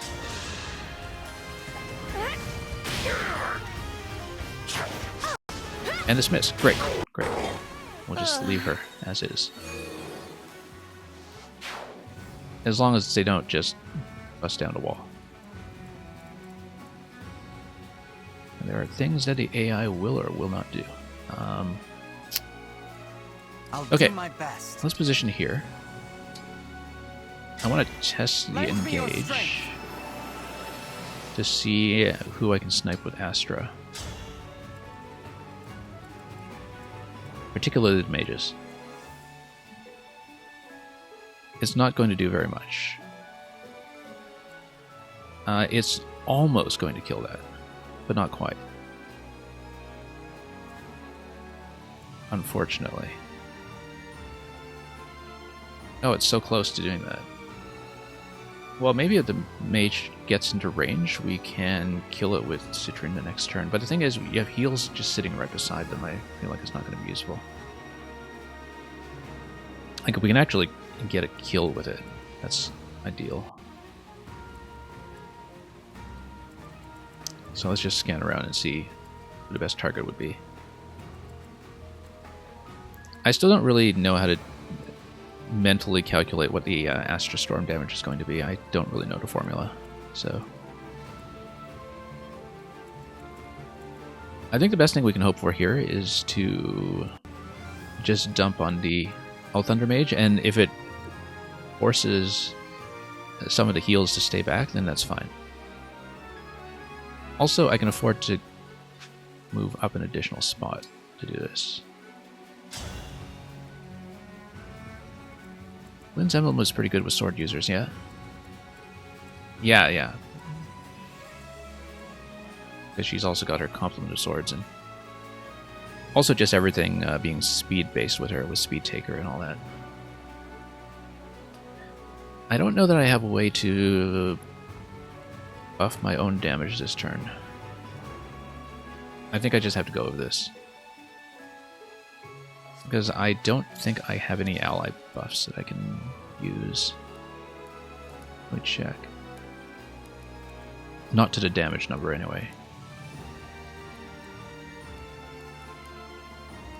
No, I don't think I have anything. So, yeah, that's okay. We'll come over here. We'll still go Astra. It's probably going to be negated by heals pretty quickly, but if it gets within range relatively soon, then we'll just take it out. Like I was saying, the alternative was to go for the Hellfire Mage on the right side, and then if it's going to chase, then we just snipe it off with Citrin next turn. And we'll just pile in.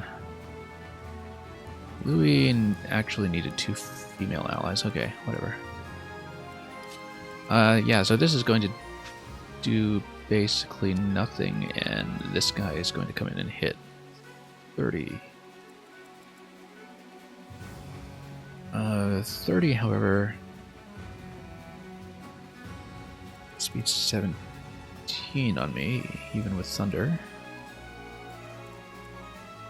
Thunder's not going to follow up, though, so what's it going to do?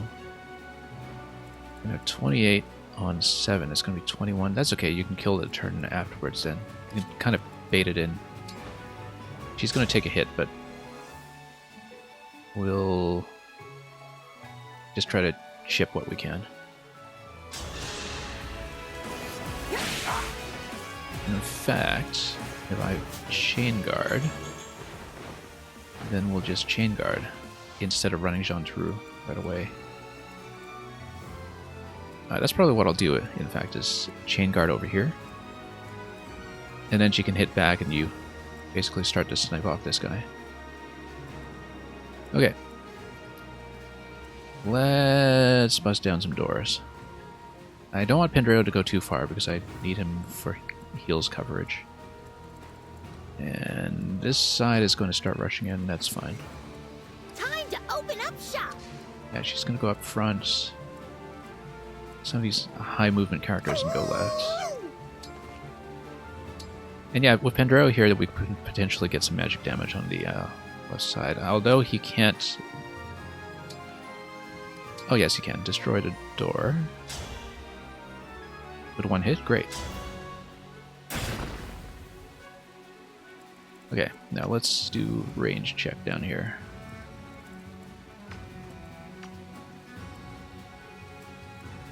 Then we'll get Marin and Jean down right away. Yeah. First of all, let's switch Jean over to shielding.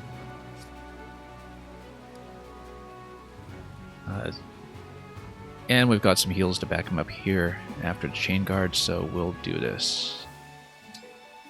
Yep. Let's go.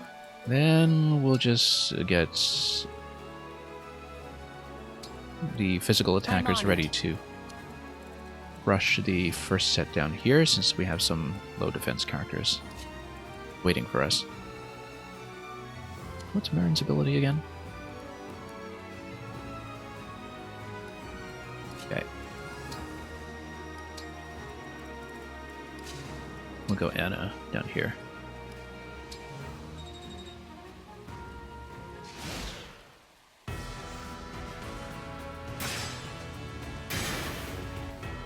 Great. Now, the left side might start to rush me a bit here, and yeah, it will. And that's okay. Louis is going to do his thing.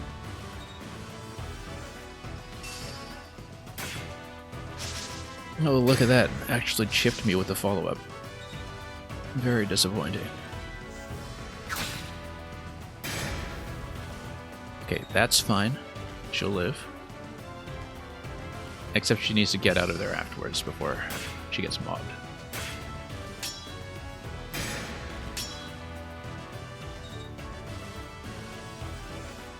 Which means the Hellfire Mage is actually going to be a bit of a problem. And yeah, as expected, we're going to have some heals on the one I tried to snipe. Okay. Yeah, so the problem here that I'm running into is that... Okay, these attackers won't get far enough to hit Citrin. But El Thunder Mage is going to try to hit her in this position. Stay focused. If I go Thunder on this side, then we kill. But then we have Alfire against Thunder. That's going to double. And that's going to be 34 over 24. That's going to hit me for 20. So we need to heal her up if I do it that way. If, however... Well, she'd take 20 damage either way, because if she stays in this position, then she's going to take 10 from this guy, 10 from this guy. So either way, if we snipe off the bow, and we'd have to... Like, we're definitely sniping the bow. But then the question is what I do after that. We'll worry about it later, but I think what must happen is that I'd need to snipe and then take Pandreo back for a heal, which means our spacing is going to be 1, 2, 3, 4, 5. Pandreo is going to be over here, so... If he's going to be over here, who hits him? Luckily, not the melee, only the Sage, so he's got 28 resistance. Okay, so he'll be fine. He can run over here and drop a heal on Citrina over here. She's going to hit with Thunder. Worst case scenario is that Elfire moves back, hits her twice for 20. And then we'll basically have mages in position to take out these guys. Which means that I can't use Pandreo on this side right now. I have to... Let's see... Yeah, Jean's not going to do much here, unfortunately. Just too much defense. Marin... Let's see how the 11 sword does. Decently. 11 sword is going to take this one out. So we are going to do it that way then. Once we jostle for position a bit, then we get Jean out of here. Ivy can probably one-shot at range, of course. Assuming we don't have spears we're dealing with. This is a spear, okay. That's fine. It's not going to kill her.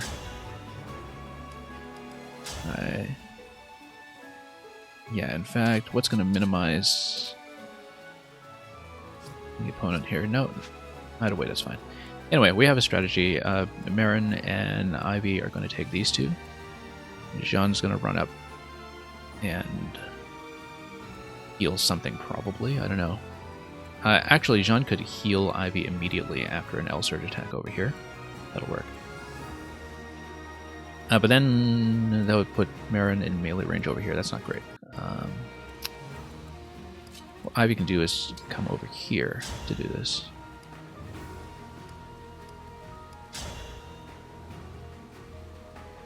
Instead of going L-Surge. This is looking to be 100%. She'll take 14. She gets healed up. I think that'll be fine.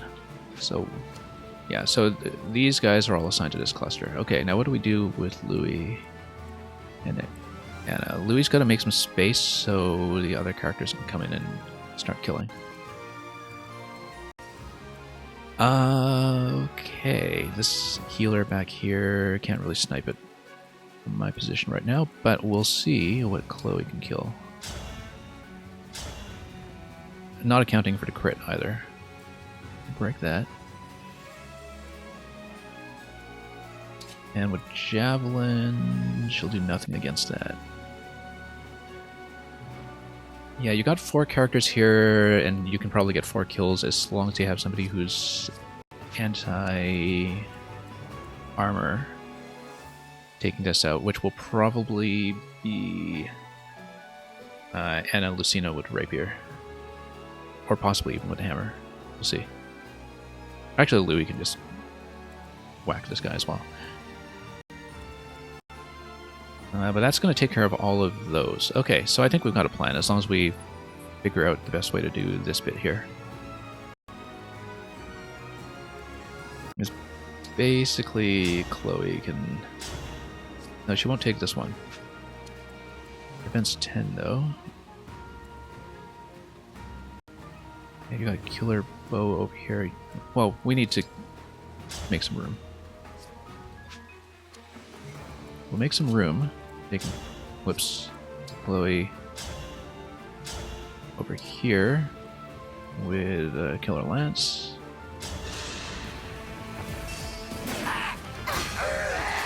Simple enough.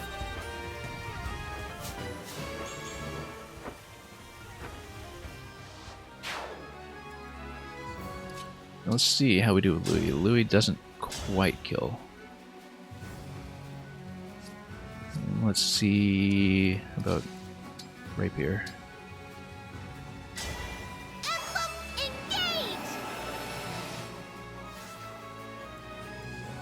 Love how Lucina actually does recognize Anna when they have their bond conversation. As she would. Okay, the all-for-one attack doesn't quite do it. It doesn't double or anything, though, so that's why I wouldn't. No, but Rapier would break and also... Well, that... Yeah, I don't think we can kill all four then. We need to leave one of them alive. But we can leave one of them alive and trapped, so it doesn't do anything useful.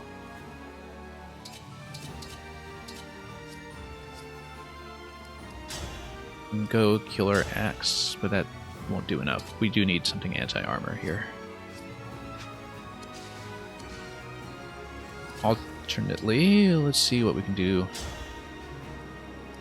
Manicotti. No, that does nothing.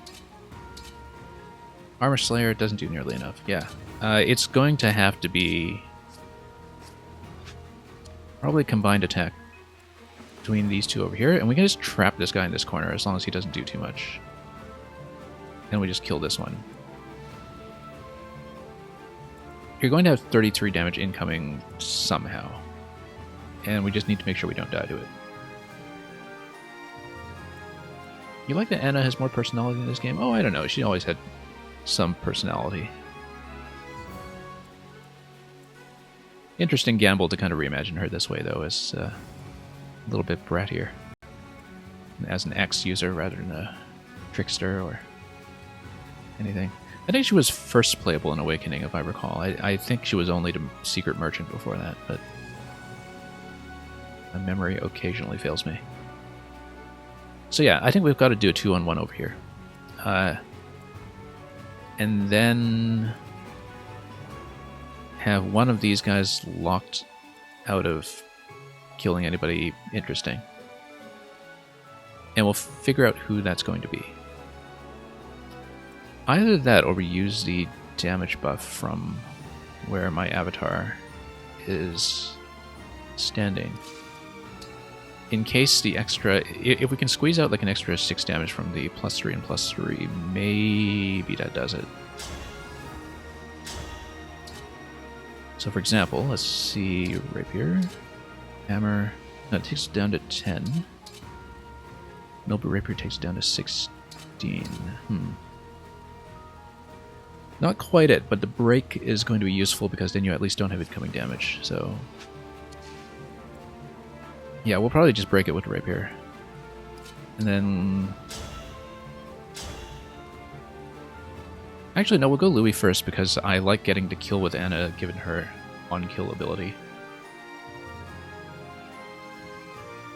Yeah, I like this plan. Let's do it.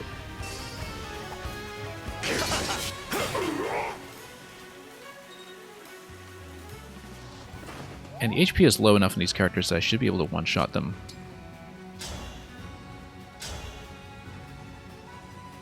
Well, one-shot one of them anyway.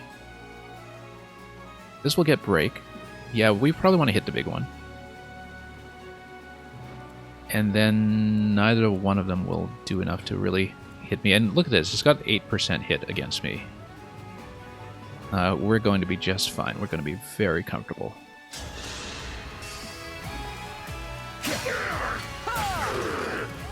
Most of her personality is just, I love money.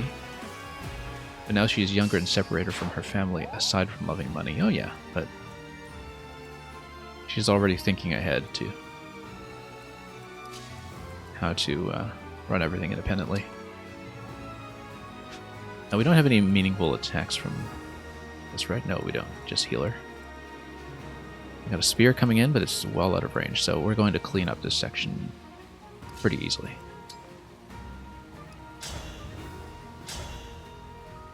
The next thing is to make sure that after Citrin does business here, that she doesn't get mobbed. At the end of this turn, it's going to be Citrin here, Pendreo here.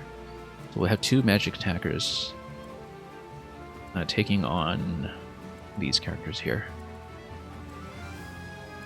And I should be within range to run somebody back to help with that, maybe. If I take Ivy over here, because then Ivy can fly over to assist. So that's the way I'll do it. I'll have Ivy on this side to run her over.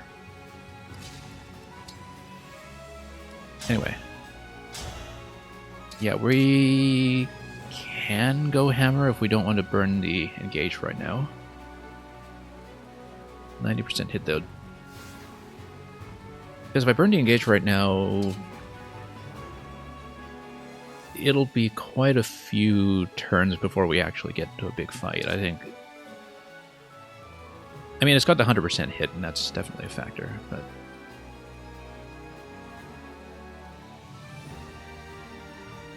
I feel like I actually want to stay on hammer, then. A bit of a risk here with the 90% hit, but hopefully she won't whiff.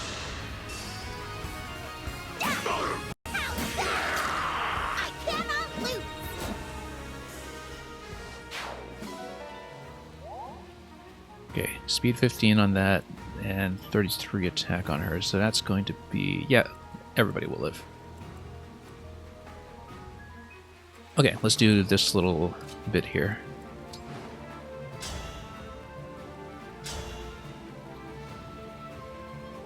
And yeah, that's going to hit nice and hard. Let me just check what we want to do.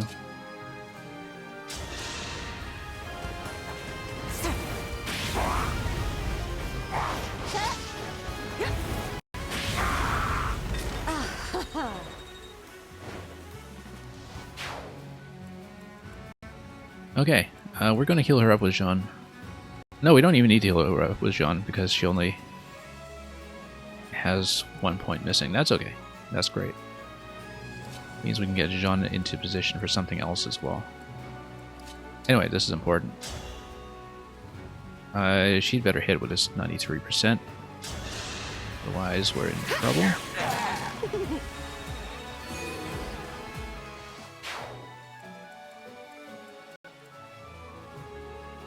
And so, Death Wishes, have you actually finished the game at this point? Out of curiosity. As you can tell, I'm quite far, I think, from doing it, especially because it's clear that you'll have a paralogue for all 12 of the Emblem characters, and this is just my 3rd one.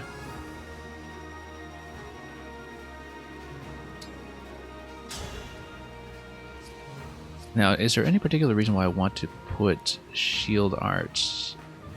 I have no, because if he gets attacked by Elfire, I want to attack back. So we'll stay on Elfire.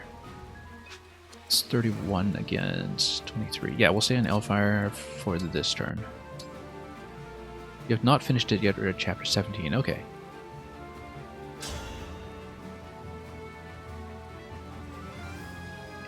And yeah, I was pretty confident that it would go on for quite a bit longer than 17 chapters, so... Yeah, it's kind of nice to be at the stage where you can watch other people, because I'm starting to see some other people I know on Twitch pick up some of the early chapters, and it's nice to actually be able to watch. Let's see... This is the first Fire Emblem game to have released since I started streaming on Twitch. I normally stream Mario Maker, and most of my audience is from Mario Maker, which is why very few people have been showing up to this. But it's been time-consuming, but a very valuable experience, I think. Well, we might as well top her off with a heal just to...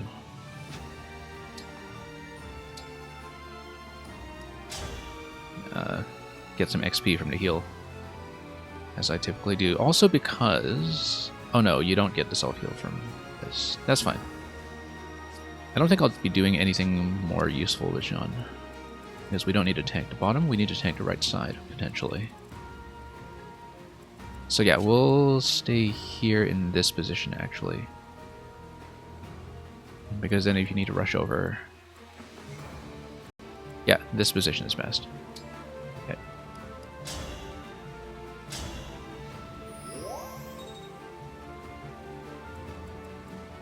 Yeah. If you're looking forward to replay this and go into a few different classes in the second run. Yeah, my original ambition was that I do this run without the DLC pass, but then eventually I'm pretty sure I will get a DLC pass at some point, at least for the big expansion at the end.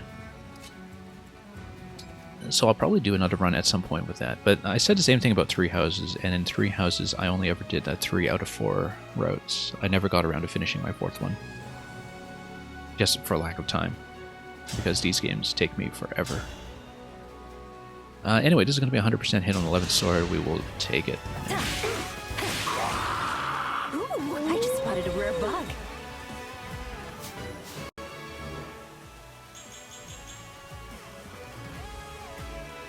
Okay.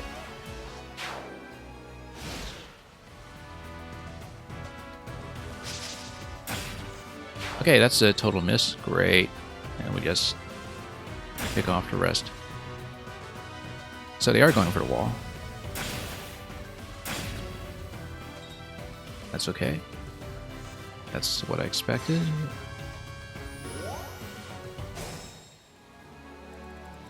And if they're going for the wall, I'd better pull back. Which means we gotta kill this. Unless I want to stick around and snipe somebody else. I feel like that's not smart. But you can do one mage snipe over here. We don't have any bows to worry about. And we can also run Jean in front here as a melee tank. Which is probably what I'm going to do. You know, just start dumping magic on all these guys. Dump on that one. Frees up a spot, allows me to have a getaway with Citrin, or to continue just pummeling all of these guys. Although the fact that so many of them have ranged attacks is maybe not great. But if I switch her out of Thunder, then we don't get doubled, at least. Let me just test out a few things.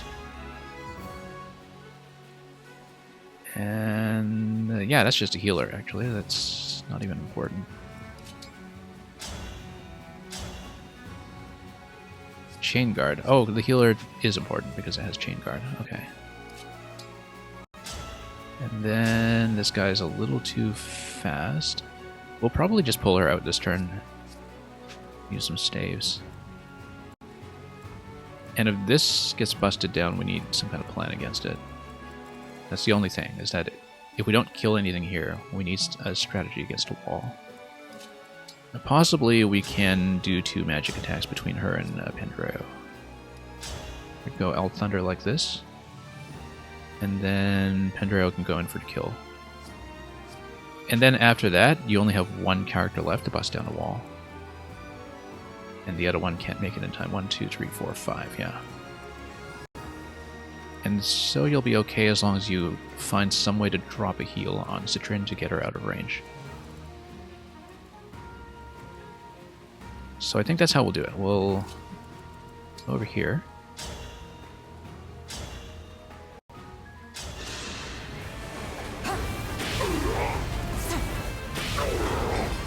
Nothing left of you. And if needed, if we don't end up killing this, we'll get Jean to block in front of her using the shield stance.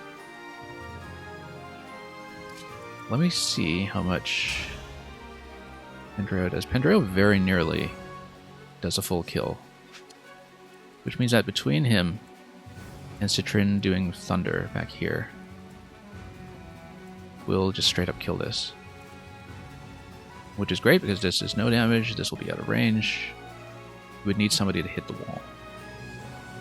And Citrin will be on Thunder, so she'll be slow, but she'll be safe. So we'll do it this way.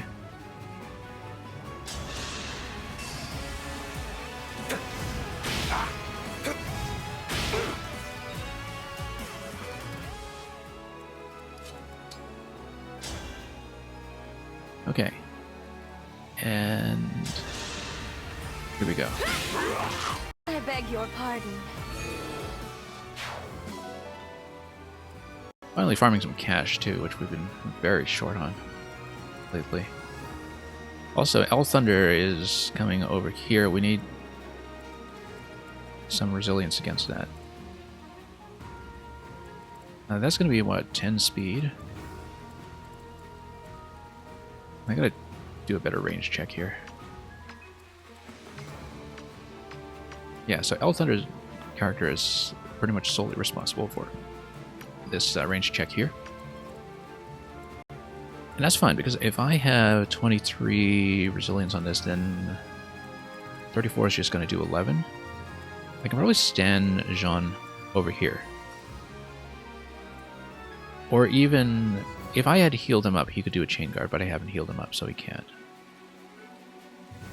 And then this will get baited back here, and then we'll have enough to just burn him down with a physical attack really quickly. Because as soon as you're taking out both mages off the board, then the main thing is that Louis needs to stay away from the hammer, but then Louis is pretty much home free for the rest of the map. And look at that, we've got all this open space to work with now, which are all just refresh pods. So eventually we'll probably like try to kite Ike back here and just dump on him if we need. We've got a whole cluster on the left to deal with, but we're just going to peel it out slowly and fire over the wall to take out everything we can. So let's kill this guy first. Let's get rid of the healer. 13 by 3. Let's see if she can get the crit. We'll put her on the left so we don't have to... Oh yeah, I guess we need to take out this guy. And we don't have to because the objective is to kill Ike, but we might as well farm the experience. That's just going to be a spot for Louis eventually, not this turn. But we'll eventually park Louis over there. So let's go kill her Lance and hope she gets to crit. She will not. Okay. And then we'll just go Great Lance against it. Actually, I need to put more experience on the avatar because I have not been doing so lately. Yeah, no need to call the doubles because they'll expire after this turn anyway. But yeah, the kill with Liberation can charge the meter, but the meter isn't ready to be charged yet. That's okay. That's okay, we'll do things this way anyway. We need the experience. I am the divine dragon! I need to get stronger until no one can beat me.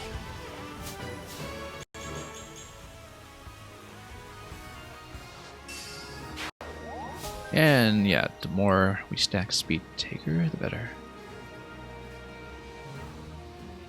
And notice that staying engaged an additional turn takes effect immediately, that we get a +1 to the turn timer right away.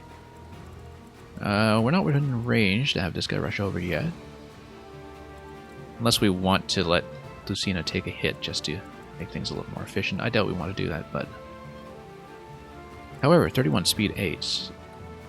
No, because she'll be hit with a spear, and so she won't be able to fight back anyway unless we go Killer Bow, which will not do enough damage. So yeah, no point in doing that. Let's put Louis back here. And next turn we'll pull. Now, we can run Enlil Lucina back, but I think it's probably better for her to aim towards grabbing one of the pods so we can refresh relatively quickly. So the question is, do we go left or right? If we go left, then we have a bit more flexibility to take out that whole cluster, but... let's go right. We'll stay here, though.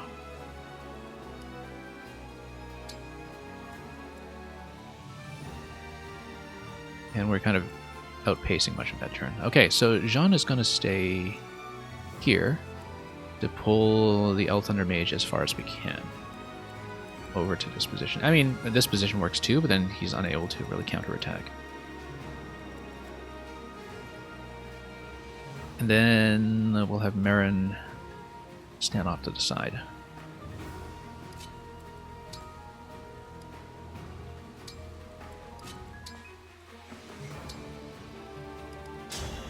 And yeah, you never know when one point of healing can come in handy, so might as well do it. Sometimes it matters.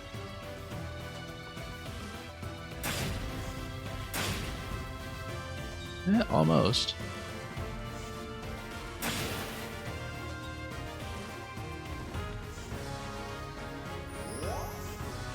Okay. Oh, alright. That's okay, we can take them. We're still engaged. We haven't called off the engagement. Yeah, okay, that was a bit of a surprise. That we'd get so many just bunch up on me immediately, but...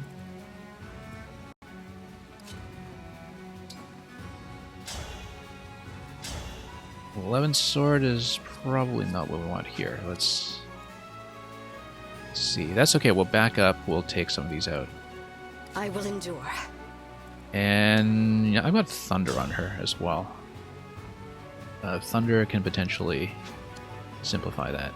Assuming we don't want Thunder on this side. But given Res 12, Res 23, nah. Not gonna happen. Let me do some range checks here.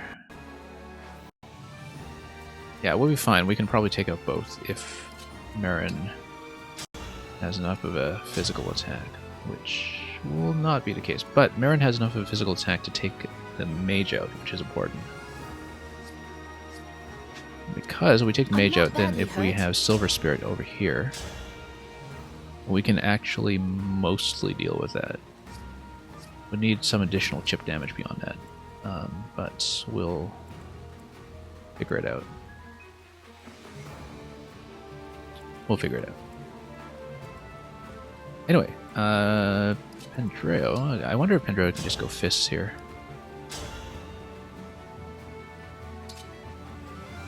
Doesn't quite do enough. But then combined with Citrin, that will make it over the line. Yeah. Because then you just get the break. Yeah, so these two go 2-on-1 over here. We need to figure out what to do with Ivy, because Ivy can help get one kill here. Or you just put up shielding art and have Jean go defense in this position after Marin takes out Thunder. Because then what you can do is use Ivy to do an extra poke down here. And that damage might actually be pretty critical depending on how this turn goes. So the important thing is that Marin must go here. And we'll have to take some damage, but let's make sure there's no more incoming damage after that. I think it's fine. Who's this? Okay, healer. That's fine. That's gonna be 100%, so let's do it. Yeah, I played a lot of Brawler in Three Houses, which also has that double attack when you're on the offensive. But it's interesting to have it be part of this monk style where you combine it with the staff healer. I don't know if you're familiar at all with World of Warcraft, but it's like the Mistweaver Panda monk style in World of Warcraft, which was not my number one character, but my number 2 character in that game like a decade ago, back when I still played it. But I mean, the monk class archetype, of course, is not specific to that game. You see it all over the place. But not so much in Fire Emblem. I'm trying to remember if Fate's Birthright had something similar to that, because Fate's Birthright had all those like Japanese-style alternate class designs, right? Yeah, because, you know, Diablo's got something similar too, I think, with the class in that game. Okay, I think we're going to go defensive with this guy here. And we can do it. We can just switch John over to Shielding Art. And basically just hold position and take 2 damage. Like, okay, maybe 4 damage because of his speed. But he'll be fine. That's the important thing. He might even attack in this turn, but I could also just hold position and be fine. The important thing is we need to go fists against this character here, because then we'll get a break on it.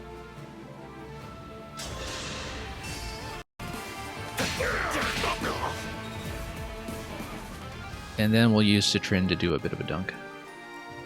And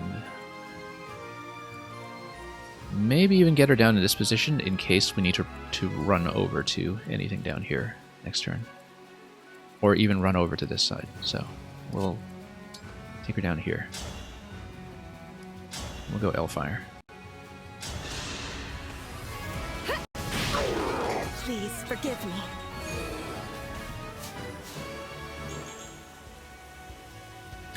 Yeah, that's right. That's I know Fate's Conquest much better than I know Fate's Birthright. I did play Birthright, but I don't remember it nearly as well as Conquest. But of course there was a lot of crossover between the classes depending on who you recruited.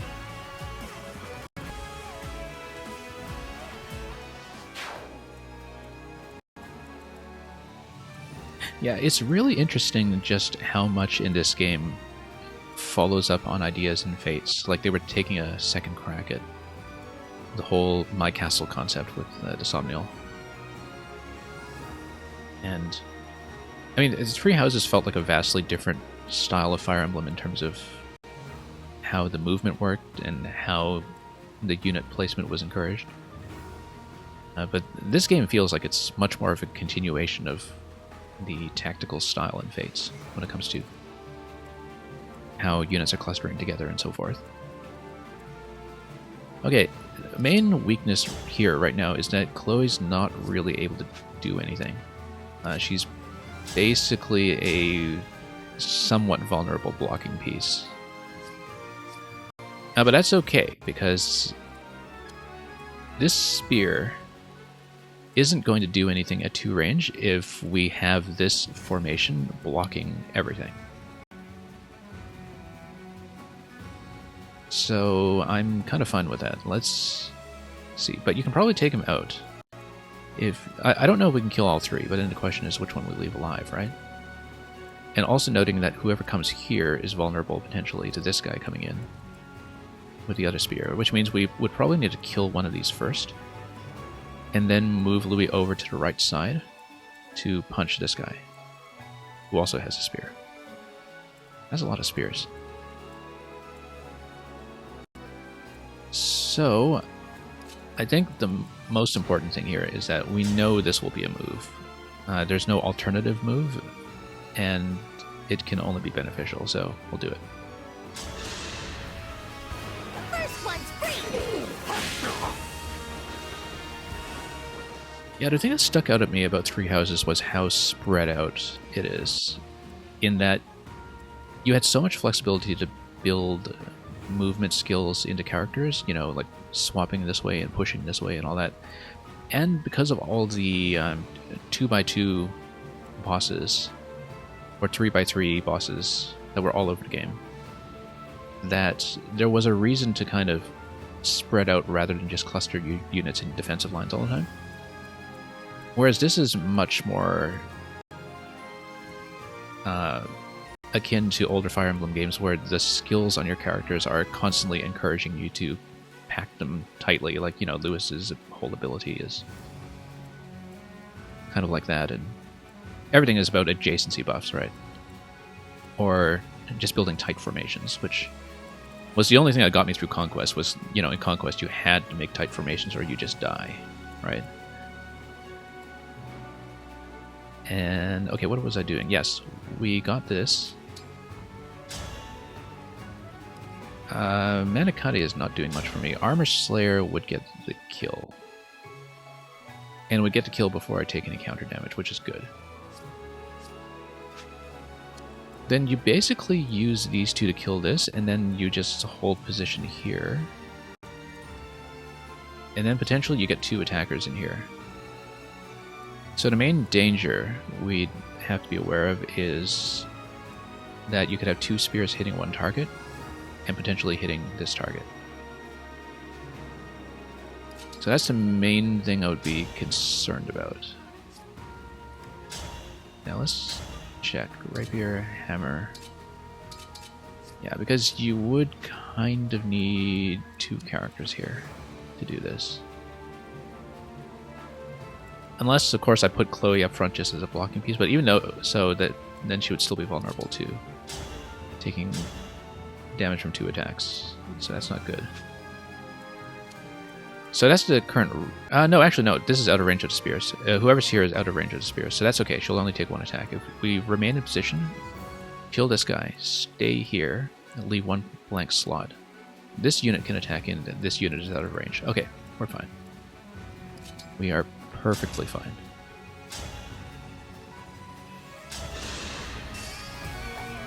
Roby Angel.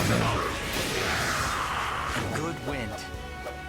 It's funny because Harry Potter and the Emblem of Fire was kind of my pet name for Three Houses as well, because that's basically what Three Houses was. But no, I was watching a lot of Hogwarts Legacy on stream yesterday, along with, what, 1 million other people on Twitch. So that just came to mind as the stream title du jour. Okay, that's going to take this down to 21. I don't have a PC that can run Hogwarts Legacy, so I have to experience it vicariously until I do. Because my equipment here is pretty outdated. I keep putting off building a new rig, and I think later this year it'll happen, but it'll depend on the graphics card situation. Okay, 13 to 13, she's going to take damage. And that's going to knock her down by half. It's going to knock her down by 21. So the question is, can I afford to do that? And will I live to tell the tale? I can also do the all-for-one attack, which will not take damage in return. And that's probably what I'll do, is we will go Great Lance here.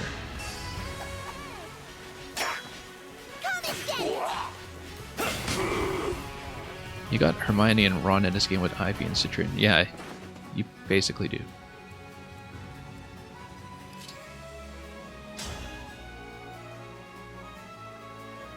We'll go on adventures together.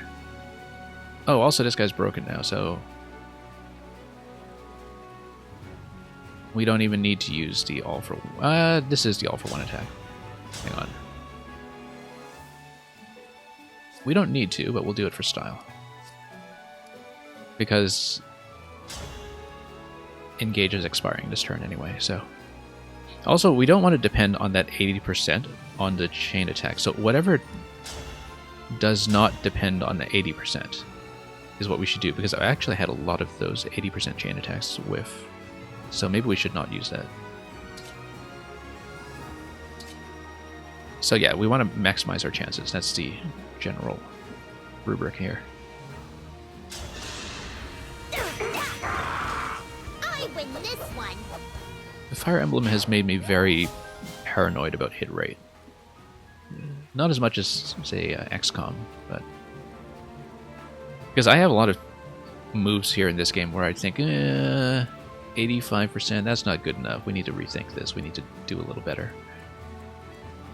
And Fire Emblem just kind of gets you into that mentality. Okay, Jean's HP is down by quite a bit, but I think keeping him in this position is fine, because then this fellow will have to rush in, and then we'll be within range of a number of attacks from various angles. Yeah, so we'll hold position here. And Chloe can fly back. And then, yeah, the spear, we'll just have to deal with it here. That's not going to do anything to Louis. It's going to hit Anna a little bit hard, but that's okay. And then we just pick off these one at a time. Chloe's not going to do anything here, so we'll move her back. We'll need a physical attacker here anyway. And given the positioning here, let's see, 1, 2, 3, 4, 5. Makes sense to move Jean back one spot. So the idea is to bait this guy over to this corner, and then we can hit him from a couple of different angles. So we move back like this. Or even go for the heal now. Because then this character's only target is still going to be Jean. Go 1, 2, 3, 4, 5. Yeah, everything else is going to be out of range. So 1, 2, 3, 4, 5. Yep. So we're going to heal. So we don't lose a tempo on that. Is this game about zone control and RPG? Somewhat.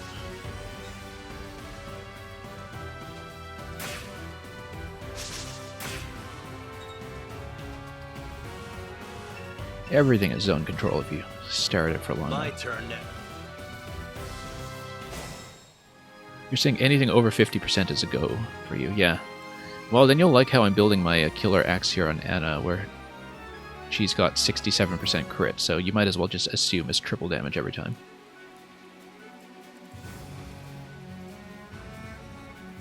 That's one of the higher crit numbers I've been able to stack on a character. I did it with the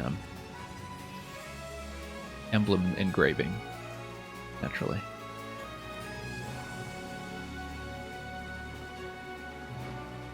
And it's still not reliable enough for me. So,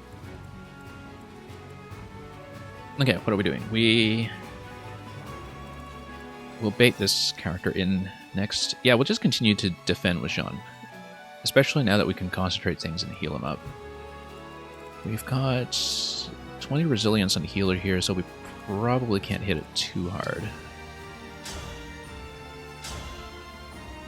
I mean, we can hit it, but it won't do much.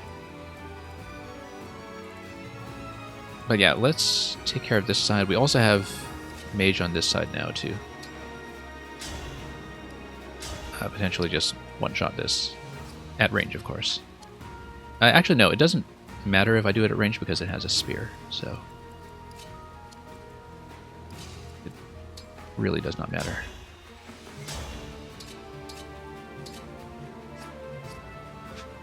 So let's see if we can take care of this first without Ivy, so we have her free to do more interesting things. Good thing she doesn't die to this. Hopefully she does land the 88% hit, because then it'll get a break. Hopefully she gets a crit, actually. Let me take a look at some range checking here. There's a problem with this, which is that, yeah, if I hit here, I will need to block this corner so this doesn't hit her afterwards. That's okay, we'll go for it. Live and learn. Best case is a crit, worst case is we whiff and get severely punished for our trouble. Medium case is we just get a break. And that's what it is. So yeah, Jean will need to block here. Jean will need to be healed up. Marin can go dagger or go Levin. Let's see. Levin will do a little worse here. Citrin can just go ahead and kill. So we'll do that. We'll just leave the healer on the right side alive until we need to deal with it.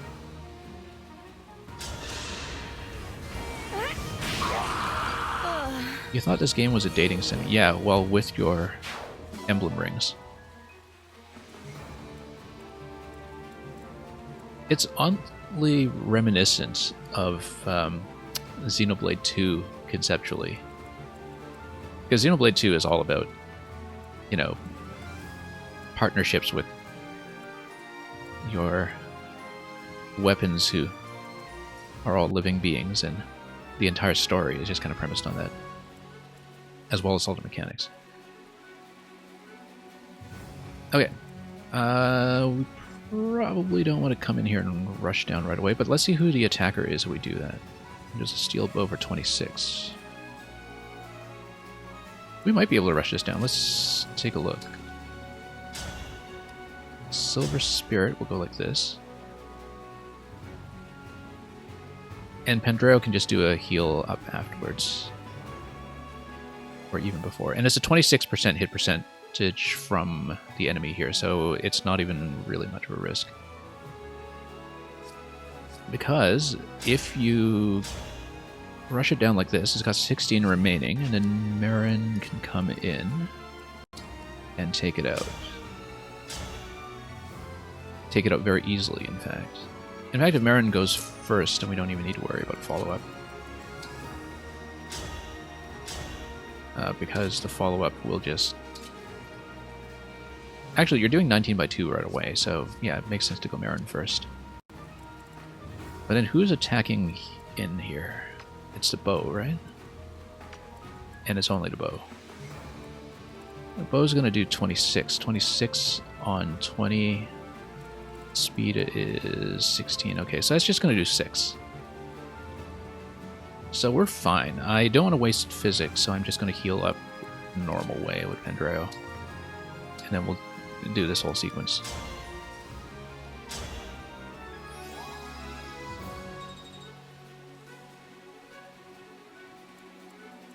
Alright, so Marin goes first. And we'll go... 11 does even better, look at that. And it breaks. Yeah, let's go for that.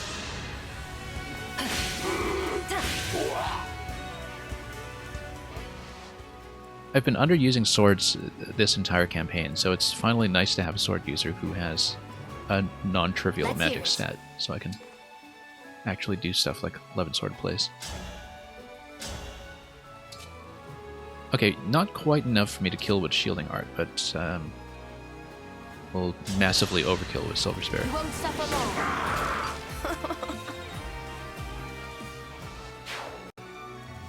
Done. Okay. Now we take care of this guy. Like I said, because of the spear, we don't... well, we could go Thunder from range. Since we don't have any heals down here, we might want to be a bit cautious. Takes me down to 27. Can we hit for 27 after that? Let's see. Armor Slayer hits for 28. So we can. And Hammer hits for how much? Hammer hits for 32.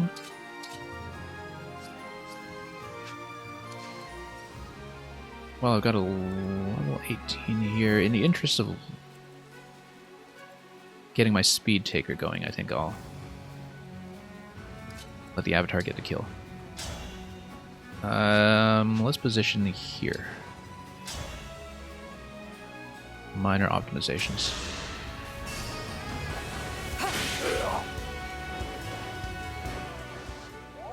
Just a little more movement flexibility on my flyer.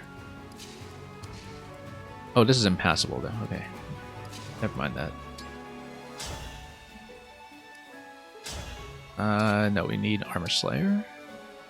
It's going to be a 56% return on that though, so... 77% return on that. Yeah, you know, we'll just attack. And I get first priority on the attack anyway because of Lynn's ability, so we're going to kill it before it fights back.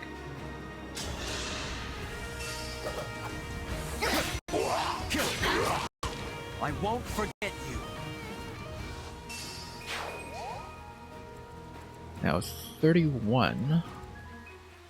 No, that's going to be a spear, though, so we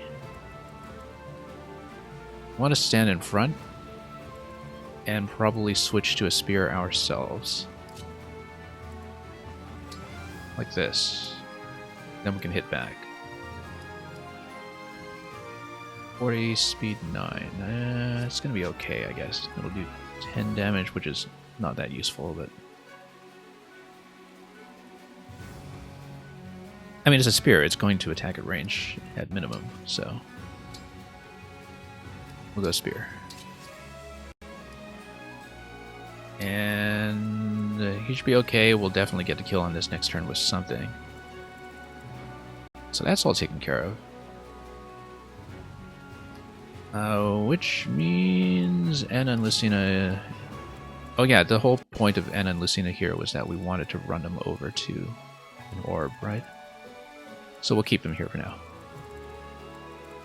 Maybe it's more efficient to run her over here at this point, but we've got enough firepower to deal with this side.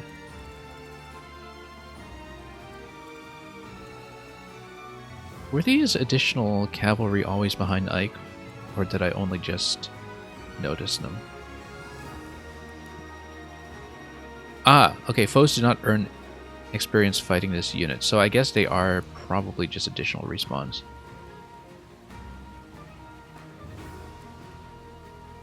Yeah, because after a point, you're not allowed to just grind infinitely. So, okay. I thought they were new. Yeah, hence the massive respawn that we got down here earlier too. That probably happened at the same time. So we can't just spend all day with this. We do eventually have to cluster up again. Alright, so let's call it on this turn.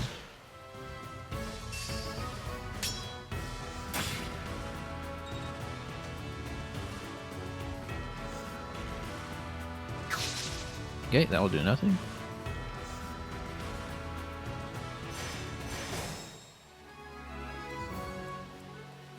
Okay, so now we just go for a kill. We can just fly in for it. And do the same kind of combo as before, I think, where we have magic followed by Armor Slayer.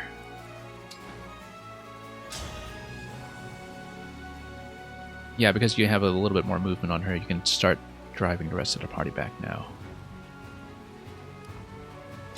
Actually, no, she'll just... Oh yeah, the reason that we were doing that was to keep her out of range of the spear. That's right. That's why we were using Thunder. So we don't have to do as much healing on the way back. And then we'll feed the Avatar a bit more XP since he's been lagging behind the rest of the party all game long.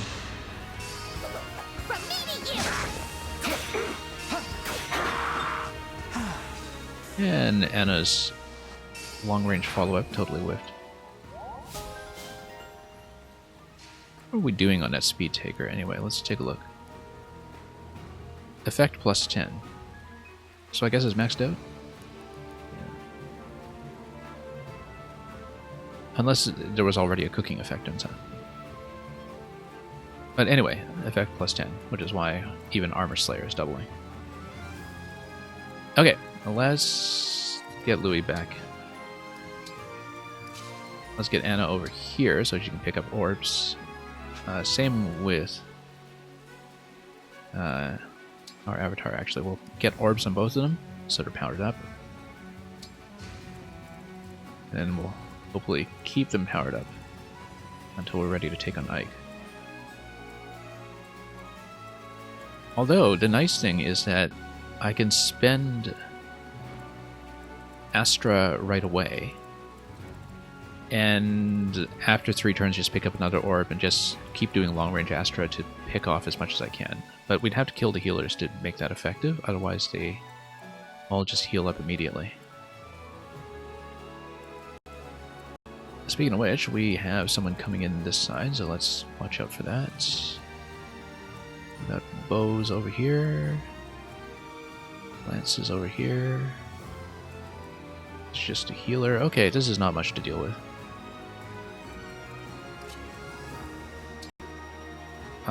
We don't want to attack into a bow with this, obviously. I just want to check damage.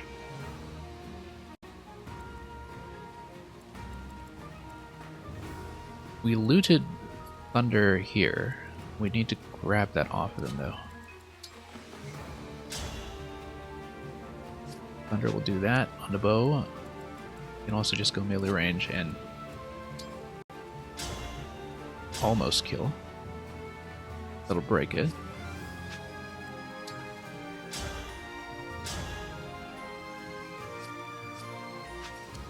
Just gonna check a couple of damage configurations here to see what works best. Yeah, probably can't outright kill too much here. I might need to spend a turn drawing them back.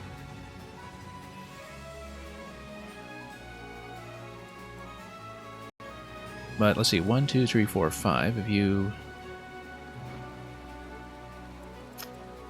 I have a second tank here, like, you know, Pendreo standing here maybe. Then we might be able to do something. Okay.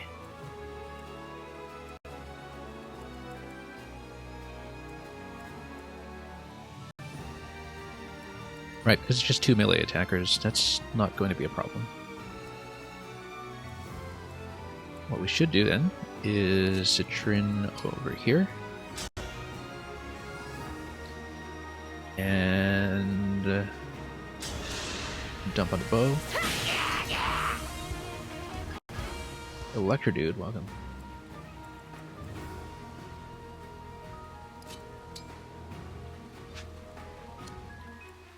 And Marin can actually get the kill on this one here, but I don't know if I want her that far up front. And also she'd take damage in doing so, so let's not. I think what's going to happen is it's going to be Jean up here.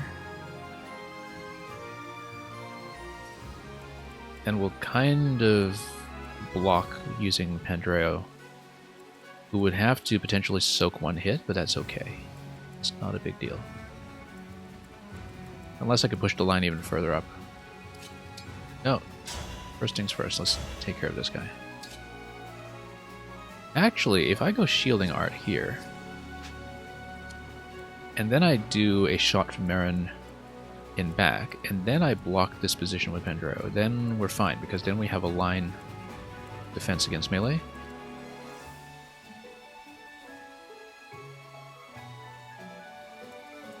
And, well, the only purpose of that would be that we'd feed Marin a little bit of experience, but... or potentially even Chloe. But the other purpose of that is to remain in shielding stance here, just to minimize damage, and to break this. Because if you break the bow, then you can actually go in with the Pegasus and get some business done. Yeah, because you just go Javelin over here. You were beautiful while you lasted.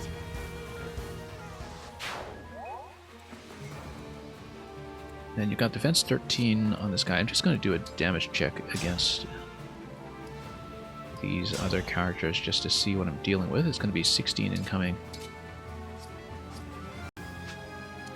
So yeah, you can't really fight all of them, but... what if I snipe the healer? Can I do that? Not quite. Doesn't quite do enough. Also, there's a chain guard. Okay.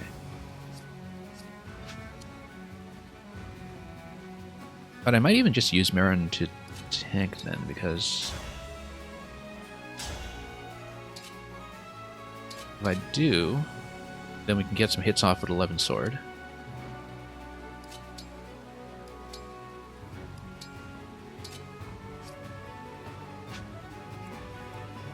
Yeah, because you can put him in the front line here.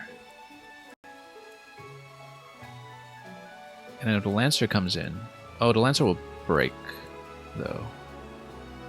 So you can't do it with 11 sword, you have to do it with the dagger. You try to defend. Okay, so we'll do it with the dagger. We'll stay on dagger.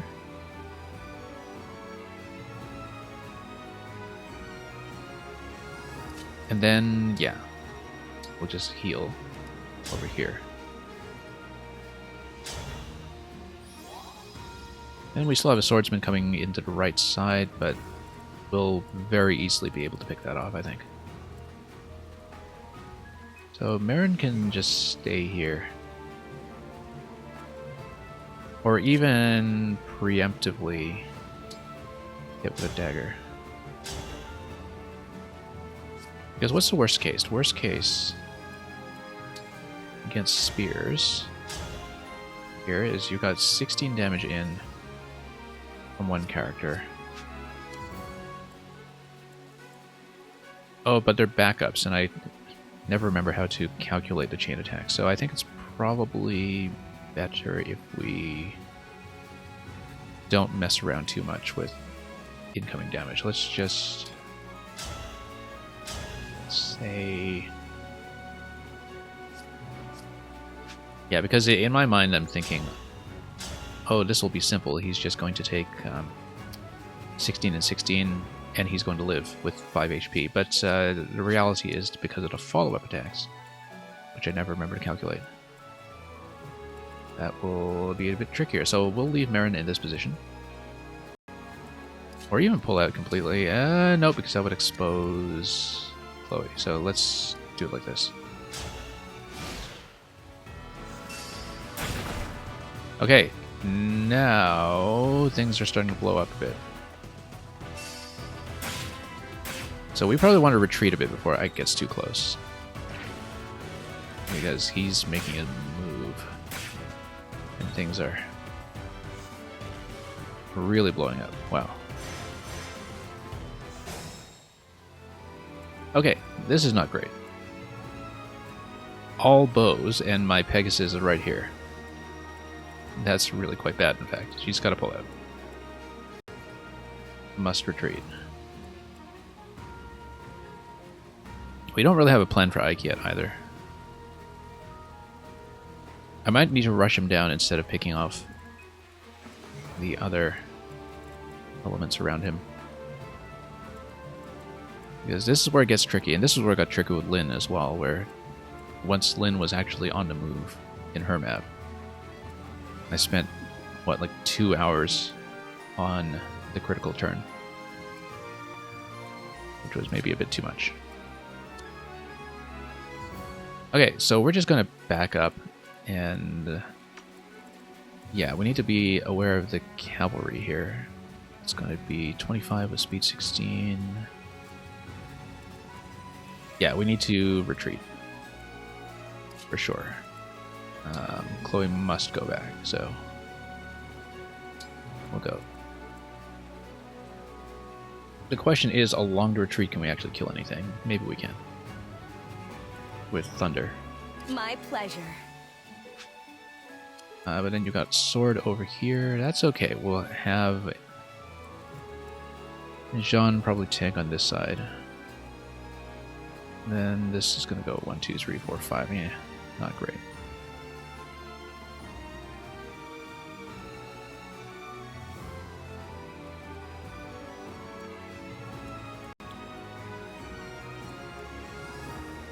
Let's figure out how this is going to work then. Because we can go Thunder, but then Citrin's going to be vulnerable on the other side. She may just have to be. But we want to outpace Ike, who's got movement 5. We need to outpace him and fight on more favorable ground. And get Louis into position, except, of course, Louis would just straight up die to Ike because of the hammer.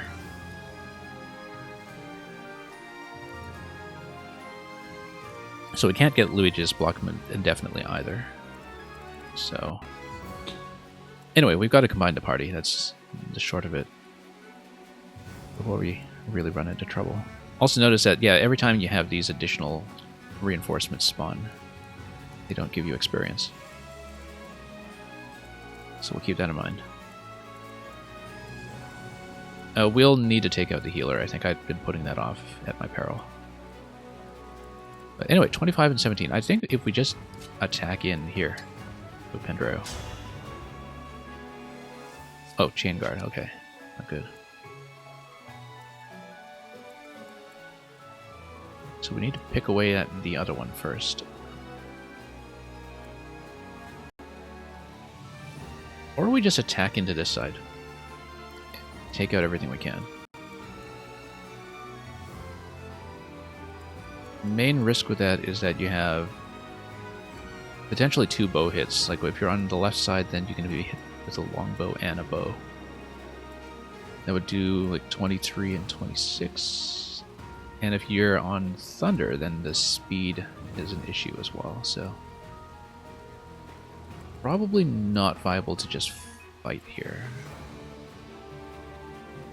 But we will see. Is that a rare critter? 11 sword. Anything is possible. Like I think I can take out this cluster. But the problem is if I get trapped here when the advance happens. That would be rather bad. Especially because I can just bust down the wall. So let me think about this turn. There's a lot of incoming damage if I don't deal with it, though, so... Okay, we need to just make sure we know Ike's range. If we know Ike's range, then we can probably sustain damage from the cavalry. 25 and 16.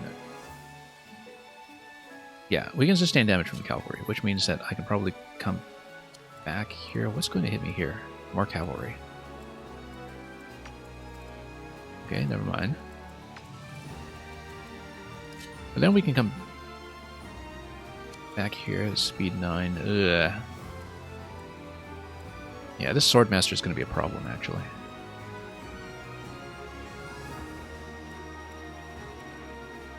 I think the short of it is Jean will have to run back and tank this corner here and draw some fire. And then if we can do some damage along the retreat on the way back and kill off these two, that's great. But we need to stay against a wall, so at worst we get hit by the longbow, but not the other bows. So that's going to be the sequence, that Jean must be here. And he might do something with a staff as well, so... I think we'll get Citrine over here to kill, except she won't kill because she'll be off by 1 point of damage, which is not great.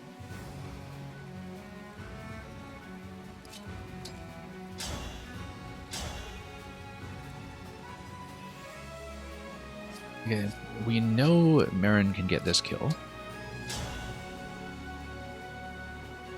We know that the chain guard is a problem for these two.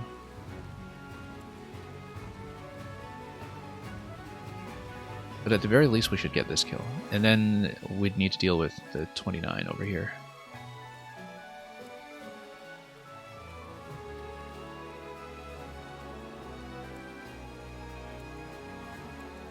What if I have one of my standard magic attacks? No, I'm actually just short by 1 point of damage with all of these. So I guess the Citrine's not doing that. Unless I have some way to buff her damage with adjacency or something. Oh, that's a little annoying.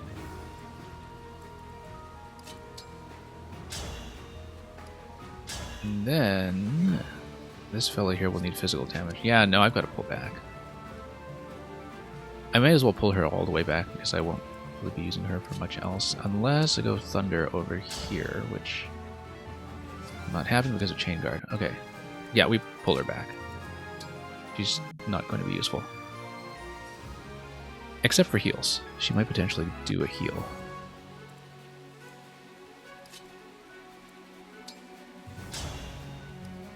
Silver Spirit is not going to get to kill either. So we're going to go here. We're going to go shield. And go wait. Then that allows me to take Citrine back here. And pop a heal because that's the only useful thing she'll do this round.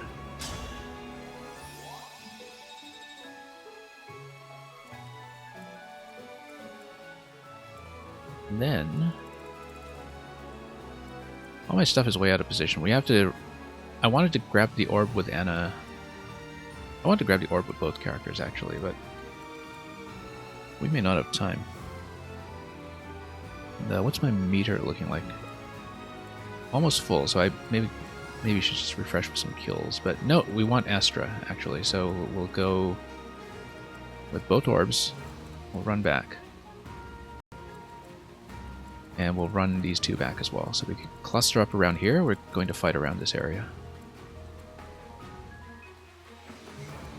Okay. We know... Yeah, no matter what I do, that we need to survive a 29 and a 23. 29 and 23 against 13 and 13. Let's see. That's going to be 26 damage, so he would, or she rather would need a bit of a heal. That's 11. That's going to be about 30 incoming damage. Okay. Assuming he gets to kill. So let's say we get one kill here. Unless Pendraeo can kill the other one. No, because of Chain Guard, that's right. Yeah, let's not try to beat the Chain Guard then. Let's just try to get one kill with Pendraeo. Nice and clean. And he'll get hit with a longbow next turn. And that is just what will happen.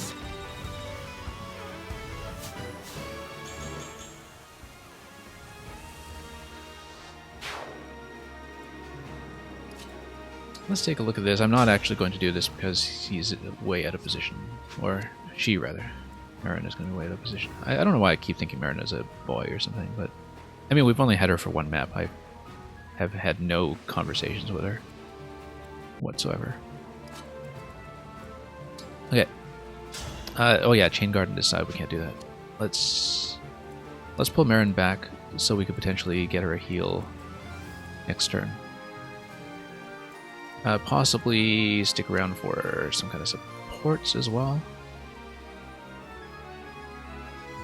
Yeah, Death Wishes. No, you're absolutely right. It's just that I don't really stare at too many of my characters' chests as much as some of them may be dressed for the occasion. Yeah.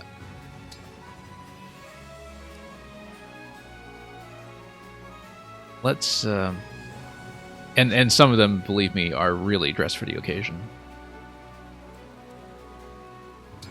But that's why this game gives you lots of costume choices.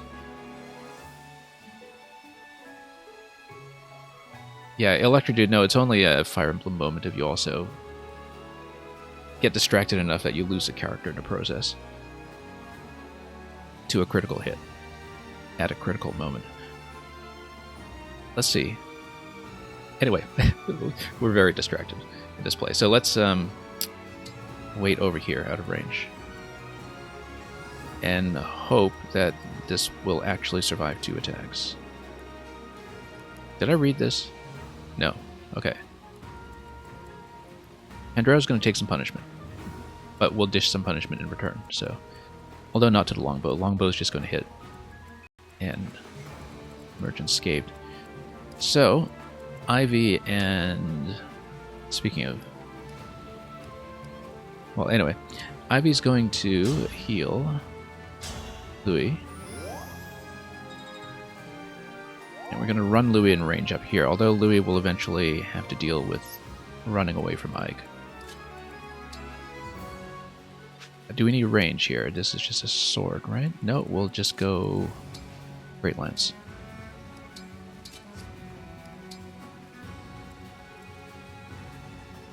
And, okay, this is going to be a critical decision. Either we run back and join the cluster now, or we basically delay by 2 turns so we can grab powers.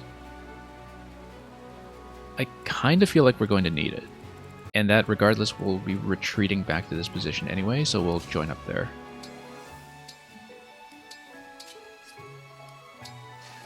So let's power up. And also switch weapons while we're busy messing with that.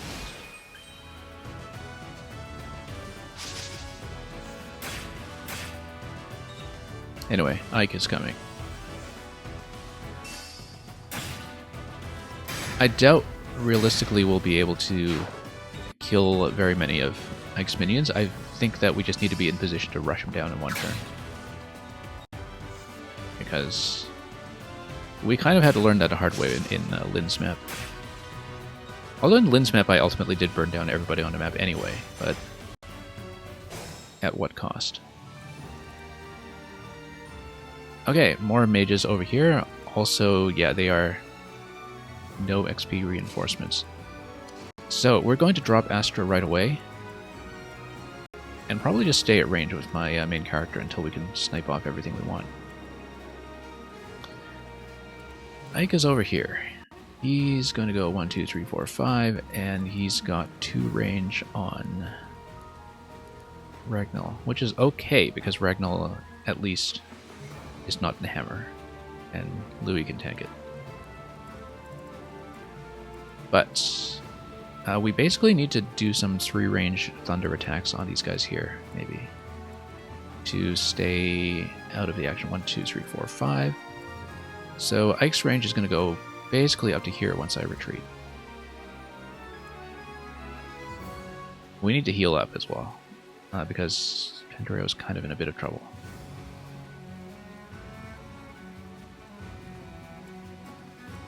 But anyway, let's drop as many thunder attacks as we can, and that'll be the first priority. Ike's speed, what is it? It's not that bad, thankfully. Speed 14, 14, 10. So he's not going to double everything like crazy like Lynn did in her map. Which means that defense 25 over here is actually going to survive everything here. When Ike comes in with a 43, that's going to do 18. And if you keep Jean healed up at range, then Jean can actually control this position just fine. Because, yeah, he's going to be hit from all sides, but nothing is going to get type effectiveness against him. And you can just pick off everything else around him. So I think that's going to be the strategy, is that you just keep Jean healed up. And if all the other units are crowded here, then Ike isn't going to come in to do the ranged attack with Ragnall, so... But we need to watch out, obviously. We can't just have him one-shot somebody out of nowhere. So Pandreo will pull back. We'll do some kind of heal with him. Louis is suddenly not useful because of the hammer threat. But if he stays out of range of hammer,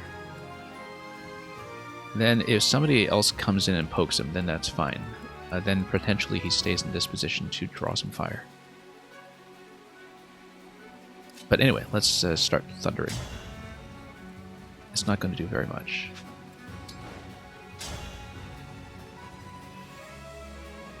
Chain guard. Okay, no, we want to poke this anyway to remove the chain guard. And then we can start doing some damage. And then Jean will just stay here. This guy's a bit of a threat to Jean because he only does 2 damage, but he does have the speed advantage. Let me make sure I know what's going on here. I don't want him to get flanked because there are too many follow-up abilities that involve flanking. But we basically use Jean as the Uber tank in this corner. And in fact, if we run Louis behind him, we run Louis over here and take a back position, then we're fine until this wall breaks down. Once the wall breaks down, then whatever. And we'll also have access to Astra to potentially take out a unit. So, you know what? Let's see if Astra can one-shot anything. Let's see what's within range. Emblem, engage!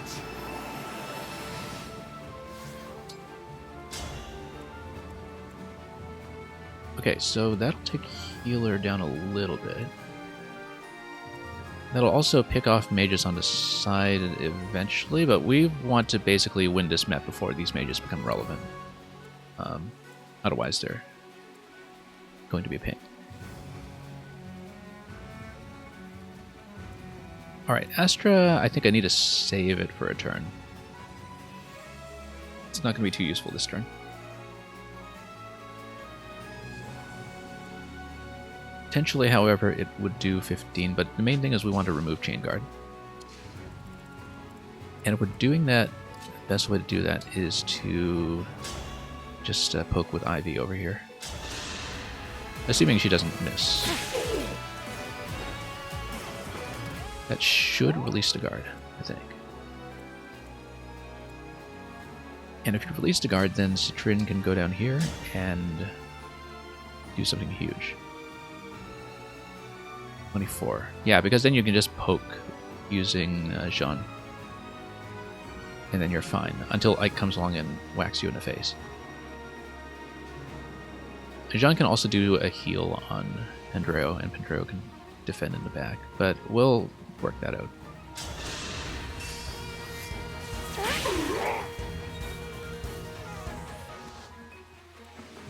But basically we want to stall here until we can get everybody grouped up for an all-out attack on Ike, which must involve magic.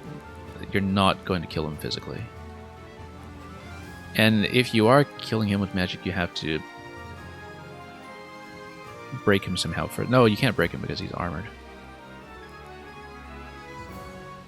Yeah, you have to, I think, switch him out of Ragnall somehow.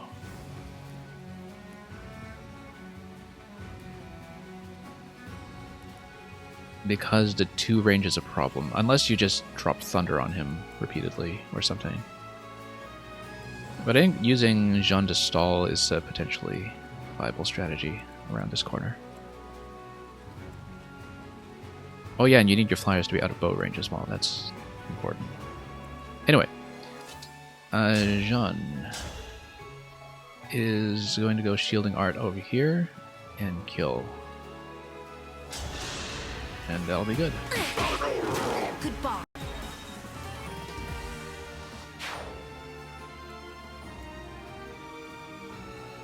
Now, if we put anybody beside Jean, it needs to be somebody who can survive 43 damage from Ike. Right now, I don't think that's the case for anybody.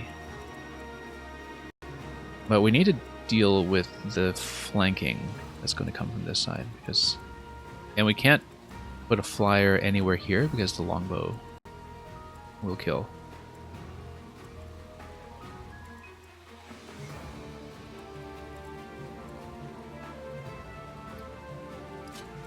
We go Levin Sword here.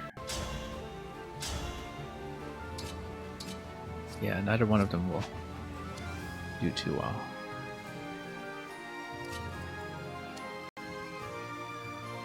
But if we take Pendreo and do a big heal over here, then we have a bit more of a buffer to run around with Marin.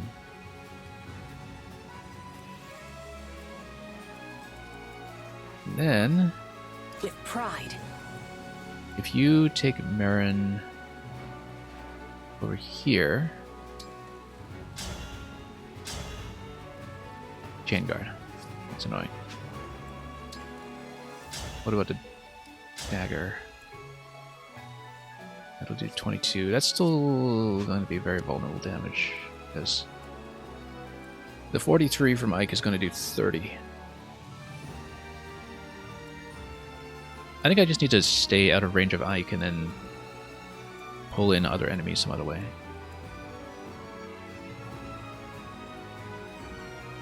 But the worry right now is that we have the flanking maneuver, which... Oh, I suppose you could...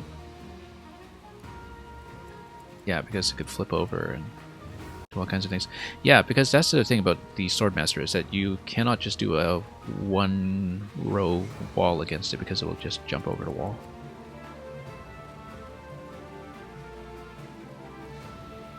And Physic over here. And I gotta think about this. Also, actually, now that we've got some damage going, let's see if the Astra is useful. Not quite, not yet. We're gonna hold off on Astra this turn though. We'll run back. Just spend this turn running back.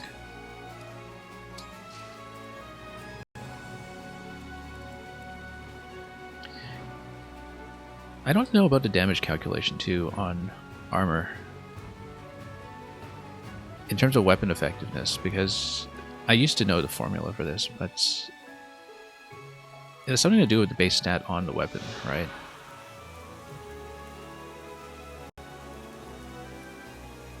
Because you got 27 here, you basically got a plus 16 on a Ragnall. Sorry, plus 17 on a hammer. Plus 18 on a hammer, rather.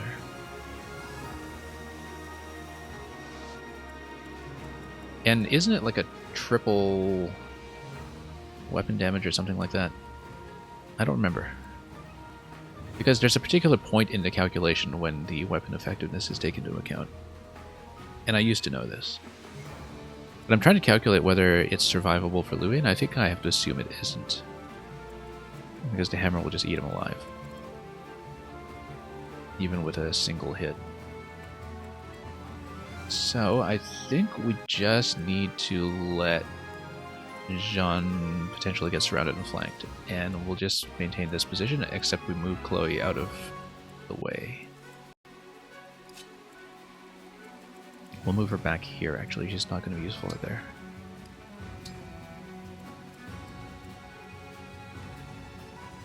Yeah, and then we just stand back and then kill from here, if we can. We'll hold position with these two. And hopefully this works. We'll keep John healed up at range. And we need to heal up Pandreo. We can't forget that. But for now, let's roll.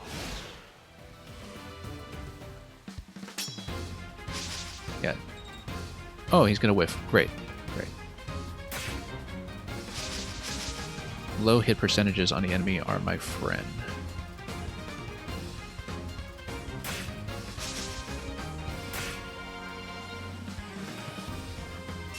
Yeah, and the mages are going to come down to right side, which is fine, because it means they'll not be relevant for a while.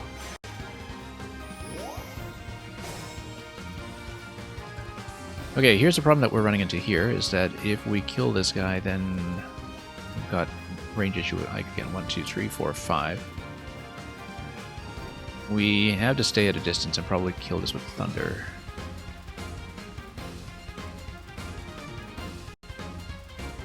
Anyway, Ike is going to be controlled in this position. If we can take these guys out now, then we're solid. Can't do it with Chloe because bows.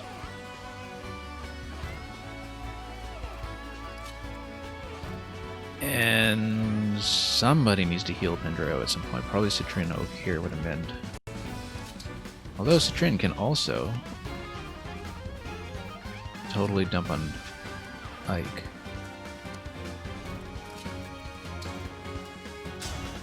Actually, let's do a calculation on Ike, because I feel like we can do 1 cycle worth of damage on him now. But we'd have to basically go at range with Thunder. Also, Ike is on Hammer this turn, which means we can attack from range as much as we want. So I might just burn him down this turn if I can do it. Electrodude, the reason you're fighting Ike is because this is basically a friendly battle. Like, you're earning the right to have your companionship with him go beyond level 10 and all the way to level 20. So each of the Emblem companion characters in this game, which work pretty much like Blades do in Xenoblade 2. Oh yeah, he also insulted your mom, but that's only with his taunt move in Smash, obviously. Right? But each of the Emblem companion characters in this game have their own separate chapter where they challenge you to a battle. And this is the 3rd one that we've done so far. It's kind of mid-game, semi-optional content, but you would basically want to play it to unlock character progression. Which, in Xenoblade terms, kind of works like Ascension classes, right? Where you lift the cap from what you can do with a particular character. So, I feel like explaining things in Xenoblade terms is probably the best way to get this across to Electrodude.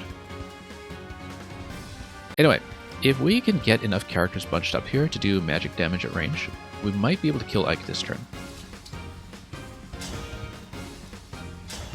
Because look at this.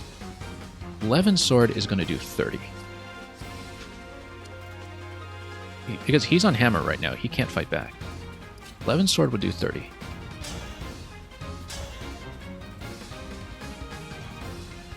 Ivy will do 29. No, Ivy will do 34 if you go wind because of the speed.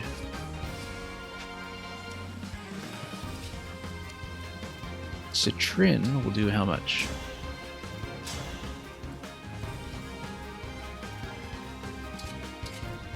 $26 is going to be her maximum here. We've got 4 mages, we can do it. But we need to make enough room for them to actually get in the fight. And actually, look at this, Pandreo can do 44, which means we might even be able to poke down Ike with something else. Because, for instance, Jean can do 8 damage. So, for example, Jean plus Pandreo account for 2 attacks already. So we need to save all the magic attackers for Ike, because we need to kill him twice, right? Because he's got the extra life bar. We ignore everybody else, as much as I would like to farm them. Which means we need to use Astra to clear some space. Lend me your strength. If we can make some room to get 4 separate attackers in, we can do it.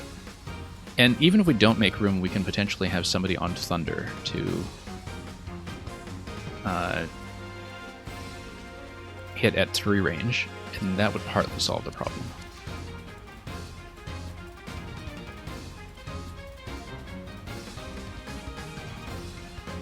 Death wishes, you can also date them while not if they insult your mom.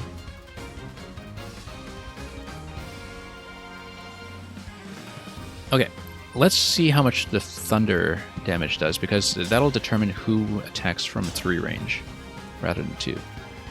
That's going to do 18. I feel like because Citrin does not benefit from going to 2 range with Hellfire, Citrin must go Hell Thunder. And in fact, you can do it here. So Citrin's going to do Hell Thunder for sure. We might as well just do it now. And then we just need to account for the remaining attackers. And let's hope 93% doesn't whiff.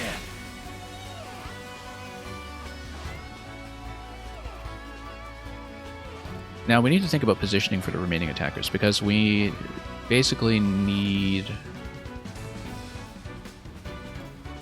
We need to clear this guy out so we can have Ivy come over on this side. So that accounts for 2. Now we need to clear this out. We can do it, we can do it. Let's... Can I kill this with my javelin? Not really. Can I kill this with my javelin? Not really. Out of range. We just need to kill with Louis then.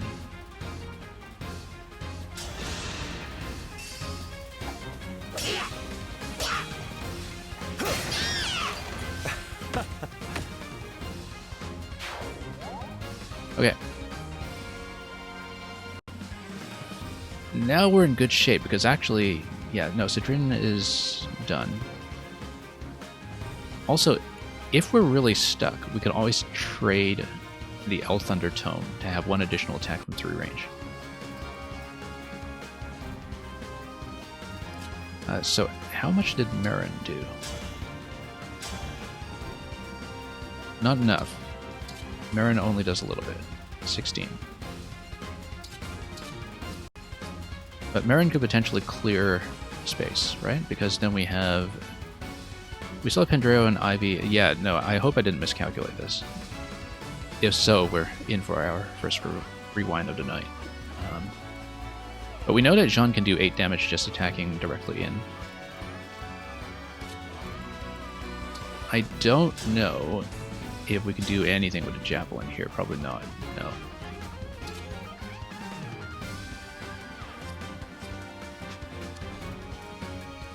But... And, oh, Chain Guard. Can't do that. Oh yeah, this Chain Guard is annoying then. But if Jean can clear somebody... Like, if we can clear out this guy, then we can get 2 mages into position here and here. Marin and Pendreo will pair together, because together they will add up to 51 damage, since Pendreo does like 44 or something, right? Something ridiculous. Pendreo will do... Why did I think he did 44? What was the ability?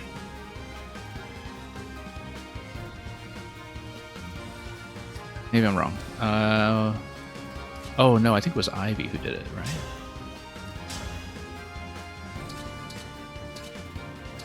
Oh, unless Ike has some kind of... Oh, Ike has the stat gain. That's why. Okay, no. We need to... Yeah, because Ike has the +5 all of a sudden. Okay, we need to recalculate because I forgot about Ike's +5 ability.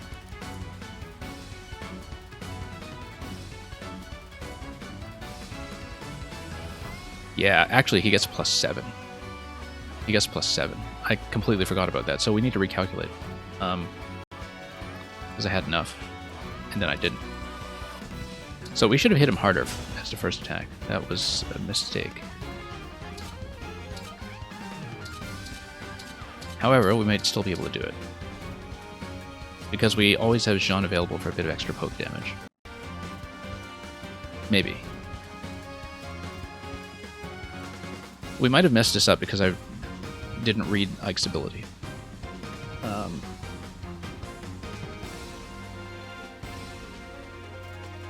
That might have been a big blunder if we're trying to go all in. Because Pendreo will kill, but then we don't have enough damage left. However, I wonder if you get him to refresh into his second life bar if he actually keeps this property, because I don't think he does. The reason is because if he refreshes back to 100% health, then he loses the resolve bonus. Which means that we need to burn him down now.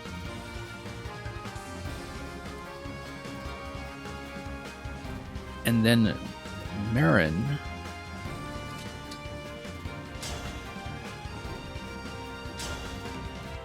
would be able to damage him perhaps without getting him under 75%.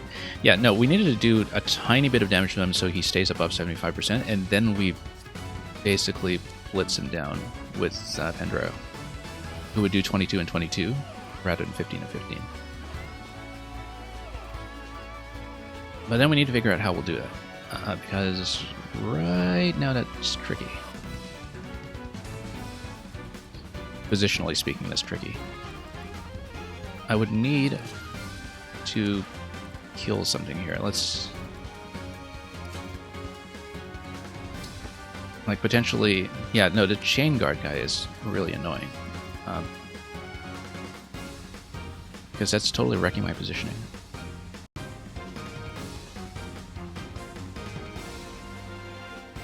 Yeah, no, I would have done this very differently. Had I remembered. If Jean pokes this and we kind of follow up with Astra, then we might have a path, but...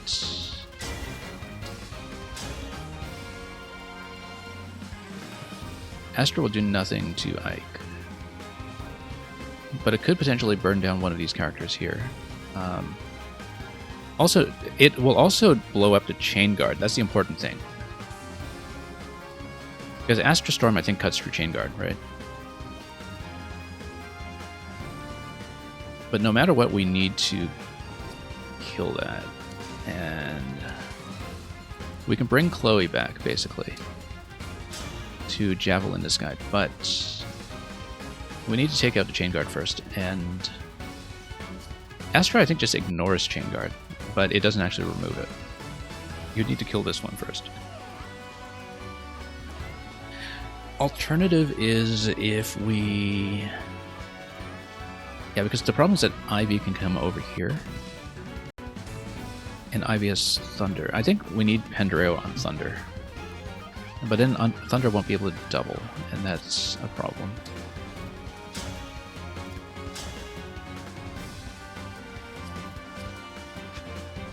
In fact, Ivy should maybe trade off the All Thunder. I don't know about that. Let's...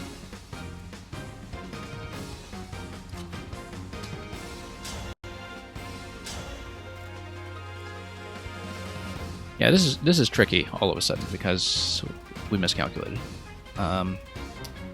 We need to make 9 damage appear out of thin air somewhere. Or not 9 damage, but maybe how many points of damage?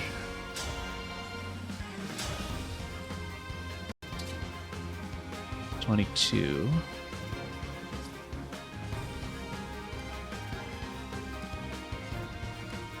Or we can get right up to him with L Surge.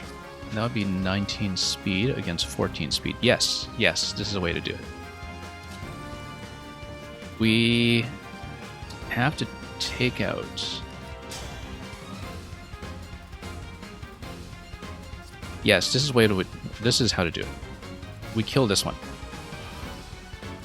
The reason we kill this one is because then Ivy gets into melee range.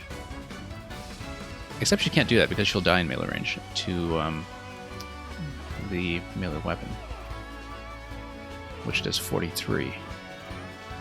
43 minus 17. Yeah, no, she'll die to that.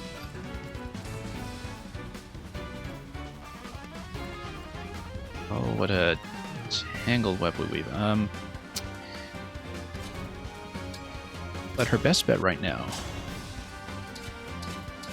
is still going to be 22. And we need 3 damage. So we need to make 3 damage happen somehow.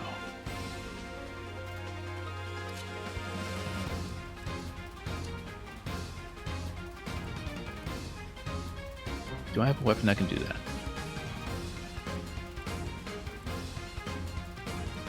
The best bet is if Jean is able to do its 3 damage for me. But then we have a spacing problem, where we can't get both Marin and Pendreo in range.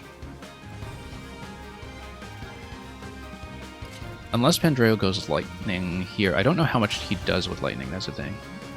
Because if you look at Citrin, All Thunder and L Fire do the same damage, so let's assume that it would be magic attack 32. So he would basically be doing L Fire but a single shot. Like he'd be doing 15, which is not good enough.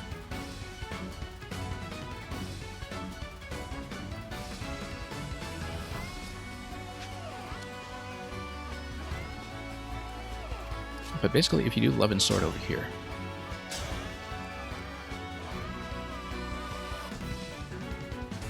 okay, let's think about this. If Ike needs to remain above 75%, then how much is 75%? It is 38.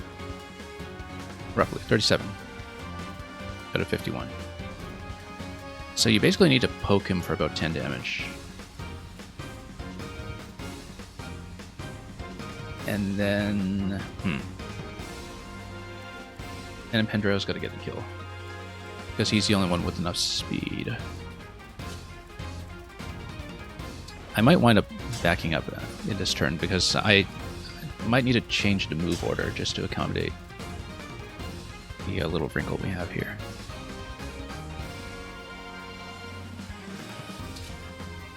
Yeah, because ordinarily you would do 17 and 17 would win. That would be 34. Or you would do 29, like this.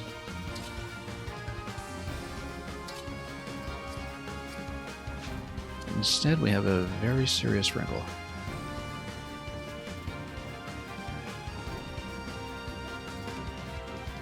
If Pendreo comes over here and trades for Thunder, he can do Thunder from this position.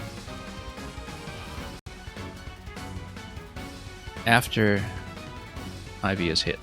But then Ivy would have to hit first. But then that would solve the problem of how to get Jean to do a follow-up attack. And how to get Marin over there as well, potentially.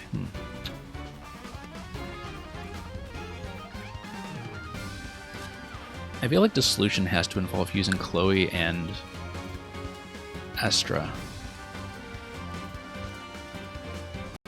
So for example, if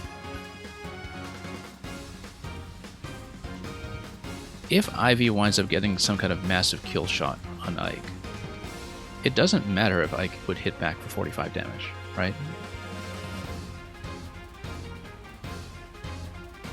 Let me see. She also has this ability during combat with foe who is also Yuna's most recent opponent. Nope, not what we need. Because I'm thinking the strategy at this point should actually be L Surge with Ivy. But she'd need to heal up to do that. Regardless, I think we're not doing anything else useful with Chloe. I think we want to take out the healer.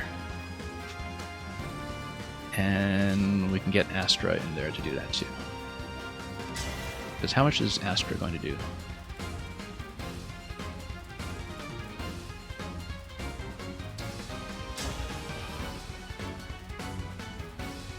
Astra's going to do 15 here.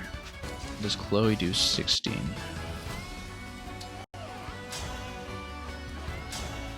Only if she gets to crit. That's a big if. What's the crit percentage on this? 35%.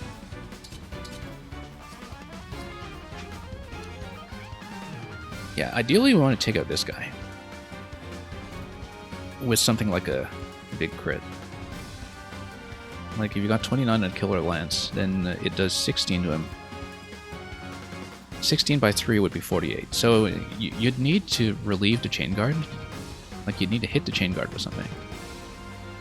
And then kill this with something like a crit from Chloe.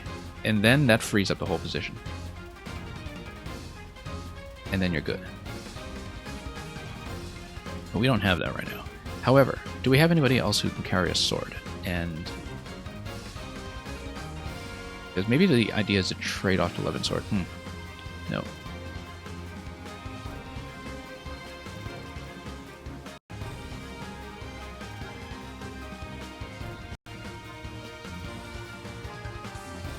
Maybe the idea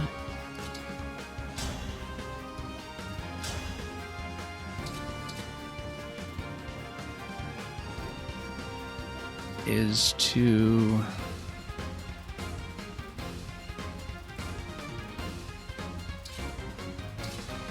also Silver Spirit now does 0 against Ike because Ike's defense has gone up by 7. So we actually can't just poke him at the very end. Yeah, we messed up the whole kill order, actually. That if we wind up backing up, we'll back up to the beginning of his turn to redo the kill order, but basically I can't even get the extra 3 damage against him at this point because he's got the massive defense buff.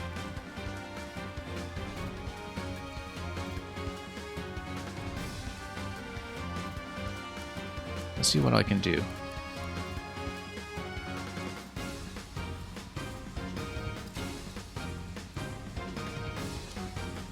So, yeah, he's got such a huge buff at this point that Jean may as well not bother trying to fight him directly. Which means that Jean should actually work on freeing up this position.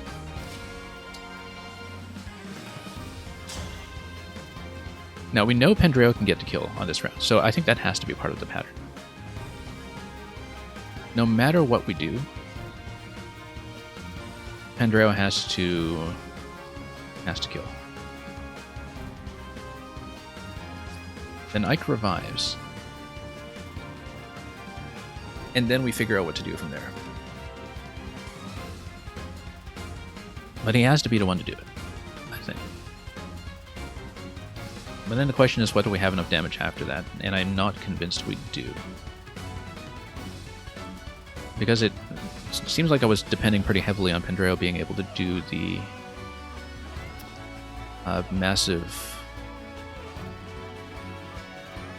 Well, we have the 34-point attack from Ivy. 34 points not good enough because you'd need Ike at, what is it? At least 37. He needs to be burned down from 37, so Pandreo has to go last. So he needed to be killed on the first cycle, and we don't have that. We do not have that. The only way we have that is we spend both Marin and Ivy right now. I think we can do it, actually. No, we can do it. We can do it. We spend both Marin and Ivy right now.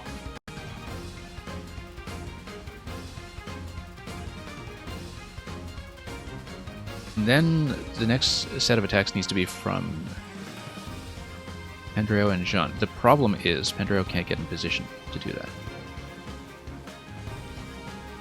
He won't be in position.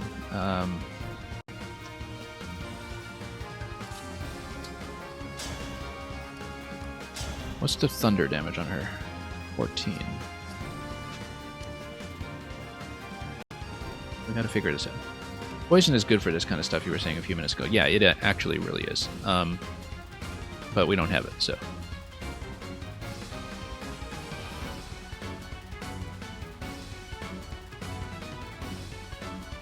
You know, I shouldn't have spent Louis on killing this one. If we didn't spend Louis on killing this one, Louis could actually have gone in and hit pretty hard. So that's another consideration for if we're revising this turn. Except, no, he's on hammer right now. If he's on hammer, Louis can't actually fight.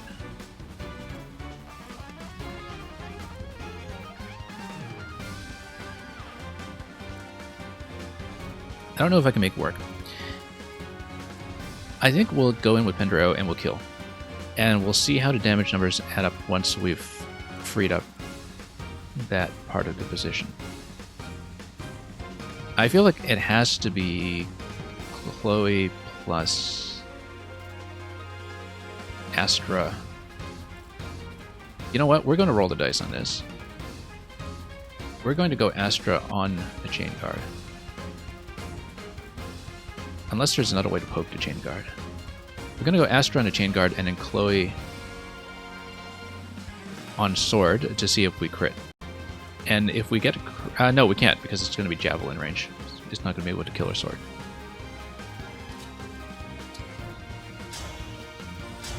But we can try this.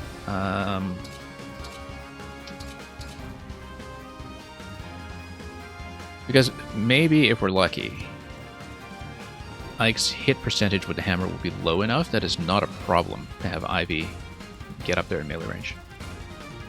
That's one potential way out of this. We'll have to see. I feel like there's no certain way that we do this. We need to start making probabilistic moves, so. It'll be Astra on this. And we'll let Chloe get the kill. Now I have you. If it doesn't work, we'll back up. And I'll try a different kill order, but I feel like we have a good position to do it. That Ike is killable. We just jumped the gun before reading the +7. I thought it was +5, but I forgot that the Emblem opponents have upgraded abilities.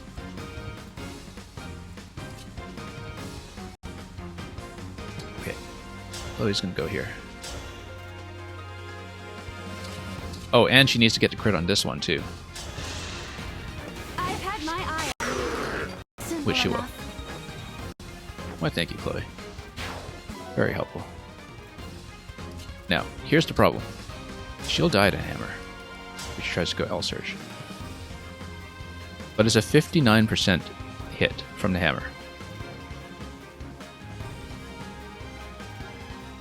So we can try it. It's not very smart, but we can try it. But it might be the only way to kind of depend on this crit percentage and depend on the hammer percentage and hope it misses. Or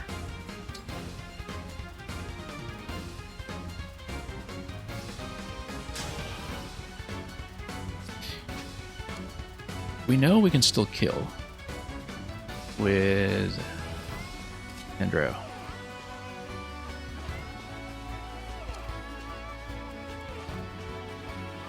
Then we heal with Jean. Jean would need to trade for the physics staff.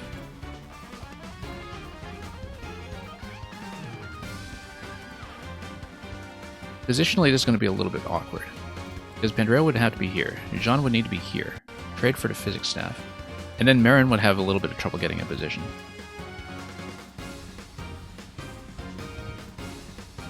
Because Marin is currently blocking the spot that it would need for this to work. Because then the idea is that if you heal up Ivy to full with the physics staff, then she can actually go in and rush down Ike with no trouble. In fact, even if we pull out Jean right now, that might be the way to do it. We trade for the physics staff.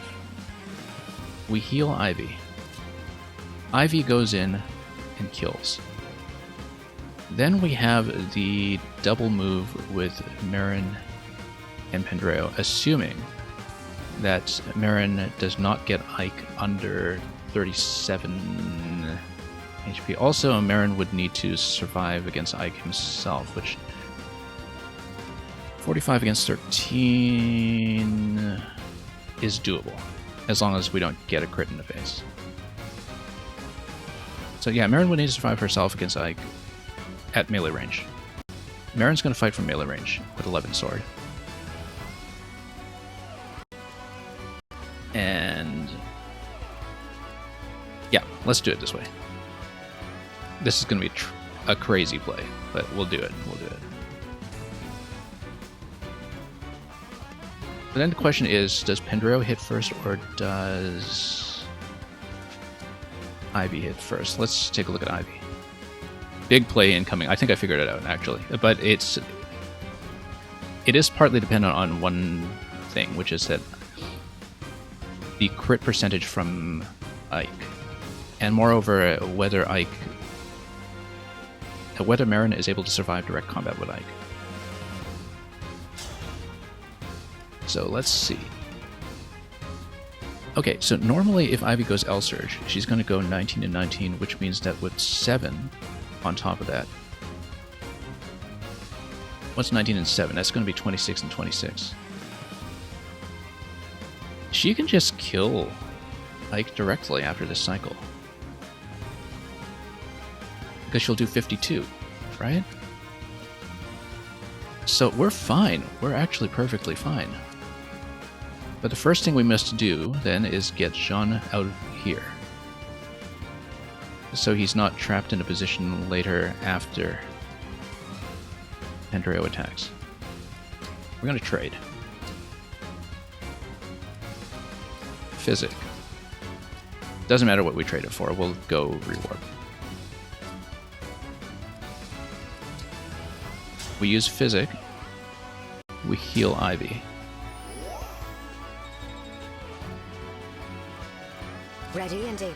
So, now this is survivable for Ivy.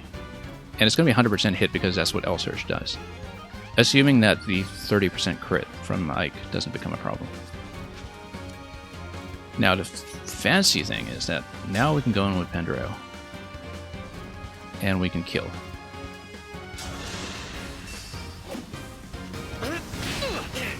That's on me. Okay, next step. Ike heals up to full. He's still on hammer. Watch this. Watch what? L-Surge is going to kill. And it's a 4% crit. Look at that, 4% crit. Because Ike doesn't have his buff. Let's take a moment to appreciate this. Also, out of curiosity, I want to see how Marin was going to do if we had gone with this strategy. Marin was actually going to do pretty well.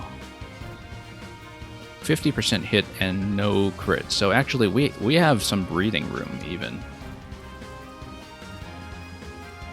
We have some flexibility. But we're going to make this play. And it's going to be amazing. You know what? Since we have some breathing room, let's see if we can mess around and kill anything else with Marin. Just to farm her some XP. Not really. We can just make her hit something for the hell of it, but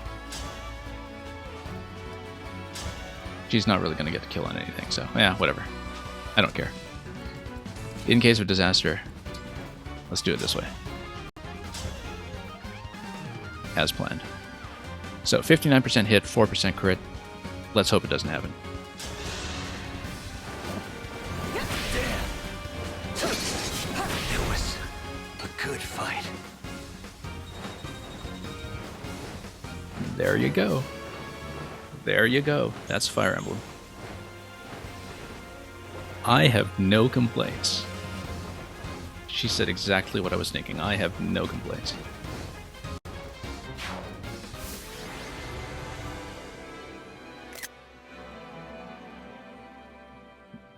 I may be slow, but I make it work.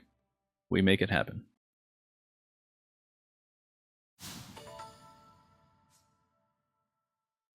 And it actually took me a lot shorter than picking up hearts Lynn's level in my last stream, because the last really critical turn on Lynn's map, that took me ages. And actually, that took me 2 rewinds, which is the only time that has happened in this game. It's the only map that made me rewind twice. And so this one was actually comparatively easier because I took this A-team in with me this time and actually took the map seriously. But yeah, we had exactly the right pieces in the right places at the end to just barely make it over the line. With a little room to spare. We had 1 extra attacker, kind of. But yeah, failing to account for the +7 defensive calculation on Ike was a big problem, because I thought it was much easier than it looked, and then that nearly fell apart. But we got it. We got it. You should know that going forward, the fighting's going to get more intense. It's important to remember that you're a leader. In this war, there can be no retreat. You're right. If we run away, the world will be covered in darkness. But I worry that fighting this hard may be too much for everyone. Underestimating paralogs is not fun. Well, don't worry. It's fun if you manage to get yourself out of the situation. And when it seems your spirit might break, it's the bonds you forge that will win the day. I'll hold your words in my heart. Don't worry. If it looks like you've forgotten it, you'll be by my side? Always. Thank you, Ike. Anyway, that's definitely all we're doing today. But we have Ike.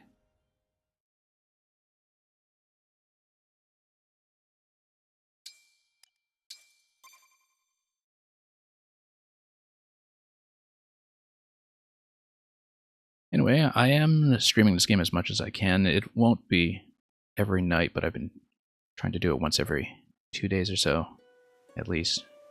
There have been some rough patches in the schedule along the way, which is why we're still on the cusp of Chapter 14, after all this time since launch, but we're gradually making it happen, and today we had a lot more conversation in chat than I have had up to this point in streaming Fire Emblem Engage, so I definitely appreciate that. We don't need a big viewership, but in interactive viewership makes all the difference, because this is a fun game to talk about.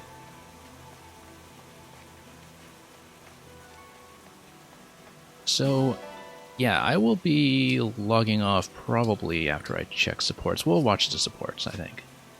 But the return to the Somnial, gearing up, managing cash, all the mid-battle stuff, we'll do that off-stream, because I tend to fool around with it forever. And we'll just clean up this map first. You went into Corrin's Paralog and was underleveled and got one shot, yeah. So that's the thing about the leveling curve in this game. I was talking a bit about it at the very beginning of the stream. Before anybody came in, actually. But it's sort of in this strange place where I have a very top-heavy party, and it's difficult to get it out of being top-heavy. And I'll try to show you what I mean by that. Let's get out of here first. I'm not going to do all the Bond conversations, I don't think. I usually do, but... Wow! I think they'll say Well, roughly then. the same things if I come back here for a grind map eventually, so we'll just go.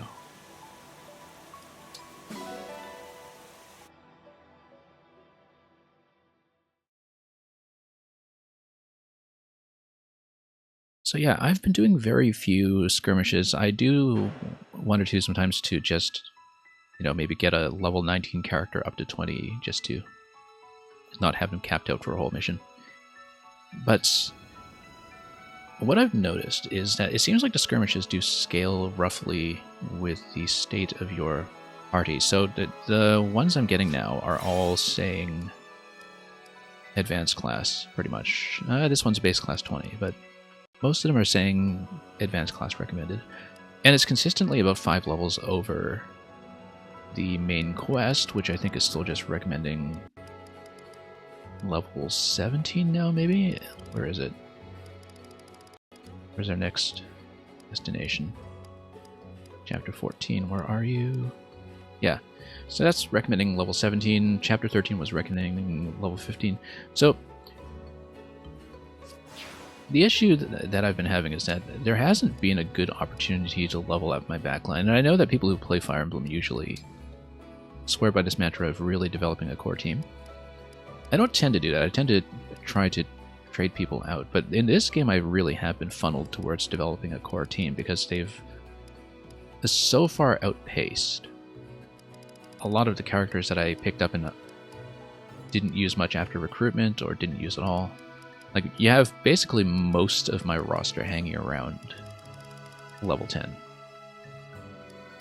And because the grind maps are actually tuned to be harder than the story maps, there hasn't been much of an opportunity to feed particular characters. I basically have to enter a skirmish map with the intention of feeding one specific character, I think, to really get them caught up.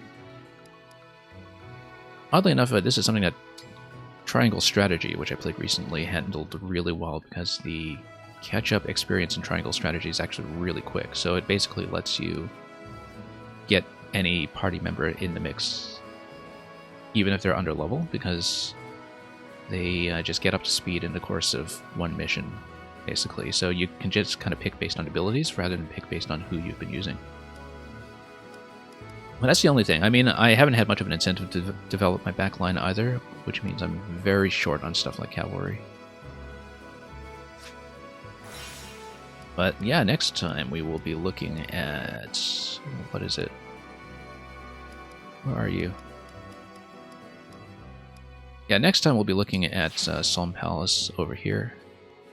Looks like we'll be picking up Corrin, and there will be a Corrin paralog at some point, as you just told me, and maybe we will get one shot, maybe we won't. You only use female characters? Yeah, that's very thematic. And the designs are very varied in this game, so... Actually, they're all quite fashionable, we must say. Even if, at a glance, if you're looking at a picture of somebody streaming Fire Emblem Engage, it totally looks like it's a VTuber who's streaming, because, you know, all these are by a VTuber artist. But which has actually kind of made me appreciate the complexity of these three-dimensional avatars, which are, for the first time, fully three-dimensional, even in close-up in this series.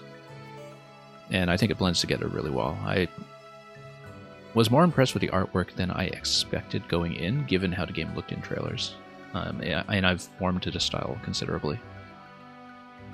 You think female Lyra looks way better than the male one? Yeah, I guess so. I mean, if I do a second run, I'll usually gender swap. That's what I did with both Awakening and Fates. Was swap over to the other one on the next file. Anyway, let's watch the supports. And we'll say goodbye to this after that. I kind of speed through the supports anyway, because I read quickly. But we'll see if there's anything entertaining. What do you think, Princess Ivy? Does the sight of a pleasant gathering prompt any feelings? Toothpaste hair just looks better when it's long to you. No, Yeah. nothing. If you like your toothpaste nice and long. How strange. I, for my part, find... It would seem that phenomenon is unique to you. Oh? What a pity. Was that the full extent of your plan? Did you actually pin all your hopes on this site and... No, I haven't quite given up, though I don't as yet have any other right. Until I do, would you like a cup of tea? Tea does sound lovely, actually. Aha! What? What is it? I thought I detected the faintest hint of a smile just now. Did you? Can I take it then that you like black tea? Yes. But if He's I a good happen guesser. to seem pleased, that was not the reason. I simply find your dedication to these efforts rather amusing. There's nothing so amusing about it. Ah, was that another smile? Oh, enough. You promised me tea. As you wish. I have to admit, Louis' voice actor really does sell the character.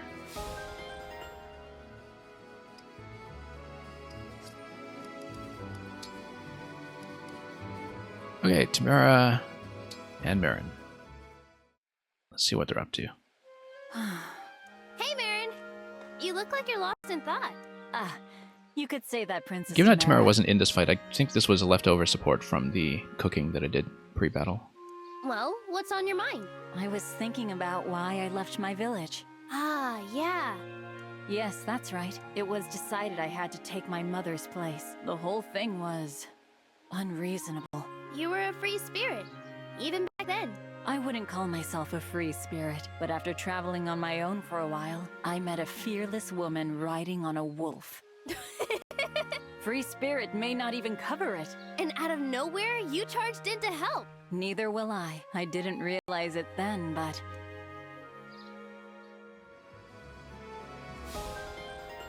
Okay, so... And no new Bond conversations, although I think Anna must be fairly close to level 10. Lucina at this point. Just take a quick look. Yeah, she's fairly close to capping out, so I'll probably just raise that manually so she's not sitting at cap the whole map next time. And we'll probably trade some of the emblems around. I was swapping a lot of the rings around back when we had the original 6, but since then we've been concentrating a bit. And right now I'm just waiting until I stack up enough points on these characters for it to be worth it to grab some of the really good skills like Speed Taker, which costs 2,000 or something. But we've definitely been underusing the skill assignment so far, even though I've been sitting on tons of the Bond Fragment currency.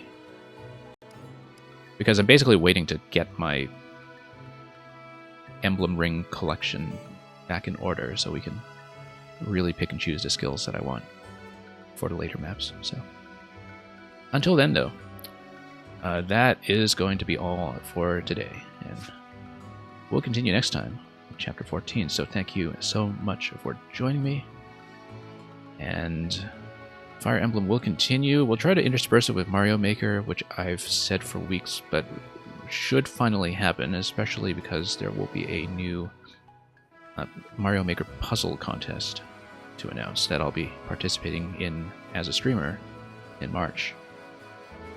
But Fire Emblem seems like it's going to be the main program for at least a few weeks to come, through the end of February, and it may have a small audience, but it is a fun one. And it's been my pleasure to stream it. So, thanks for dropping by, both Death Wishes and Electrodude. And thanks for watching. And I don't know if it's worthwhile to drop by somewhere with a raid, but I'll consider that question as we put on the thanks and goodbye Yoshi screen. And of course there is always the associated Discord for our Twitch channel, where we have been talking a bit about the Nintendo Direct that's coming imminently, so I'm sure on the next stream we'll have some Direct related chatter to get through as well. Have a great time. Enjoy whichever games you are playing. Have the utmost fun, have a wonderful week ahead, and as always, fare thee well.